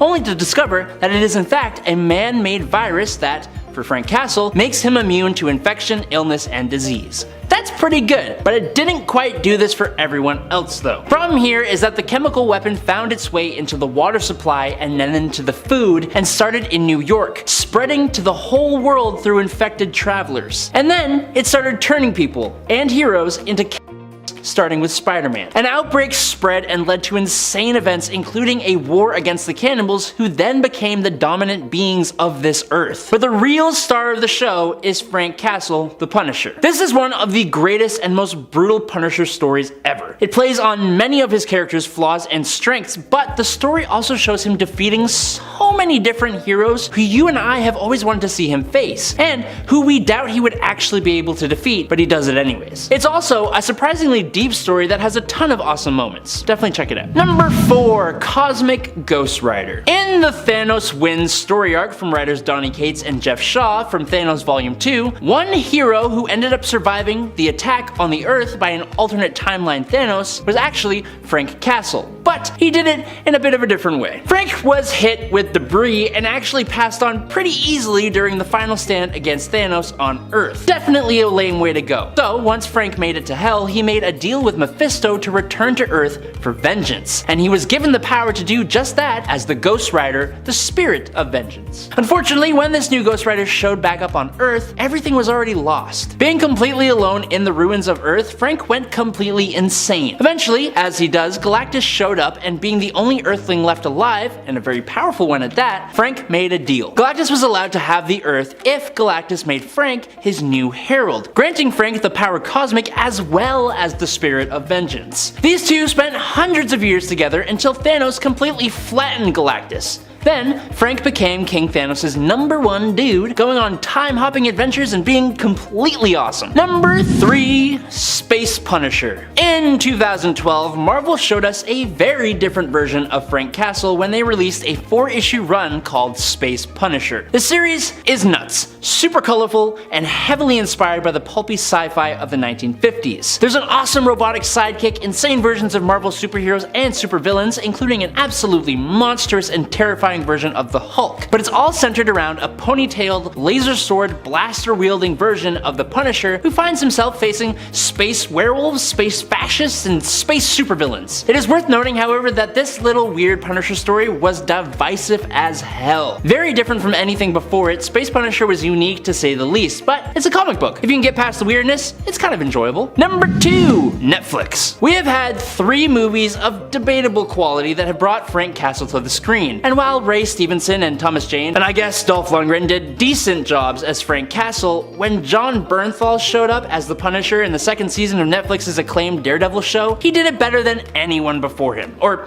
at least for me, it was the most believable version of the Punisher I had ever seen on a screen. Bernthal brought fury and intensity at all times, almost to the point of seeming positively insane, especially when compared with the morals of Matt Murdock. His character was also incredibly capable and brutal, as is necessary for the Punisher to work. When he got his own show in 2017, it brought everything to a whole different level, telling a conspiracy story that also took a really good look at PTSD in soldiers, while also bringing the right amount of brutality that you'd expect from a Punisher story. Even my mom liked this show, and she doesn't even read comics. That's the highest praise I know how to give. And coming in at number 1, Punisher Max. Punisher Max was an adult comic, and for a guy whose main thing is ushering people to the pearly gates, it makes sense that this setting suits his character best. Removing the Punisher from all the costumes and superpowers of the regular Marvel universe and dropping him right into an America facing the early days of the War on Terror, it kicked off with the CIA trying to recruit Frank, which sets off a hugely violent political game. This Frank Castle was a veteran of the Cold War, running Black Ops alongside Nick Fury in Vietnam, and he is not someone you want to mess around with. Like, he lights out Microchip during the first storyline just for helping the CIA to even find Frank Castle. His enemies here are also much more threatening and scarily realistic compared to anything that Earth 616 has thrown at the Punisher. With a big shout out to Barracuda specifically, another former soldier just as ruthless and skilled as Frank is. Punisher Max shows the very real physical and emotional damage that Frank Castle's crusade would cause him in real life. Obviously with a tiny suspension of disbelief that comes with a comic book. If you choose to give it a read, just be warned that it is extremely graphic, and you shouldn't read it unless you're over the age of, like, I'd say 18. Starting off the list today at number 10 is Red Death. The Dark Multiverse was given to us largely by telling the story of multiple different versions of Batman who have each been twisted into a corrupted, villainous version of Bruce Wayne. Brought together by the Batman Who Laughs, the Dark Knights are basically like an evil collection of Batman from across the Dark Multiverse, each one standing in or representing a member of the Justice League. Arguably one of the most popular of these Batmen would be Red Death, an evil Bruce Wayne with the powers of the Flash. In his dark reality, Bruce Wayne was pushed to the limit after losing so many of his sidekicks, which should be a good reason for why he should stop recruiting younglings to be his Robins, but I digress. Believing that he needed to be more brutal in his crime fighting, and that he would be better at using the Speed Force than Barry Allen, Bruce took down Flash's rogues, took their equipment, and then used it against his fellow Justice Leaguer. Batman then strapped Barry to his Batmobile, fused it together with the Cosmic Treadmill, and then he drove it all into the Speed Force, absorbing Barry and his powers. Bruce, now empowered with the Speed Force and much more evil than he should be, became the Red Death and joined with the Batman Who Laughs and his Dark Knights. Number 9. Last Son. While the majority of characters given to us from DC's Dark Multiverse are alternates of Batman, thanks to the Batman Who Laughs and his Dark Knights, the Dark Multiverse is a place where everything can go wrong with anyone. Probably the most alarming of the Dark Multiverse alternates would be the dark versions of Superman, and the Last Son, in my mind, stands above the rest. This version of Kal-El came from a dark universe corrupted by the Darkest Night, and instead of crash landing straight on Earth from the destruction of Krypton, Superman's rocket got lost and exposed to the cosmic storm of a black hole. When he finally reached his destination, Earth, the last son of Krypton was burning with the energy of 1,000,000 suns. space. It sounds super cool, and Last Sun looks absolutely amazing, but his whole concept is based on Superman's fear of becoming overcharged by the sun, and his capabilities are through the roof. He's terrifying. And it ain't Lord Starkill. Peter Quill, known as Lord Starkill in his home universe of Earth 25271, was a notorious space pirate and leader of the Ravagers. He had a personal vendetta against Corporal Carol Danvers, the leader of the rival Zeta flight pirates. Thanos the Just was a wise and noble peacekeeper who had hired Quill to retrieve a displaced reality stone from another universe. Quill laid in wait on the planet of Gaia, anticipating the emergence of Dr. Eve and her MIM unit from an ancient temple with the reality stone, and with his trusty element rifle, he skillfully incapacitated both targets from a safe distance and then claimed the stone for himself. During his journey back to the hideout, Quill contacted Thanos, much to the latter's dismay, as he preferred not to be associated with the individuals of Quill's reputation, but upon his return, the hideout was suddenly attacked by the Zetas with assistance from Widower. The Ravagers valiantly fought back, managing to restrain the entire enemy team, but in a controversial move, Lord Starkill proposed selling his nemesis and her crew to Thanos to clear his own name. That's definitely a cutthroat move, and you know what, Quill? I respect it. Those are the kind of go-get-em attitudes we need in space. And it's 7 Gamora. Following the presumed demise of Peter Quill, Gamora donned his mask and assumed the mantle of Star-Lord on Earth TRN-421, taking charge as leader of the Guardians of the Galaxy. The team consisted of Drax, Groot, Rocket, Iron Man, and Charlie-27. Their mission was to confront the formidable Silver Galactus, who had absorbed the power of the Silver Surfer and become even more ravenous than ever before. And at the Forsaken Gates of Asgard, where the gods were absent, the Guardians faced off against their former teammate Vance Astro, who had become the latest Herald of Galactus. Vance deployed an army of Punisher robots to keep the Guardians occupied while his master targeted their base at Nowhere. Meanwhile, Quill, who was assumed dead, had cleverly faked his demise and taken on the persona of Major Victory, infiltrating the ranks of the Heralds of Galactus to earn the trust of Silver Galactus. So, damn. Number 6. Abin Sur. On Earth 20, Abin Sur is actually the protector of Earth as Green Lantern. However, tragically, because he resembles a devil here, he actually protects Earth from a distance because he doesn't want to scare the planet's inhabitants. I think that's both sweet and also kinda sad. As such, he protects Earth from the Shadows, a hero who is largely unknown to the planet's populace. Not only is he a member of the Green Lantern Corps in this reality, but he is also a member of the Society of Superheroes, who were brought together by this universe's Dr. Fate, who goes simply by Doc Fate. Abin Sur as Green Lantern is also one of the heroes who joins up with the multiversal superhero team known as Justice Incarnate. Number 5. Star Sapphire. Despite still being known as Star Sapphire on Earth 11, Carol Jordan, an alternate of both Hal Jordan and Carol Ferris, is actually the equivalent to Hal Jordan's Green Lantern of the Prime Earth. Earth 11 is a world in which the premier superhero team of Earth, known as the Justice Guild, is basically gender bent, being made up of mostly female superheroes who are versions of their Prime Earth male counterparts. Wonder Woman, of course, in this reality though, is a man, because that would of course be the gender bend for Wonder Woman, Wonder Man. Despite being the alternate version of this Earth's Green Lantern, however, Carol still remains here a Star Sapphire, but is cemented solely as a hero. So not necessarily Star Sapphire in the sense that sometimes she's kinda evil. Number 4. Tangent Comics. I love the whole look of this character, to be honest. She seems super cool and super mysterious. This version of Green Lantern hails from Tangent Comics, as per the name of this point, obviously. She made her first appearance in Tangent Comics Green Lantern issue number 1 in the 90s. Now, if you aren't familiar, Tangent Comics was actually a DC imprint that existed from 1997 to 1998. It had various one-shot comics that introduced new characters who use names familiar to us through DC Comics mainline, but adding a new creative spin on them. As a result, its characters were super different from the versions that we are used to. Green Lantern herself has claimed to have many different names, including Lois Lane and Zatanna, but her true identity still remains a mystery to us. Her power actually seems to come from a more traditional Chinese lantern as well, so she's quite a different character and quite a different take, which I guess is why I like her so much. Number 3. Alan Scott. Now for this one, we're not talking about the Prime Earth Alan Scott. In fact, you may have noticed I'm actively trying to avoid mentioning any Prime Earth lanterns on this list that, just are not Hal Jordan. We are talking instead about Alan Scott of Earth 2. This version of Alan Scott gained his powers after he almost died as the result of a train crash. Here, Alan Scott specifically uses his Green Lantern powers to fight against the Grey, which is also interesting because his former love, Sam Zhao, actually actually goes on to become an avatar of the White. Yes, in this reality, Alan Scott is still gay. For any who are wondering, in fact, his history here differs somewhat, as he is actually openly gay in this reality, which is a little different. In fact, Alan was about to propose to Sam when the train they were on crashed, ultimately leading to Alan getting his powers after being left as the only survivor. That's right, everyone else was gone, is just Alan left. He was approached by the Green Flame, which told him he was chosen to become the protector of Earth as Earth's Green Lantern.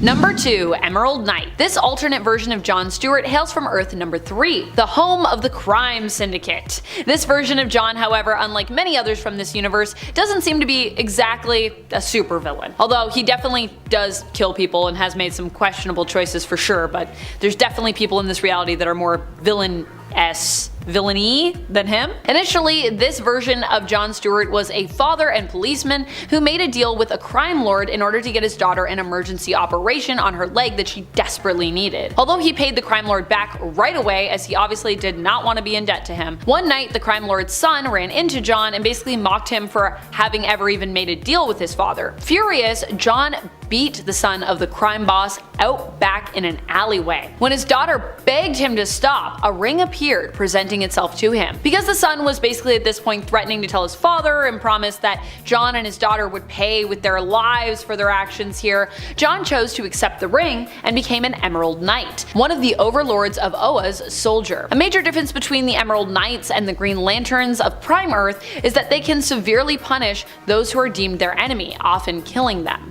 Number 1. DCAU John Stewart. While we know of John Stewart from the Prime Earth reality, the main continuity currently of the comics, he also has an alternate that hails from the DC animated universe. The animated universe isn't just pulled from one show, but is actually made up of a collection of shows, films, and comics, all exploring the same versions of these characters. It's not even really just its own universe, to be honest. At this point, it's also kind of like its own multiverse, possessing at least 9 of its own different alternate Earths. Here, John Stewart has a similar origin to his comic book counterpart, serving in the military before later being selected to be a member of the Green Lantern Corps. Part of the reason he actually believes he was selected is because of his time spent reading superhero comics as a kid, which he thinks actually helped him to aspire to become a hero, developing heroic traits and characteristics, and hence therefore being selected to become a Green Lantern.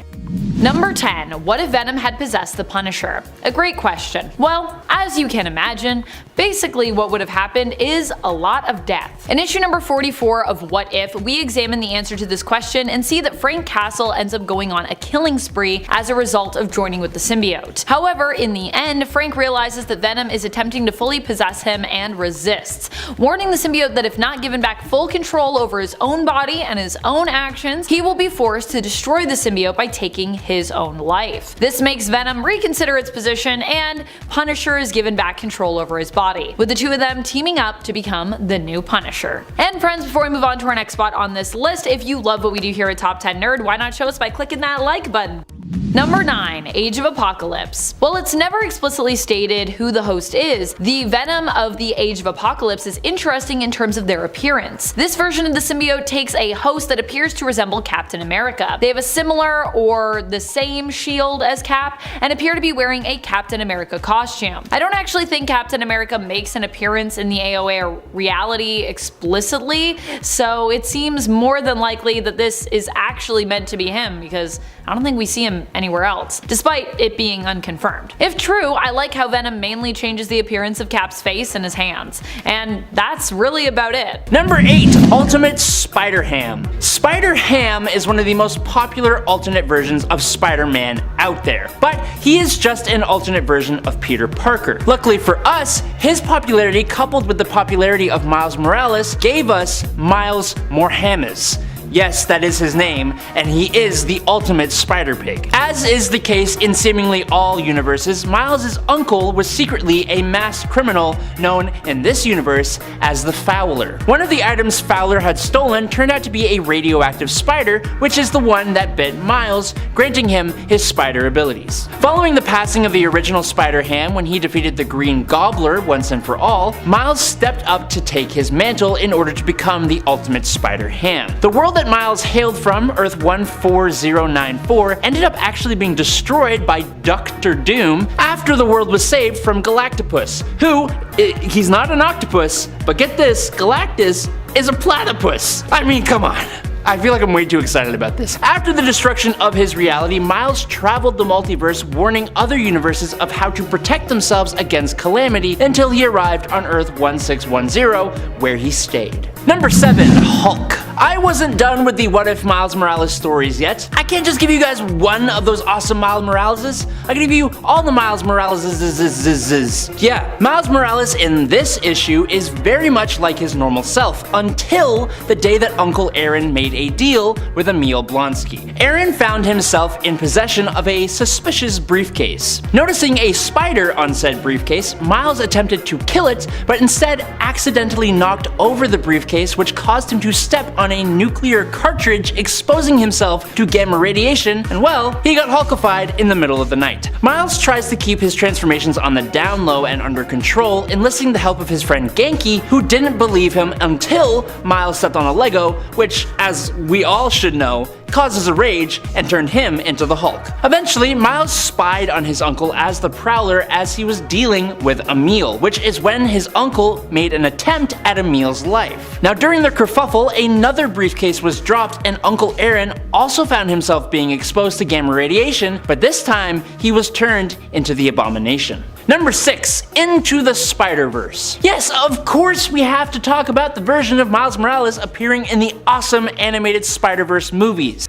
Number 6. Deadpool 2099. Because after the success of Spider-Man 2099 in the comics, every character was getting their own version. Although it might surprise some Deadpool fans to know that it actually took a bit longer for Deadpool to get his. Making her appearance in 2016, Warda Wilson is the futuristic daughter of Shikla and Deadpool. She's the daughter we never got from that couple since they ended up breaking up and getting divorced. Sad. The original version of Warda appeared in Jerry Dugan's Deadpool run in issue number 6. Here we are introduced to her as Wade's daughter from a version of the 2099 future. She actually hails originally from Earth 16356, which is not the same reality that Miguel O'Hara's Spider-Man 2099 hails from, considered the main 2099 reality of Earth 928. Warda becomes Deadpool in this future despite hating her father, who had already broken things off with her mom before she was even born.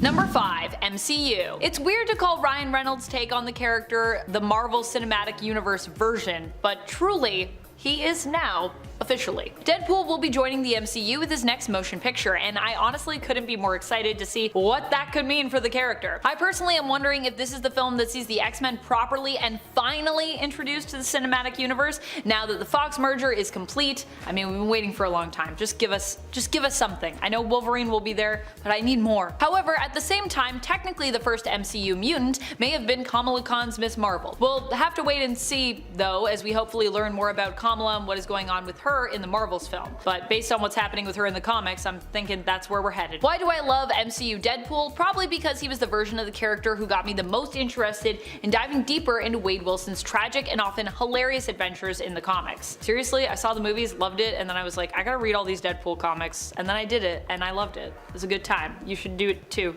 if you haven't already.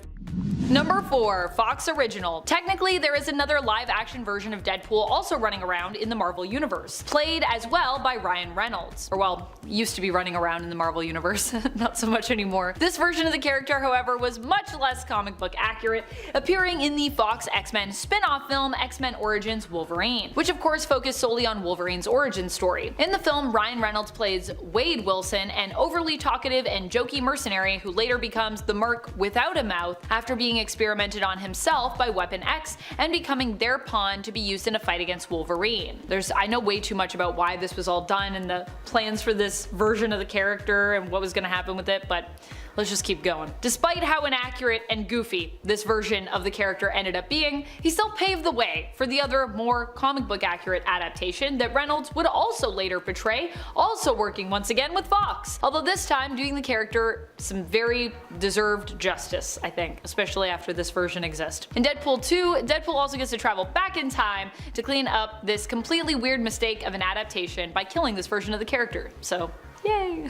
Number 3, Warda Wilson. I know what you're thinking. Didn't we already talk about Warda as Deadpool 2099? Well, that's actually not the only version of Warda, or Warda as Deadpool, in the multiverse, if you can believe it. I actually wonder, where is the alternate version of Warda who just becomes Queen of the Underworld like her mom? This version of Warda, though, also did not do that. Instead, she once again followed in her father's footsteps in this reality. This version of Warda as Deadpool hails from 2022's Spider-Man 2099 Exodus. This version of the character was created by Steve Orlando and Kim Jacinto. I think this makes sense, considering that when I read Orlando's stuff, it also kind of reminds me of Dugan's writing sometimes, and you know, Dugan is the one that originally gave us Warda, and I say that in a good way too. I like Orlando and I like Dugan, so it's a good thing. The reality this Warda hails from is also sadly not the main 2099 reality of Earth 928, but instead the other alternate reality of the 2099 future, there are so many, known aptly as Earth 2099, which I actually like better for that Earth. I'm just like, yeah, why don't we just call it Earth 2099? It's a lot cleaner in my mind.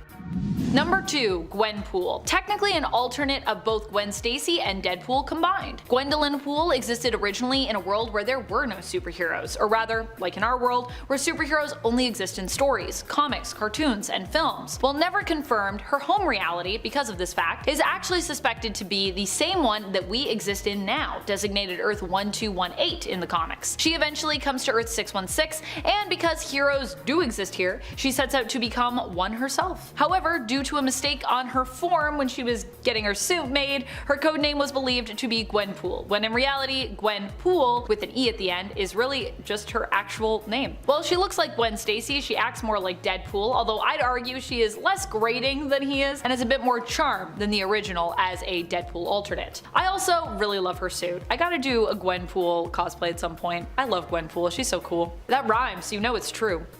Number 1, Wolverine Pool. We all know that Wolverine and Deadpool don't normally get along, though not for Deadpool's lack of trying, goodness knows. Deadpool is actually kind of fond of Wolverine and seems to genuinely enjoy teaming up with him at times, whereas Wolverine, like most supers out there, often gets easily annoyed if he's forced to work with Wade. Although to be fair to Wade, I mean, Wolverine doesn't usually like working with people anyways, he's usually a pretty grumpy Gus. In fact, the last team up that I've seen of Wolverine and Deadpool in the Benjamin Percy run of Wolverine was honestly pretty brutal, with Wolverine doing all sorts of terrible things to Deadpool just because he could. It's so mean. However, Marvel also knows how much we love reading this ridiculous team up, and so what did they do? They made a literal mashup character known as Wolverine Pool. Wolverine Pool first appeared in the 2007 comic Cable and Deadpool issue number 46. Sadly, his existence was pretty short-lived as he died a few years later. He ended up choosing to join up with the evil Deadpool Corps during Deadpool Kills Deadpool, which ultimately meant he had to lose because he was evil and therefore die. Though I am confident that one day this character will be resurrected. I mean, he's made up of 2 insanely popular characters, so they have to bring him back, right? At some point. Eventually.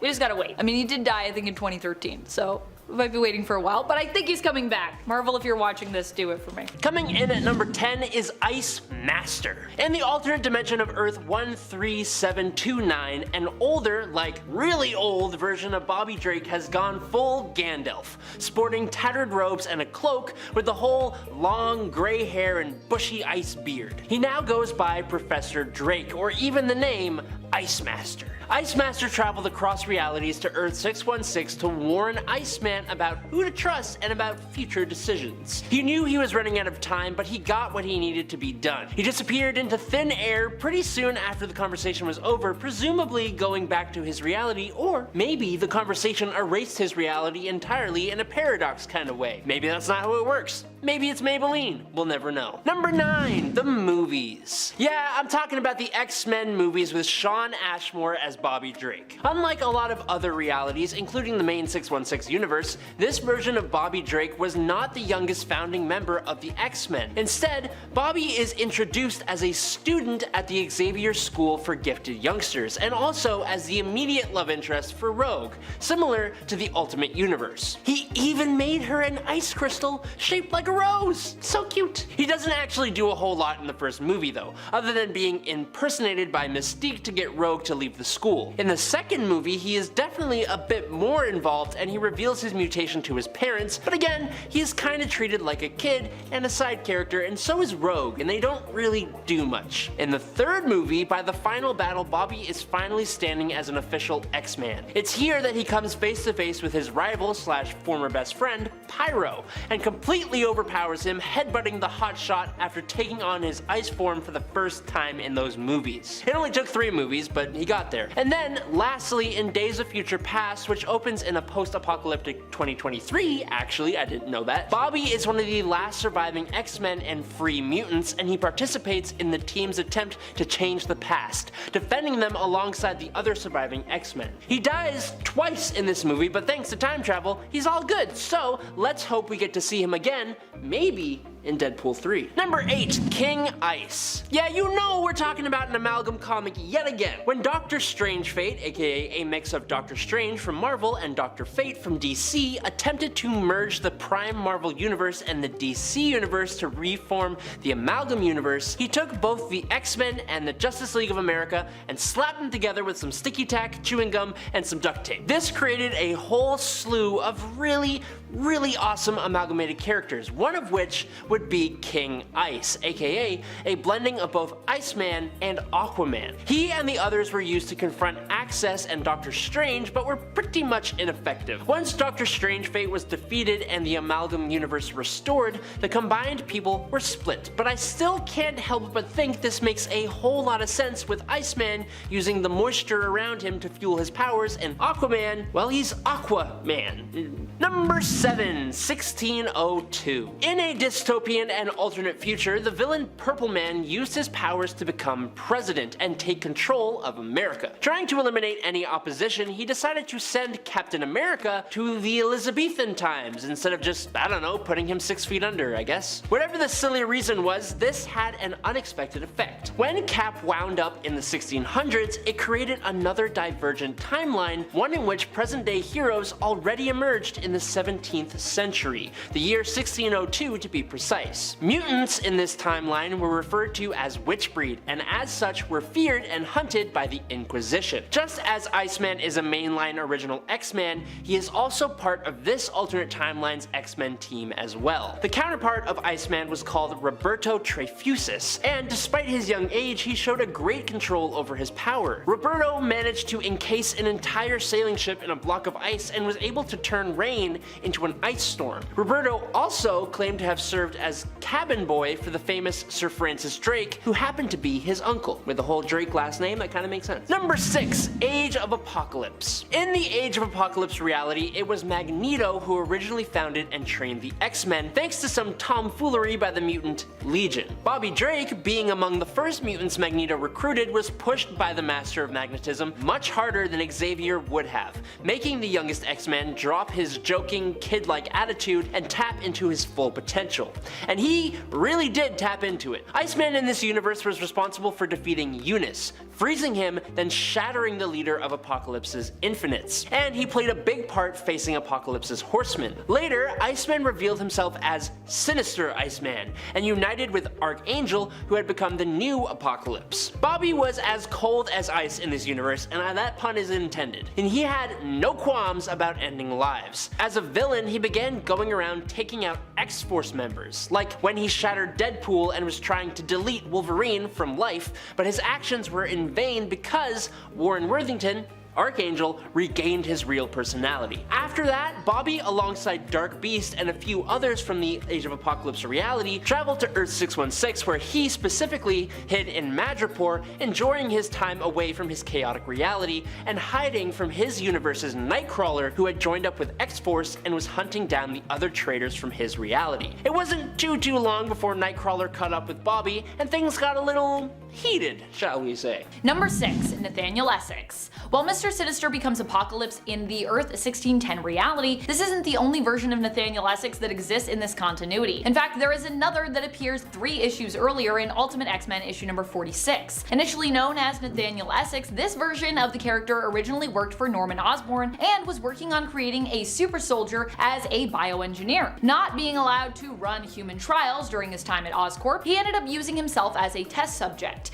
Now, he did succeed in acquiring superpowers, but seemingly at the cost of his sanity, believing that a being known as Lord Apocalypse was attempting to reach out and communicate with him, which, as I said before, a lot of people thought he was pretty crazy for that. He does, of course, also end up being reborn as Apocalypse eventually, which I already talked about in my previous point, but we already know about that version. After Apocalypse is defeated by Phoenix, Nathaniel Essex's human body is revealed to still be within Apocalypse's form, meaning that technically we kind of have like 2 versions of Nathaniel, the one that becomes Apocalypse and the one that still remains inside himself and just emerges after. Following the events of Ultimatum, he ends up as a somewhat reformed scientist working for Roxxon Corporation. Number 5. Orbis Stellaris. Orbis Stellaris is another of Mr. Sinister's clones. This clone actually has some reason to believe they are the original Sinister, considering they actually do look the most like the original Nathaniel Essex. However, even this clone is still not he. Orbis Stellaris is more obsessed with solving the evolutionary problem of AI and machines conquering the Earth by looking to the stars. This clone is known as the clone of Spades, thanks to the mark on his forehead, and he focuses more on alien life forms and DNA and cosmic computing, believing that through this research he will be the one to solve the evolutionary problem presented to him by the original Essex. Number 4. House of M. Mr. Sinister also had a role to play in the House of M reality and timeline. Here, he is still sporting a super amazing cape and possibly an even more insane pair of gauntlets and an even more wild and extreme collar than ever before. He is very much rocking the metallic look here. Sinister in this reality is focused on playing catch up as the mutant population has defied all of his estimates, growing even bigger than he imagined it would be at this current point in history. Probably because Scarlet Witch willed it to be so, as this was a reality that was created and manipulated by her. Hence why he would have never predicted this happening. In an attempt to catch up, Sinister creates a mutant child who he hopes will one day become the heart, soul, and savior of the entire planet. The child's name? Nathan, of course. Number 3. Dr. Stasis. Dr. Stasis was the first of the 4 clones of Sinister, outside of the clone of Diamonds, aka Mr. Sinister, who this list is based around, that we'd come to know. We always thought Mr. Sinister was Nathaniel Essex, but it turns out even he was a clone. And in fact, there were others out there that were actually made at the same time, each representing a different suit in a deck of cards. Dr. Stasis is known as the clone of clubs, marked by the symbol on his forehead. He is determined to solve the evolutionary problem of AI and machines rising to ultimate power above all other species and groups by using human experimentation. While Mr. Sinister focuses more on mutant DNA, Stasis focuses instead on human DNA. He actually even thinks mutants are like kinda gross. He's like, I'm all about humans, baby. Number 2. Baron Sinister. One of my favorite versions of Sinister, especially in terms of his look, but also in terms of his behavior. I always imagined this Sinister very much with my sinister voice. It's me, Mr. Sinister. This version of Sinister is the alternate version who hails from Doctor Doom's smashed up patchwork reality known as Battleworld. Battleworld came to be after the incursions came to a conclusion, with every universe basically smashing into one another in the Marvel multiverse, thereby destroying them all and all of their inhabitants. Doom was the one to save the Marvel multiverse from certain destruction by confronting the Beyonders and ultimately becoming the ruler of this new world, using an insane amount of reality warping power taken from Molecule Man to reform everything and basically like hold it together. Baron Sinister is the version of Sinister he created who rules over his own domain in God Emperor Doom's Battleworld, which is known as Bar Sinister. Number 1. Mr. Sinister! Mr. Sinister himself. As a Nathaniel Essex, and with him the original Mr. Sinister that he became is now long dead and gone. Technically, even Mr. Sinister is an alternate. Although at this point, based on how much we've seen him, now that we know the full retcon history of his other clones' origins, he would be considered the original in terms of just how much he appears in the comics as the main Essex and Sinister, but he isn't. However, yeah, that being said, the Mr. Sinister we know from the comics himself could even be a clone, as it's become unclear how many times Sinister has cloned himself, and even he seems to be uncertain at times if he is the original or if he's a clone, and even then, he's technically a clone of another clone. You know what I mean? It's just clones on clones on clones. Number 10. DCU/DCEU. One of my all-time favorite versions of Harley Quinn, of course, comes to us from the DC live-action universe. This version is played by Margot Robbie, who I think I am quickly becoming a lifelong fan of. Every time I see a new film where Margot is involved, I pretty much love it. Okay, maybe except the first Suicide Squad film, but at the same time I do still love parts of that film, with Margot's Harley Quinn being one of the main highlights for me. I think when it comes to Margot Robbie, just her commitment and love of the characters that she plays, no matter who they are, is what really draws me in, and her portrayal of Harley Quinn is no exception. She definitely gives it her all and really seems to love playing the character and being involved in a lot of the stunts, or at least as many of the stunts as production will allow her to participate in. She definitely also has stunt doubles for stunts, which are deemed, of course, too risky. That's very common in productions. Still, it's clear that Margot has fun as Harley, which also adds to the portrayal, as I feel like Harley Quinn is so often looking for the silver linings in her life and trying herself to have fun, even when she finds herself in a less than ideal situation. And this really rings true with Margot Robbie's portrayal. And friends, before we move on to our next spot on this list, if you love what we do here at Top 10 Nerd, why not consider subscribing? Click that subscribe button, do it if you haven't already, because if you have, then you'll be unsubscribed, so then don't click it. But if you haven't, click it. Number 9. Bizarro Harley. Bizarro Harley didn't last too long, only a single issue. But she was memorable to me when I read her, which is why I'm including her here. I like how she basically tries to tell her off her original self here, which would be her main continuity version at the time, the version from New Earth, that version of Harley Quinn. Bizarro Harley says to her that she might actually be the Bizarro version, based on her messed up relationship with the Joker and their history and how crazy she herself is. In the end though, Harley Quinn defeats Bizarro Harley Quinn by making her contradict her own Bizarro programming, thereby causing her to self-destruct. That's why she's only around for an issue. But still, I like the concept. Number 8. Harley Sin. Harley Sin does not get enough love in the comics. She acts as kind of a foil for Harley Quinn, or at least has in the past. In the main continuity, I believe, although with Harley Quinn comics it's always hard to tell if we're really in the main continuity or not, because things can get kinda weird and kinda meta. Sin made peace with Harley. However, she recently then reappeared in the Harley Quinn and the Birds of Prey comic, which I don't think is part of the main continuity because it's Black Label, but then again, it could be. And in that story, she was once again a villain to Harley, so she flipped back. Harley Sin wanted to join up with the Harley Quinn's gang of Harleys initially, attempting to join her crew, but she didn't make the cut. Number 7. Gang of Harleys. Not only are there alternate versions of Harley that exist throughout the multiverse, but even within the main continuity itself, Harley Quinn actually has alternates. Remember how I mentioned that Harley Sin once tried out for Harley Quinn's Gang of Harleys? Well, that is still a thing. Harley's Gang of Harleys is made up of other Harleys who Quinn herself handpicked. I gotta say, I love them, and I love that in the comics, this is her crew. I'm not up to date on the Harley Quinn animated series right now, I'm a little bit behind, I need to catch up, but as much as I love Harley's crew in that universe, and I really do, I hope we also get a little nod to the comic book main continuity crew she has and has had with the Gang of Harleys. The Gang of Harleys exists in the Prime Earth continuity, and currently the members include Carly Quinn, Hannah Quinn, Harvey Quinn, Harlem Quinn, Harley Queens, Bolly Quinn, and Coach. Number 6. Batman 66. Have you ever wondered what Harley Quinn would be like were she to have existed back in the 1966 Batman live action series with Adam West? Well, wonder no longer. We have the answer to that in the form of a comic, and if you were wondering, yes, Harley Quinn does fit pretty perfectly in this world. She herself can be pretty silly, and the Batman 66 universe itself is also prone to being kinda goofy and over the top in the best of ways. So despite being created in the 90s in the animated Batman series, she actually feels right at home, I would say, in the comic based off of the live action 60s series. Number 5. Old Man Hulk. Probably the most disturbing version of Hulk I've ever seen would have to be Pappy Banner in the Old Man Logan story by Mark Miller. After the villains took over the world, it is believed that Banner and the Hulk received extra doses of radiation from the atomic devices used in California, which caused Bruce to become just a little bit unhinged. Hulk procreated with Jennifer Walters, his first cousin, creating kids who also had children, and together they all formed the Hulk Gang that viciously rule over Hulkland, which is primarily the whole of the west coast of the USA. Running that kind of an operation takes some intelligence. Now, before you all tell me he didn't do this with Jennifer Walters, like last time I said that, here is the comic panel of him saying that. Okay, now that that's out of the way, this version of Bruce actually has the strength of the Hulk when still in his Bruce Banner form, which is really interesting and also shows that he is still intelligent while being super strong. But when angry enough, Bruce will transform into a massive, almost 30-foot tall Hulk, who still had the same intelligence and was able to eat Old Man Logan whole.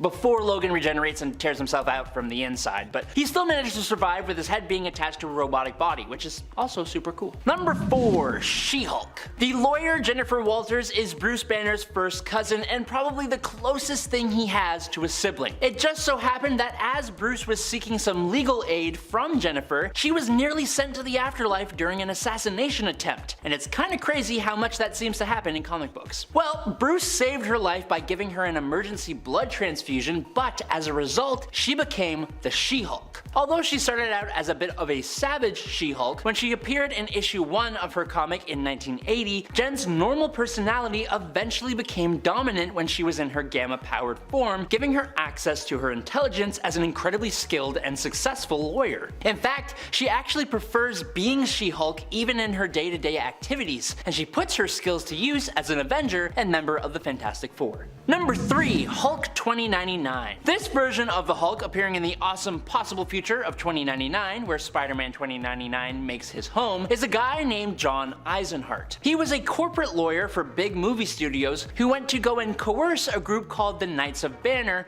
who were a cult-like group of warriors who followed the ideologies of Bruce Banner. John was going to gain the rights for their name in order to make a movie about them, all while giving them nothing in return. He turns them into this corporation called Sweet Dreams, thinking they'll be brought in peacefully, but it doesn't really go that way. The only Knight of Banner who survives, a kid, goes to a gamma machine, but John saves the kid, pushing him out of the way and being blasted with gamma radiation. John can now turn into the Hulk whenever he wants, he has a super strong prehensile tongue, and he is much more beast-like with massive claws, but he is just as powerful as regular Hulk, but unlike the regular Savage Hulk, John retains his intelligence. That intelligence may not be Bruce Banner levels, but John is a skilled attorney, and that makes him more intelligent than the childlike Green Goliath that we are used to. Number 2, Tyrone Cash. Professor Leonard Williams, aka Tyrone Cash, was originally a brilliant British scientist working at Cambridge University. He was working on a version of the super soldier serum when Bruce Banner joined his team. Like Banner, Williams hated his own body, and like Banner, Williams had his own agenda for wanting to perfect the process. Once the serum was completed, Williams took it and went from Banner's mentor to his predecessor as the Hulk. He took out several people and escaped from the university and has been on the run ever since. He abandoned his old life, allowing everyone to believe he was actually deceased, using his incredible intellect to evade capture for like 16 years. Williams adopted the name Tyrone Cash and became a ruthless gangster, taking out and pillaging the property and wealth of gang leaders and criminals throughout Africa and Asia in the Ultimate Universe. And finally, in at number 1 today, it's Monk. Of all the alternate Hulks we've got here, none are quite like Monk. Monk comes from a little alternate universe story called 5 Ronin, which sees feudal Japanese versions of Wolverine, Punisher, Psylocke, Deadpool, and of course, the Hulk. What's interesting here is that none of these characters seem to have the superpowers that make them superheroes in the regular 616 universe, or if they do, their powers are extremely subtle and low-key. And an excellent example of that is the Hulk/Monk. From reading Hulk's issue of the 5-issue story, we can gather that Monk used to be a ferocious samurai back in his day. Monk is a massive man, and he wielded a massive sword. But in his warrior rages, he would do some pretty unspeakable things, and because of the last one to happen, he swore himself off of the warrior life and instead decided to set his roots on the top of a mountain in a sort of sanctuary, just trying to find inner peace. Even when the nearby villagers came to the former samurai for help against some bandits, he refused until he was visited by a Ronin with a mouth who convinced him to use his rage one last time. Coming in at number 10 today is Milkman Man. The DC Universe Wiki says that Milkman Man is an imperfect copy of Superman, but with all that calcium, I gotta assume he has the strongest bones that you and I have ever seen. In JLA/Doom Patrol Special, The Milk Wars, the Doom Patrol has discovered that an interdimensional corporation called Retco has been stealing stories, reconfiguring them, and repackaging them for new markets. Retco has embedded itself into the current continuity, using the radioactive milk of psychic cows to quell the more dangerous impulses of the Justice League and turn them into heroes that are safe for the masses. That is literally the quote from the official summary, I am not even joking. Milkman Man specifically has all the same powers as the famous Kryptonian superhero, only he's a milkman and central part of the Community League of Rhode Island. Now, this group is actually a very sinister collection of pleasant-spoken normal folks. I know this doesn't sound scary, necessarily, but it's just like unsettling, like Twilight Zone style. Please do yourself the favor of reading this story and trying to figure out what the heck is going on, because it took me like a hot minute. Number 9, Red Sun Superman. Instead of landing in America, Red Sun Superman landed in the Soviet Union, and that allowed the Soviets to weaponize him instead of allowing him to live the quote normal life he traditionally has in the US. He received severe training that not even the original Superman underwent, as Red Sun Superman was always meant to be a weapon. This allowed him to become quite strong as he paired his severe training with his new communist sense of duty. If the training he underwent wasn't enough to prove this power though, Superman advanced the Soviet Union to almost worldwide control without resorting to war, and he virtually eliminated poverty and disease. While this sounds pretty great, it was supported by some pretty awful tactics behind closed doors by Superman himself, but also those who worked under him. This powerful version of Superman is a much more skilled Superman, if not slightly more ruthless, as that's what he was raised to be. But it was his ability to eventually realize the fault in his own actions and allow the world to become a utopia that kind of puts him a cut above everyone else, which is why he is at number 9 today. But he did turn people into mindless cyborg zombies, so he's a little terrifying. Number 8, Earth 17 Superman. On Earth 17, superheroes are a product of government experiments. The Superman of this universe, who was called Overman, was the first hero, with the other heroes being spawns of his DNA. Now this may be weird, but that ain't the weird part. He also doesn't seem horrifying at all yet, does he? Well, after contracting a certain kind of physically transmitted disease from another person, like that kind of disease, if you know what I'm saying, he ends up going insane and destroys the Justice League and reduces his entire world to rubble. He then gets his filthy paws on a doomsday device that he intends to use on Earth 17 to completely wipe it out. The Crisis on Infinite Earths destroyed this reality, just like DC tried to destroy such a naughty Superman story, even having different iterations of Overman, who we will be talking about in just a moment. But the internet never forgets DC Comics, and people like me exist to remind everyone of the things you published into this world, like naughty Superman contracting naughty diseases and reducing the world to ash. Ick. Number 7, Eradicator Lois. For this point, we are going back in time to the infamous death of Superman's story. When Superman fell in the fight between himself and Doomsday, it didn't hit anyone as hard as it hit Lois Lane. Well, in the Dark Multiverse, something curious happened. After some time passed and Lois saw the effects of a Superman-less world, she eventually traveled to the Fortress of Solitude to return Superman's cape. What she never expected was for the Kryptonian Eradicator to show up. This defender of Krypton is the reason that Superman does eventually come back to life in the real world, placing Clark in the Kryptonian life matrix that was supposed to revive Superman. In this story though, it takes longer than expected, and so, assuming that the revival was a failure, the Eradicator instead places the powers of Superman into the body of Lois Lane. Unfortunately, this is the Dark Multiverse though, and so this newly superpowered Lois Lane throws almost all caution to the wayside and uses her powers recklessly. Saving the day, sure, but with no regard for collateral damage or repercussions. She ends wars, feeds the hungry, destroys the military-industrial complex, all that good stuff, but she also wipes out countless lives, including Batman's, Lex Luthor's, and she's even responsible for the fall of Superman when he does finally return. The whole story is super tragic, but that also makes it one of the best to come out of the Dark Multiverse, in my opinion.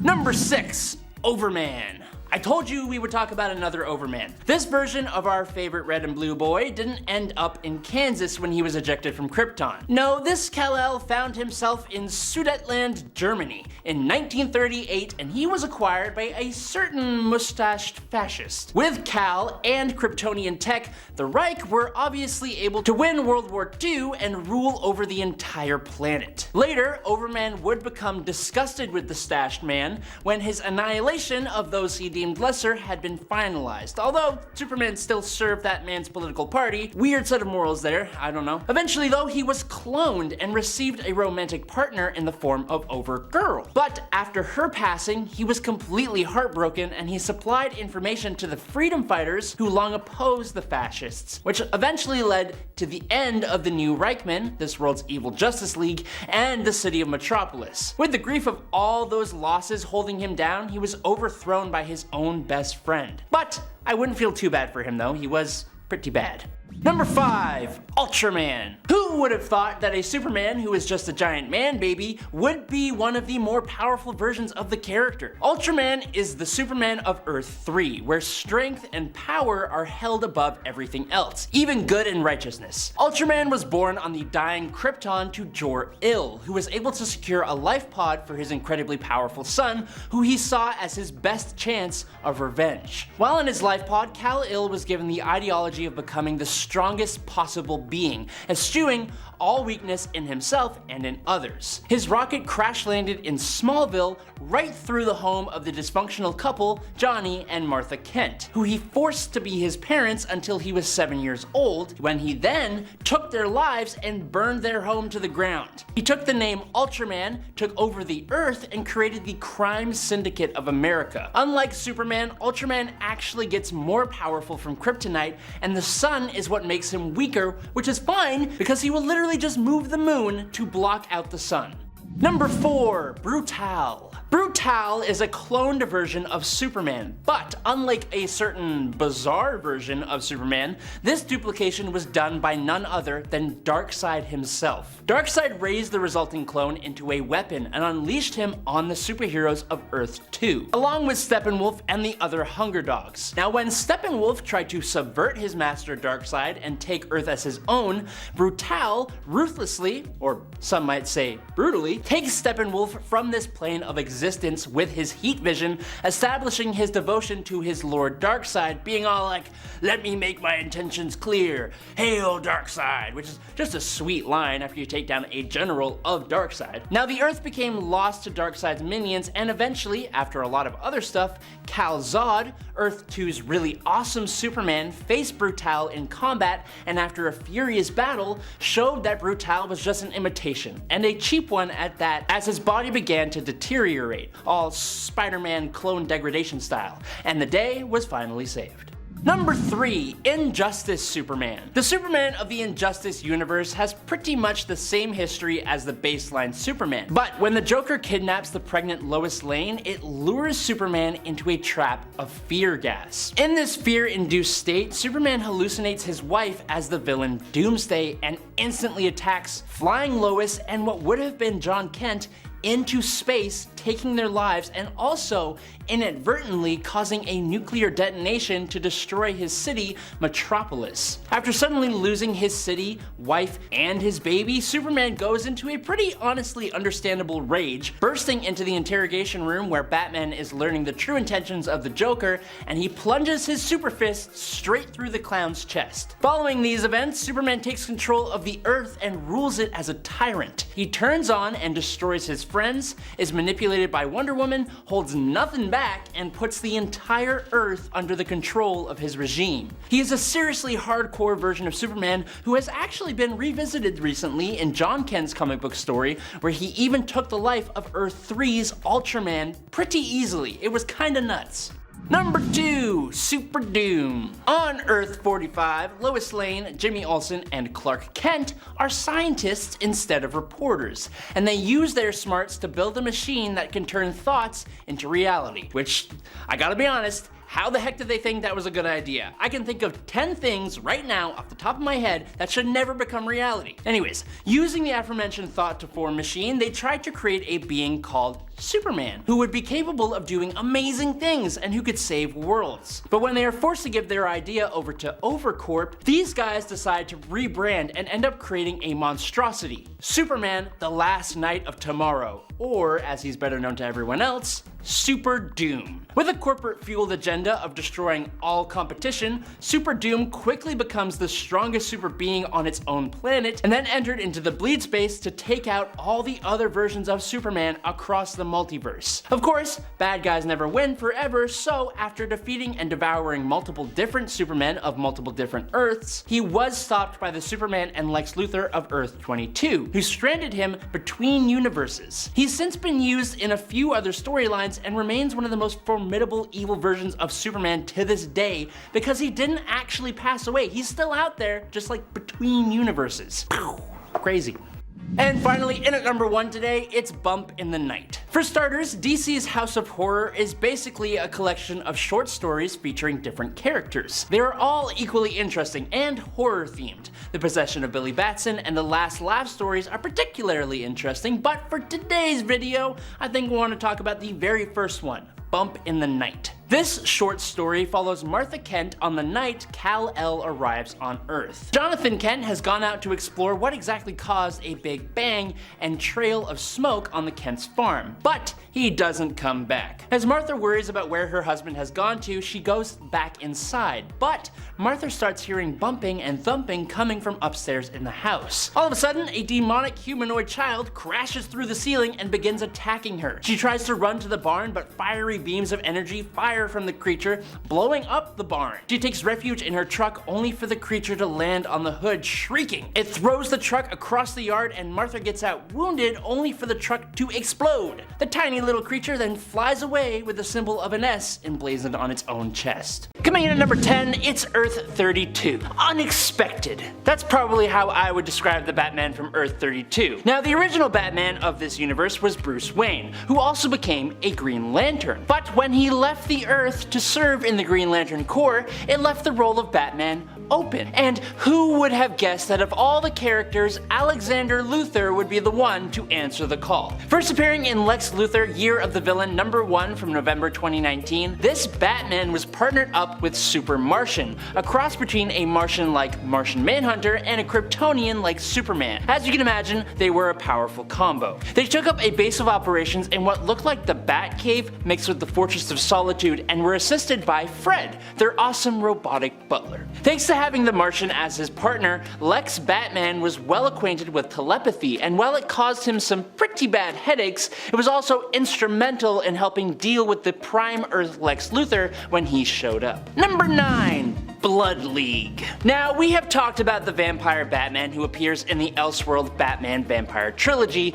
and that version of Batman brings us an incredible story. While that vampire Batman inspired the Batman of Earth 43, their stories are slightly different in some crucial ways. For example, the Batman of Earth 43 intentionally sought out the dark demonic gift in order to face Dracula, instead of being unwillingly given the vampire curse from a good vampire. Batman defeated Dracula, but the curse proved too much for Bruce to handle, and he gave in to the full curse and embraced his new bloodlust. With someone like Batman as a crazed vampire, the other heroes of this Earth didn't last too long before they too were also turned into vampires, which is when, together, they formed the Blood League. I wouldn't call them heroes though. This superpowered group of vampires did enough damage on their own world that they decided to leave it and attack the planet Rann, and they were later coerced into invading the universe of Earth 13. Eventually, Batman and the Blood League even played a part in the death metal event. Number 8. Witch Hunter Gwen. This one comes to us from an alternate cover, but I wanted to include it here because I love the design and I love the idea of Gwen in such a different role as this. This alternate version of Gwen appeared solely on the 2015 cover for 1602 Witch Hunter Angela issue #1. At least, I believe we've only seen her here. This isn't the only time Gwen would appear as an alternate on a cover though either. During the summer of 2015, we were all suffering from Gwen fever, and as such she appeared on 20 different alternate covers, with all of them featuring different versions of Gwen.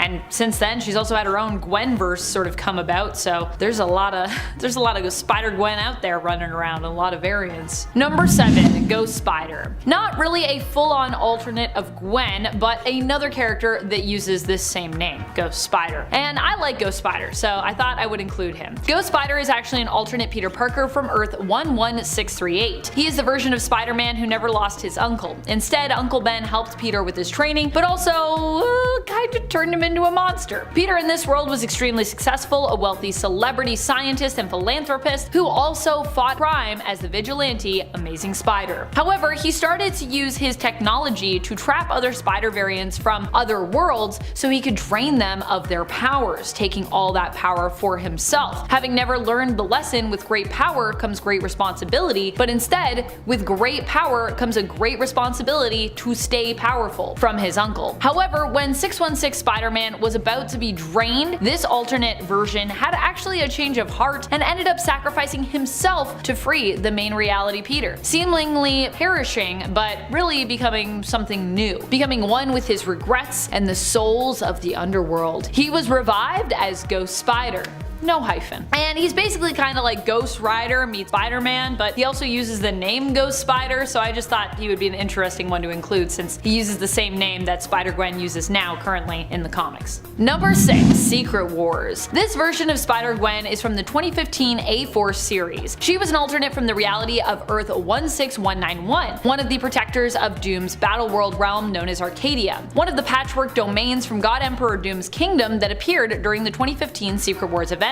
In this reality, Spider-Gwen saved MJ from a Marvel Zombies horde, and it's kind of implied that the two may have some kind of romantic relationship in this universe. Or I don't know, they just seemed kind of flirty to me, so I could be wrong there, but picking up on some flirting. My flirting meter went off. Number 5, Gwenom. Not the official name of this character, but a name that I gave them. While on Earth 65, Spider-Gwen actually does become Venom for a time, there is actually a version of her who stays as Venom and also becomes a detective. And actually the version, the name that we know Gwen as is kind of Gwenom, or like that's the editorial name, or Venom, but this version is Venom all the time, so I just thought why not just call her Gwenom, but she doesn't go by that name, just so you know. This is pretty cool though, right? This Gwen variant is from the alternate reality of Earth 617, where her origin story was actually the same as the 616 Gwen Stacy counterpart, up until she had a run-in with her own alternate from Earth 65, which caused the timeline to split, hence why her reality is known as 617. Get it? It's 616, but like one change. After the death of her father, George Stacy, which Gwen initially blamed Spider-Man for, Gwen ran into Spider-Gwen of Earth 65. Following their run-in with one another, where each was able to kind of provide some insight that helped the other, Gwen of Earth 617 was inspired to become a detective. Later, she would bond with the Venom symbiote of her Earth, becoming the hero known as Spider-Woman. But I like to call her Gwenom just because if I called everyone Spider-Woman on this list, it'd be confusing. Speaking of, number 4, Spider-Woman. Seriously, one of the cutest realities around. On this Earth, Spider-Gwen is married to Miles Morales, and the two of them actually have kids together, one daughter and one son. Their children also inherited superpowers and fought for justice alongside their mom and dad as members of the Amazing Eight. The Amazing Eight is Earth 8's premier superhero team, which is made up of actual spider heroes from across the multiverse. This Gwen is not just a member of the Amazing Eight team, but also belongs to the Council of Spider-Women, which is made up of, well, you guessed it, alternate versions of Spider-Woman from across the Marvel multiverse, or Spider-Verse if you prefer. Number 3, Ghost Spider, with the hyphen. Ghost Spider is technically the main version of this character, but the weird thing is that although she may be more popular than the original Gwen Stacy from Marvel Comics at this point, who has been long gone, Spider-Gwen, or Ghost Spider as she is now known, actually started off herself as a variant. However, she has become so popular among fans that she's kind of become more known now as the main version of that character, which is kind of wild to think about. So even though it feels weird to have her on this list, as you know, she is the main person to inspire the variants that are on the list, she's the main person that inspired this list, it feels weird to not have her on here since she herself was inspired by the original Gwen Stacy of Earth 616. So really, she's a variant. Ghost Spider has been known by many names, initially being known as Spider-Woman before becoming Venom in her reality, and later becoming more well known as Spider-Gwen until recently in 2019, when she took the codename of Ghost Spider for herself. Number 2. Gwen Stacy. Gwen Stacy is technically also a main version of Gwen, if not, the main version of Gwen, since she herself was the original. She hails from Earth 616, known as the main Marvel continuity in the comics. Here, Gwen's story was cut short when she was tragically killed during a fight between Green Goblin and Spider-Man. Being tossed from either George Washington or Brooklyn Bridge, depending on the version that you're reading of this story, Gwen plummeted towards the ground. Without enough time to catch her himself, Spider-Man shot a web towards her. This succeeded in securing Gwen, saving her from the fall, but tragically is believed to have caused Gwen's neck to snap, instantly killing her. Still, while Gwen is no longer among the living in the Earth 616 universe, her presence is constantly felt, with her friends and loved ones constantly remembering her and keeping her memory alive. Most recently, Spider-Man saw the progenitor adopt the image of Gwen during the AXE Judgment Day event, while acting as his judge, which shows you just how important Gwen still is to Peter even today, despite her being gone for so long from his life. Number 1.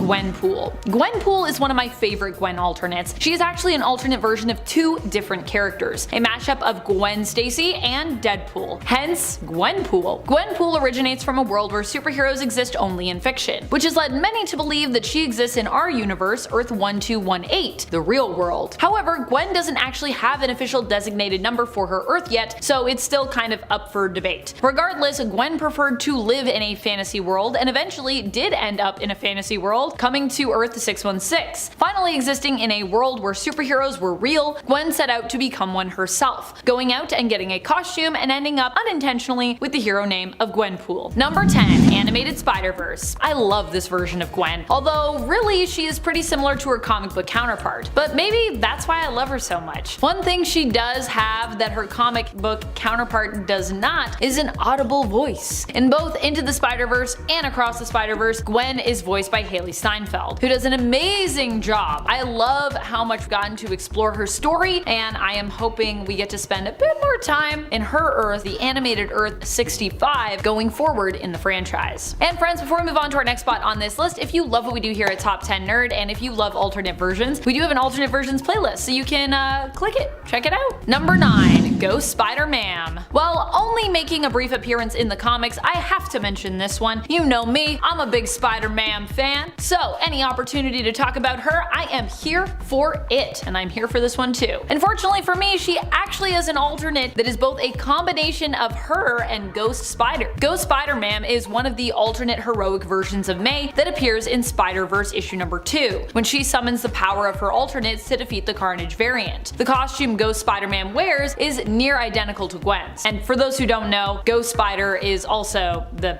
codename for Gwen. Like I said, she has had many codenames. Number 8. DCeased. While Bruce Wayne did play a part in DC's answer to Marvel Zombies, DCeased, it was his successor that was arguably much more important. When the anti-life equation techno-organic virus infected a huge number of the Earth, Bruce got infected when he had to fight off the infected Nightwing and Tim Drake Robin. Using Mr. Freeze's cryosuit, he was able to slow down the virus long enough to study it and give information and say goodbye to the remaining Justice League and his son, Damian Wayne, who would go on to take his father's mantle at the age of just 13 years old. The fight against the anti-living eventually reached cosmic scales. The heroes eventually found themselves facing Erebos, the one who was responsible for the entire anti-living outbreak. Now, DCeased is a long comic book run, so I can't give you all the details in this short little time, but Damian essentially grows up over the run of the comic, stepping fully into his role as Batman and creating a relationship with the new Wonder Woman,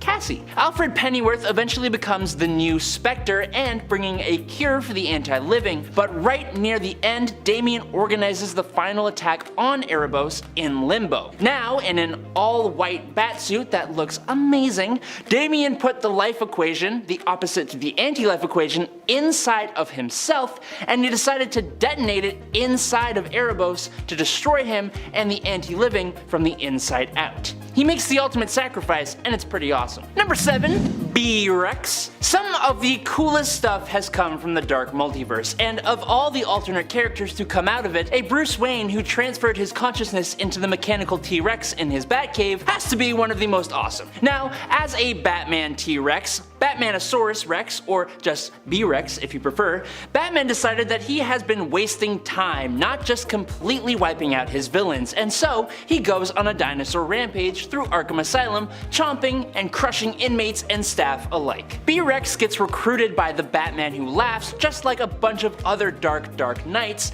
and he was involved in the invasion of the regular multiverse and was even important to the revival of the Batman Who Laughs into the Darkest Night. Unfortunately, during the final battle, B-Rex and Batmage face off against Solomon Grundy, who had the strength to stop them both. Number 6, the Final Knight. The Final Knight is actually Duke Thomas, who was a sidekick to the Batman that the demon Barbados used as a gateway into the multiverse, and who was ultimately transformed into Barbados the Dragon of the End. Now this Batman, alongside the rest of his league, who were also transformed into dragons, brought the collapse of their world, and Duke fled into the multiverse to survive. Duke eventually returns to face these dragons, only to be saved by that universe's Nightwing, who brings Duke to the surviving members of the Justice League, who band together and give almost all of their lives to fight the dragons, with Duke being the one to bring down his old mentor. After slaying the Dragon of the End, Duke turned his hide into crazy awesome armor and wielded Nightwing's massive battle axe. Now calling himself the Final Knight, he escapes his crumbling reality and sets out into the Dark Multiverse to become one of its only real heroes. Number 5, the Batman Who Frags. Yes, we are sticking with the Dark Multiverse still, and I will for the next point too, but I promise that is not a negative, and I can prove that to you by telling you that this version of Batman is a mix with Lobo. In an attempt to gain their powers, this Batman injected himself with Zarnian DNA, Zarnians being the race that Lobo is the sole survivor of. This did totally give Batman the insane super strength and healing factor that we often attribute to Lobo, but it had the maybe expected downside of completely changing Bruce's personality as well. He became much more aggressive, stabby, and volatile, and he also picked up one hell of a potty mouth. Batman also gained a much more similar look to Lobo as well, and I would be a liar if I said that this guy didn't look absolutely amazing. He's so cool. Unfortunately though, he isn't as cool as the real Lobo, and couldn't quite cut it when he was sent to capture the guy, instead finding himself trapped in a universe called Loboland, where he was forced to face a Lobo Justice League. Yes, it is as crazy as it sounds. Number 4, Dark Father. Okay, last Dark Multiverse Batman on this list, I promise, but also arguably one of the most alarming. That's because this version of Batman brought about the end of Darkseid, and in doing so, gained the evil god's abilities and even took on his appearance. He mastered the anti-life equation and controlled a massive army of para-Robins instead of the usual parademons. He gave up the anti-life equation to his Superman, but he still went on to work with the Batman Who Laughs and invaded Earth Zero. Dark Father defeated the Teen Titans, the Titans, and Superman, which resulted in the destruction of the moon. He then built a new Apokolips inside of the core of the burnt out sun, and he kept Superman and many others imprisoned there until Batman, Wonder Woman, and Harley Quinn were able to come to the rescue, freeing Superman, who punched Dark Father into space. There he goes, look at him. Number 3, Red Sun. The Batman appearing in one of the greatest Superman stories ever, Red Sun, is not some crazy powerful amalgamation of characters. In fact, I'd say that he's considerably weaker than a number of alternate Batman on this list, but he is still Batman. In this dystopian Earth 30, where Superman became a tool of Stalin and his Soviet Union, Batman has become the most wanted man in Russia. As an adult, he became a blight on the Soviets and terrorized them, all for revenge on Pyotr Rozlov, the captain of the police who brought the demise of Bruce's parents. He became an idol for those who wanted to oppose Superman and his regime. Eventually, Rozlov turned on Superman and convinced Batman to take down the Man of Steel. So, he stole Wonder Woman, bound her with her own lasso, and drew Superman into a trap where he then bombarded the hero with simulated red sunlight. He forced the weakened Superman into a cellar to lock him away forever, but alas, Wonder Woman managed to destroy her her own lasso and removed the generator powering the lamps. Unwilling to be locked up and lobotomized like everyone else who opposed Superman, Batman detonated a little boom boom that he implanted in his own small intestine. But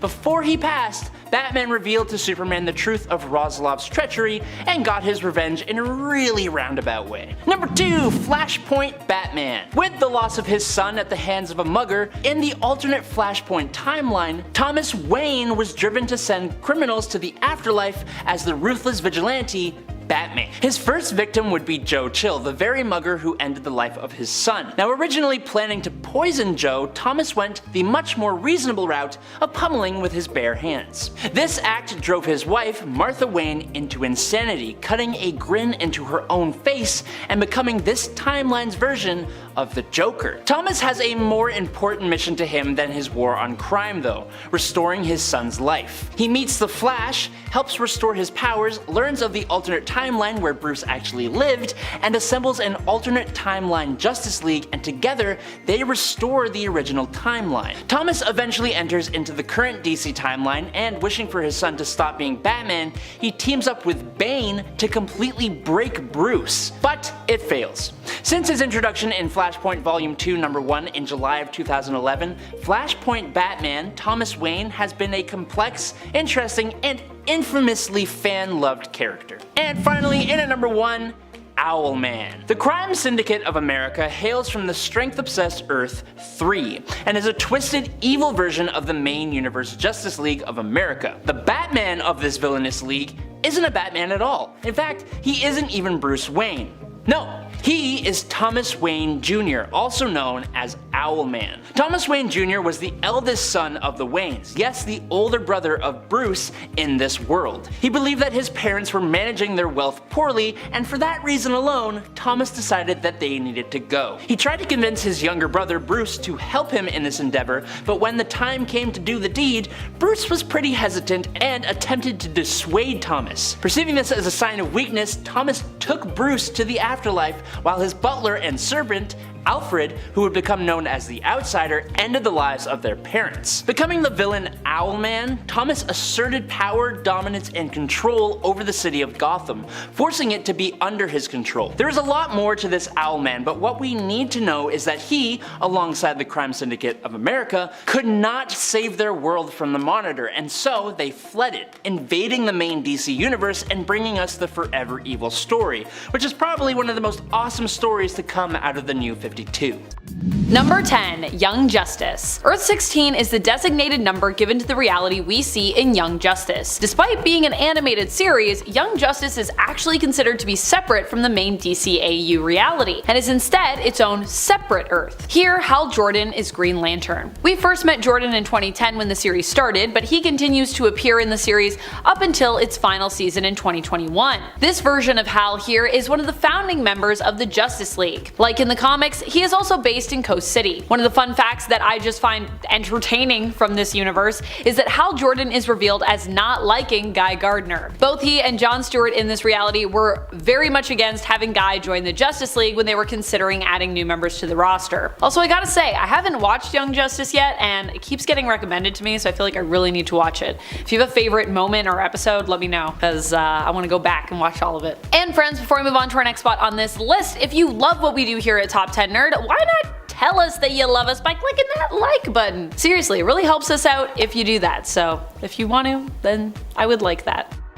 Number 9. Earth 5. Hal Jordan of Earth 5 hails from an interesting reality. Here, Hal Jordan is still the hero known as Green Lantern, but what else do we know about him? Not much in terms of his origins, but what we do know is that in this reality, Hal doesn't swear or use profanity, because that's just not a thing that folks do on Earth 5, gosh darn it. He ended up being pitted against 2 other Green Lanterns when he was summoned by the future evil version of Captain Atom, who is known as Monarch. Number 8. Sinister vs. Xavier. In this reality, Mr. Sinister also formed his own team of X-Men. However, Beast, being Beast even in this reality, he remained a member of Charles Xavier's aka Professor X's team. When X's team came head to head with Sinister's X-Men team over the fate of Young Mutant Storm, Xavier's X-Men seemingly won this fight. As a result, they would recruit Cyclops and Havoc from Sinister's team, who they truly believed wanted to join them. However, it turns out that Cyclops and Havoc actually have their own reasons for joining up with Xavier's team, and they perhaps are maybe not done serving Sinister just quite yet. Number 7. Creature. In Morgan Le Fay's warped reality, Hank McCoy ended up being transformed into a medieval hero known as Creature. In this world, all of the Avengers were basically imprisoned, having been warped to believe they were meant to be alive in this medieval time, despite the year also still being 1998 here. They didn't think that was weird at all. And they believed they were all members of Queen Morgan's elite group of protectors known as the Queen's Vengeance. Although I gotta be real, Creature looks like less of a hero here and more of a court jester to me. That hat. Fortunately, Scarlet Witch was able to use her power to see things more clearly and realize that the world had been altered, which is why Morgan initially tries to keep her imprisoned, but hey, that doesn't work. Scarlet Witch was able to use her power combined with her friend's power to return the world to normal. Also, big thanks to Wonder Man there, who Wanda basically gives power to and then everything gets set back. Number 6. Earth 12. Have you ever wondered what Beast would be like if he were a celebrity? Well, wonder no more, because this is exactly what we get to see when we venture into a version of Mimic's home reality, Earth 12. This version of Mimic, aka Calvin Rankin, hails from a world where mutants are not feared by humans, but instead are more well regarded, being treated more like famous celebrities, who humans actively want to be like. All of the heroes of that world are more celebrated than like, you know, regular people being like, you guys, you're sometimes good but sometimes bad. Having their own fans and various brands who actively want to represent them. This version of Mimic would go on to be selected as the leader of the Exiles team in issue number 1, but we'd also see a glimpse into his home reality, and among those other mutants present, would get to see Hank McCoy's Beast thriving here as well. We don't really know how it happened, but we do know that even in this reality, Hank goes from being a humanoid looking beast with oversized feet and hands to the bouncing blue beast from modern comics we've come to know and love. We can assume probably that it happened in a similar way. We also don't know like really what Beast's life is like here, but I know that Calvin and Angel in this reality like both co-founded a charity, so I'm assuming Calvin did something cool with Beast too. I don't know, maybe Beast was the one that helped him write a book. Number 5. MC2. I love the MC2 reality of Earth 982. This is the home reality for Spider-Girl, aka Mayday Parker, the daughter of Peter Parker's Spider-Man and Mary Jane Watson. You see, in this reality, heroes were actually allowed to settle down, start families, and even, get this, retire. Alas, Beast was not quite as lucky as some others from this reality though. He ends up in a fight against Juggernaut and is really only seen in a few issues from this line of comics. I would have to assume that at some point he does retire, since many younger heroes take over for those who have come before here, but we really don't see him that much, so I cannot confirm or deny this theory based on anything from the comics that I've seen. Sad, because I would actually be interested in seeing what Beast would get up to if he were allowed to settle down, have kids of his own, or you know, retire and maybe focus on more purely scientific pursuits. I could see that too. Professor Beast, let's go. Number 4. Beast. Now with more Beast. This version of Beast hails from Earth 763. Here, Beast ended up becoming even more Beast-like than his Earth 616 version when his mutation was amplified and then unable to be reversed. Here, while Henry appeared even more Beast-like physically, he also became mentally more like a Beast himself, losing much of his smarts, with the mutation also manifesting in his mind. With these changes to his life, he ended up with Wonder Man in this reality. When Wonder Man was killed in a fight against MODOK, Beast enters a rage, going completely berserk and decimating MODOK in response. MODOK would explode, seemingly killing Beast as well. However, it only seemed like Beast was killed in this reality because instead it was right before the instant of that fatal explosion that he was drafted to join the Exiles, as so happens with some Exiles members. Number 3. Dr. Henry McCoy. Honestly, I'm mainly picking this alternate version of Beast because I love his design and how he's drawn here. He makes his first and only appearance in Astonishing X-Men Ghost Boxes issue number 1. Here, the Doctor is a member of Emma Frost's X Society. This reality seems to take place in more of a turn-of-the-century style period, with calls even showing up on old-timey looking monitors that to me kind of resemble more of like a classic old-school radio. You know, the one with all the buttons and all the dials and stuff. They're also referred to as audio-visual calls as opposed to just a FaceTime or a video call. So it's kind of like turn of the century, but we got some modern technology, but it's still old, you know what I mean? Very interesting stuff. The Doctor is just as much of a genius as we're used to him being, and seems to mainly be on Emma's team because of his brilliant intellect, which honestly, Fair enough. Number 2, Elderly Beast. This version of Beast comes to us from the collection of short stories and alternate worlds that are showcased in X-Men Millennial Visions from the year 2000. Here we get a glimpse into a future reality of Earth 1012. As the mutant population continues to boom, the X-Men are forced to take on new students. As they continue to get older, they do their best to keep up with the new generation of young mutants, but instead struggle to maintain a sense of authority over their rambunctious students. In Beast's case, he ends up having his denture stolen as part of a prank that's played on him by the younger students. Poor Beast, his dentures. Number 1, Dark Beast. Probably one of the most iconic alternates that Beast has ever had. At one point, I thought the Beast we currently had in modern day comics might actually be this version of Beast based off of his cruel and often unforgiving behavior as of late, but nah, I'm pretty sure the modern day Beast just, I guess, became a paranoid, power-hungry dude all on his own. Dark Beast was confirmed to be his own separate thing, and as far as I know, is still decapitated, though no longer dead. He was decapitated and dead, and now he's just decapitated. He's just a floating head. His head was preserved instead by Mr. Sinister and apparently kept alive. So he's alive, but you know, he's just a head now. This version of Beast hails from the Age of Apocalypse reality of Earth 295, where he was once one of Apocalypse's geneticists,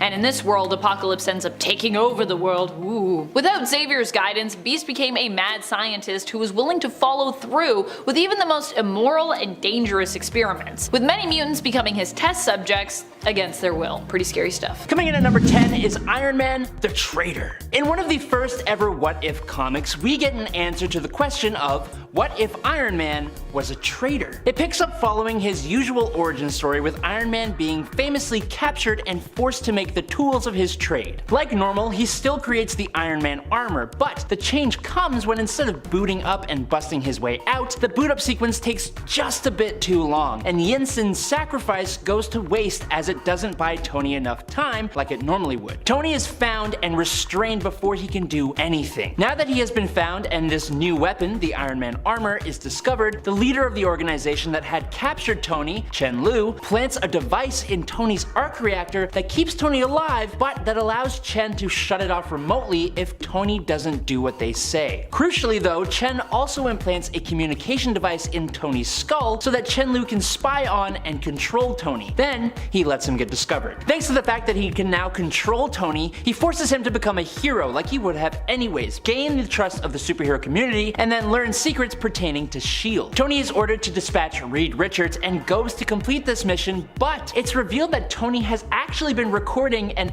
SOS tape by speaking incredibly slowly, and he sent that tape to Reed, who figured out he had to play it at a faster speed, and he learned of the situation that Iron Man was in. Once their fight began, Iron Man eventually got, quote, incapacitated by Reed, who in actuality helped remove the device inside of Tony's heart, giving Tony the chance to get his revenge. For a short and somewhat silly what if story, it's actually pretty good. Number 9. Lord Iron. Earth 311 is the home to the incredibly cool story of Marvel 1602. This Earth takes a bunch of the Marvel characters we love and adapts them to the Elizabethan era, and yes, that includes an Elizabethan Iron Man. Anthony Stark, aka Lord Iron, has an armor powered by literal lightning in a bottle. No, I ain't joking. His armor was created when Anthony was captured in the Holy Land during the English-Spanish Wars and treated rather harshly by Robert David Banner, aka the Hulk of 1602. This resulted in Anthony requiring the suit to survive. But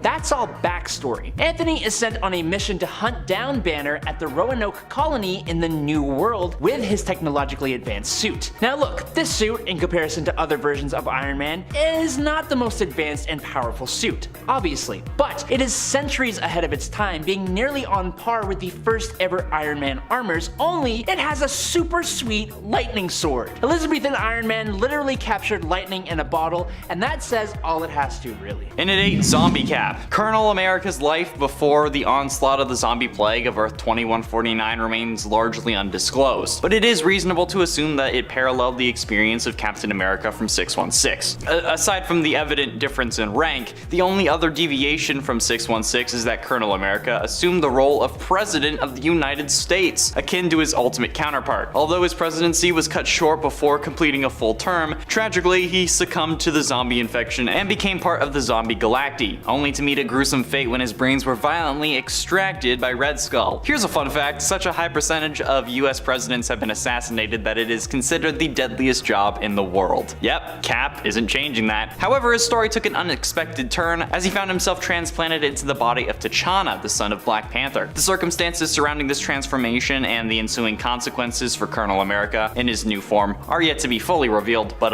yeah, that's a whole load of crazy. Gotta love zombies. In its 7th Soldier Supreme, after acquiring the Infinity Stones, Gamora harnessed their power to trap the souls of the universe within the Soul Gem. To further subdue the inhabitants, she folded the universe in half, causing every soul to merge with another and giving rise to the Warp World, a pocket dimension where history was rewritten and adapted to accommodate the fused beings. Basically, like the Marvel vs. DC, but just with Marvel characters. Within Warp World, Doctor Strange and Captain America were combined, forming the enigmatic Soldier Supreme. In this altered reality, during the height of World War II, the meek Stephen Rogers volunteered for an experimental procedure to become a super soldier in the US Army, but unbeknownst to him, the scientist Morgan Erskine, who presented herself as the creator of the super soldier serum, actually employed a mystical ritual that granted Stephen enhanced physical abilities and access to potent sorcery. Following Erskine's ultimate demise at the hands of spies from the opposition, because you can't say that word, can't say the NA word, her true nature was discovered. Although disheartened by her methods, the military saw promise in Stephen's transformation and he assumed the mantle of Soldier Supreme.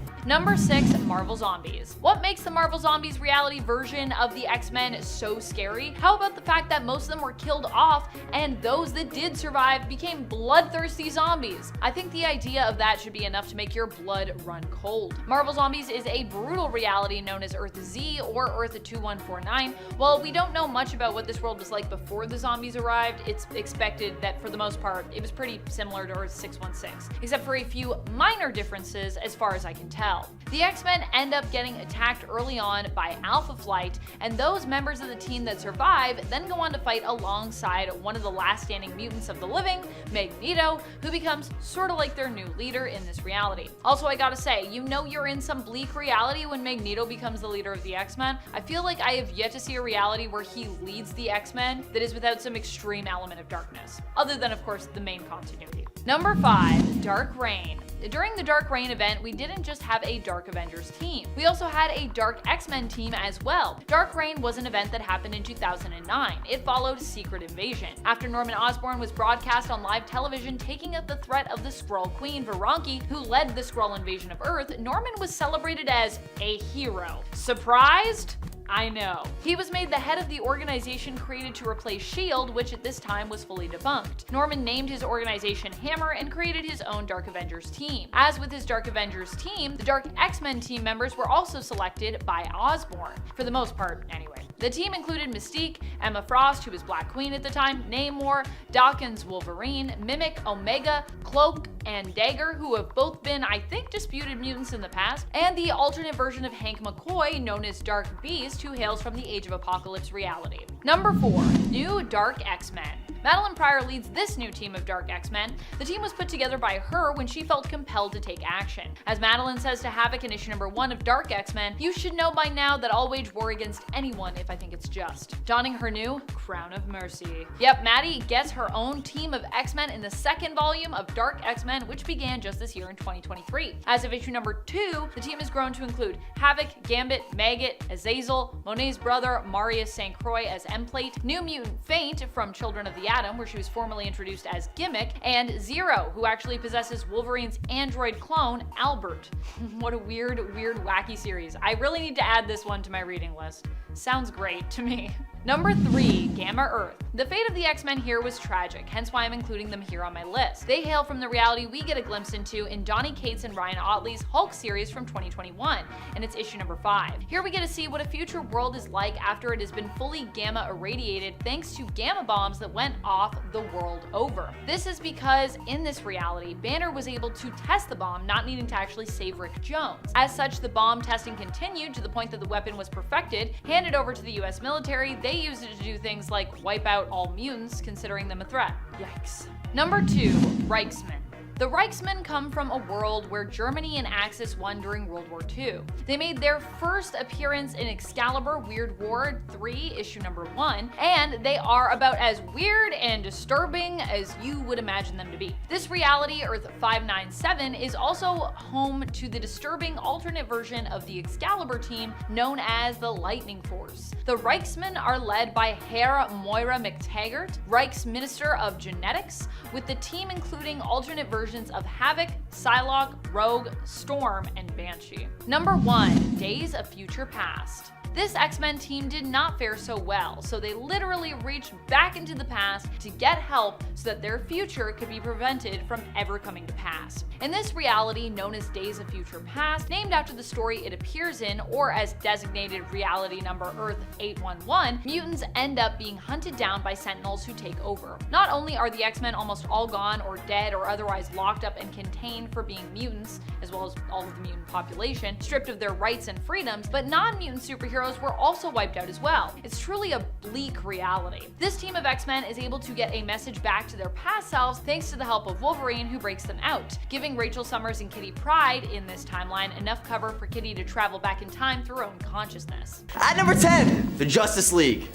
Nah, just kidding. At number 10, what if Spidey kept the symbiote suit? Big shout out to Smasher6763 for suggesting this skeletal Peter Parker from Earth 9811. Imagine a reality where the heroes and villains are trapped on Battleworld after the events of Secret Wars and never return to Earth. Instead, they settled down, got hitched, and had families. Amidst all this, Spider-Man still sports the black symbiote costume, never having it removed by Reed Richards. Over time, the symbiote consumed Peter's body, leaving nothing but a skeleton underneath. It's this horrifying revelation that Peter's been deceased for ages and Venom's been pulling the strings. Yet Peter's mind retains a glimmer of consciousness, as his consciousness was absorbed by Venom, making the whole ordeal even eerier. If you're enjoying this video so far, you can support the channel by pressing like, subscribing to Top 10 Nerd, and ringing that notification bell. At number 9 is the Revengers. Thank you, Jack of Clubs 6229 for suggesting this one. In the eerie annals of alternate realities, one of the most chilling versions of the Avengers emerges from the Cancerverse, a nightmarish realm where life has conquered Earth. This gruesome transformation was orchestrated by none other than Sentry, the once celebrated Lord Marvel. In a desperate bid to stave off his terminal cancer, Marvel struck a bargain with the enigmatic Many-Angled Ones. These eldritch entities resided in the intersections of the multiverse and offered him immense power in exchange for annihilating the Grim Reaper itself. Marvel accepted, thus transmuting his universe and consequently his closest allies into grotesque parodies of their parallel selves. The Revengers, as they came to be known, were grotesque and terrifying. Carol Danvers sports a nightmarish visage, to say the very least, while the Hulk is sporting menacing horns, and Thor's beard has been replaced with withering tentacles. Their purpose? To corrupt Earth 616 and spread the influence of the insidious Many-Angled Ones across the multiverse. In a macabre battle that ultimately met its end when Thanos restored the Grim Reaper to the Cancerverse, extinguishing the Revengers' unholy reign. At number 8, Dark Beast, who we've covered before, but many of you in the comments seem to love him, so I thought I'd bring him up again. While regular Beast is known for his intellect and roles in various superhero teams, his dark counterpart takes on a chilling turn in the Age of Apocalypse timeline. In this dystopian world where Xavier's demise leads to Magneto's leadership in Apocalypse's early onslaught, Beast's transformation into a villain is a stark departure from his original self. See, without Xavier's moral compass to guide him, he indulges in unhindered experimentation and loses his compassion entirely. Dark Beast becomes one of Apocalypse's chief scientists, mercilessly torturing and experimenting on both humans and mutants, including Cyclops and Jean Grey. Escaping to Earth 616, he assumes the identity of his counterpart, the 616, Hank McCoy, committing heinous acts, including the unaliving of the childhood friends of his doppelganger. Dark Beast's sinister journey culminates with his alliance with Onslaught, leaving a haunting trail of darkness across alternate dimensions. At number 7 is the zombified Quicksilver. Shout out to Totally Not GRF for pointing out that the Marvel Zombies universe is terrifying once you realize that the entirety of Earth got affected with the virus in a single day away because of a zombified Quicksilver. That's right, sent back to Earth to confront the zombie menace, Pietro encounters what seems to be Scarlet Witch, only to discover that it's the devious zombie Mystique in disguise. In a harrowing turn of events, Pietro is bitten on the neck, succumbing to infection. But here's the real nightmare. With his incredible speed, zombified Quicksilver becomes a global vector, spreading the contagion far and wide, making containment impossible. It seems even our mightiest heroes can become harbingers of doom in alternate realities. Number 5. Ultimate Iceman. In the Ultimate Marvel continuity, Bobby Drake is the youngest founding member of the X-Men, like he should be. He ran away from his family at the peak of government-supported Sentinel attacks, trying to save his family from their wrath. Now, Bobby was found by the X-Men on their very first mission, where he ends up being the one to save the day when he freezes a Sentinel, preventing it from falling on and taking out innocent bystanders. Bobby pretty quickly proved himself as a valuable asset, single-handedly taking out the Ultimates once with a gigantic ice wall and stopping an invasion by Colonel Wraith and Weapon X all by himself. He was only able to be stopped by Rogue, who was his on-again, off-again girlfriend and in temporary possession of Marvel Girl's telepathy at the time. Professor X has stated that Bobby is one of the 3 most powerful X-Men, which is pretty accurate in most realities. Number 4. Dark Iceman. Back in 2005, the Scarlet Witch's creation of the House of M enabled the Shadow King of Earth 616 to escape to an alternate reality, Earth 6141. The Shadow King here possessed that version of Professor X and then corrupted his team of original X-Men, creating Shadow X. He maintained constant telepathic contact and control over them and forced them to take the lives of all the heroes of their world. Professor X and Shadow X killed all the other paranormal beings in their native reality before coming to Earth 616 as a result of M-Day. The members of Shadow X, including Iceman, faced off against New Excalibur and were eventually defeated by them. Shadow X was then sent to prison, where they were contacted by members of Black Air, who arranged for their release, and they eventually met with the possible world conqueror Albion to join forces. Eventually, the members of Shadow X were released from their mind control with the passing of Professor X, and they defected away from Black Air and Albion and teamed up with New Excalibur. One by one, the members of Shadow X were unfortunately taken out by the Shadow Captains until only Bobby remained. With his friends gone, he used his mutant powers to their fullest until he finally had nothing left to give and he passed away in battle. Number 3. Earth X. Like most of the other characters from the Earth X reality, a lot of Iceman's early history mirrors that of his Earth 616 counterpart up until the release of the Terrigen Mists on the world. All of humanity was mutated, and Bobby was among the many heroes trying to help people in a world gripped by chaos and anarchy. And one of the ways that he did this was by teaming up with former X-Men Angel and delivering groceries to those who were not powerful enough to safely leave their homes, which is actually quite sweet when you think about it. At some point in this timeline, Bobby lost the ability to transform back into his human form, as in, he was constantly in his ice form. So, to avoid melting, Iceman was forced to go north, where he, no joke, constructed a winter wonderland at the top of the world, where he came to reside alongside the nearby Inuit peoples. Fast forward quite a bit, and Galactus eventually destroys the celestial embryo that is growing in the Earth's core. This alters the planet's mass and pushed the planet out of its regular orbit. As you can imagine, the planet began to suffer catastrophic environmental changes. The temperature in New York dropped to freezing Arctic temperatures, and so Bobby could return to New York and be reunited with Angel. Yay! The two heroes would aid the law in protecting the Human Torch in New York, which would be under constant attack by followers of the Church of Immortus. Eventually, thanks to the Absorbing Man, the Earth returned to normal, and Iceman most likely went back up north, but he did show up for the wedding between Medusa and King Britain, and with his former X-Men, which is kinda nice. Number 2. House of M. In the timeline created by the Scarlet Witch, known as the House of M, Bobby definitely does things quite a bit differently. When his mutant powers first ever manifested, Bobby kept them a secret from everyone but his parents. Turns out that he should have kept it from them too. Bobby's own father turned him over to the authorities when the Human Mutant War began because he thought he would be safer in custody than hunted as a renegade. I don't know about that one. Bitter over his betrayal, Bobby was more than happy to join up with none other than Apocalypse when the Ancient Mutant freed Bobby during a raid on the Alamo Mutant camp. After the war ended, with Magneto becoming the new ruler of the globe, globe, the Master of Magnetism gave North Africa to Apocalypse, and Iceman continued to serve his savior loyally as one of his horsemen. We know that the horsemen always get some kind of upgrade to their powers. I'm not sure if I'm wrong about this, but we actually never learn how Iceman's powers were augmented, and that really annoys me. Either way, Iceman helped to secure the human population of the area, forcing them to rebuild Egyptian monuments. Eventually, Iceman was one of the mutants who volunteered to accompany Apocalypse when Magneto authorized the invasion of Wakanda. He distracted Sunfire, Storm, and Namor, freezing the latter two long enough to allow Apocalypse to get past them. But he took a brutal attack from Sunfire, and it's actually pretty unclear whether or not Sunfire completely destroyed him. We know that Iceman has been able to reform himself from being evaporated, so who can really say?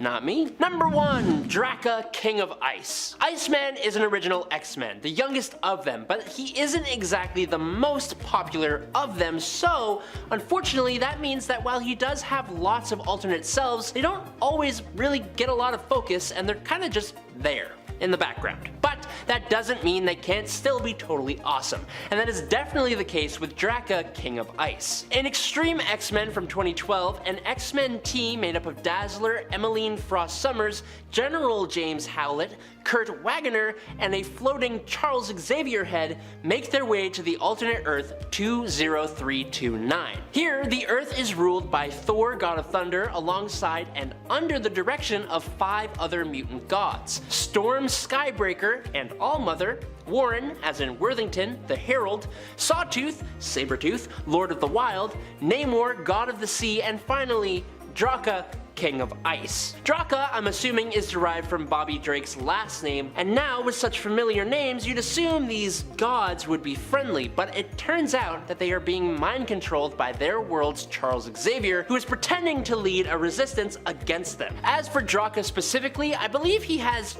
2 throwaway lines total, and is for the most part just silent and standing in the background looking totally awesome and godlike. And for that, he's making this list.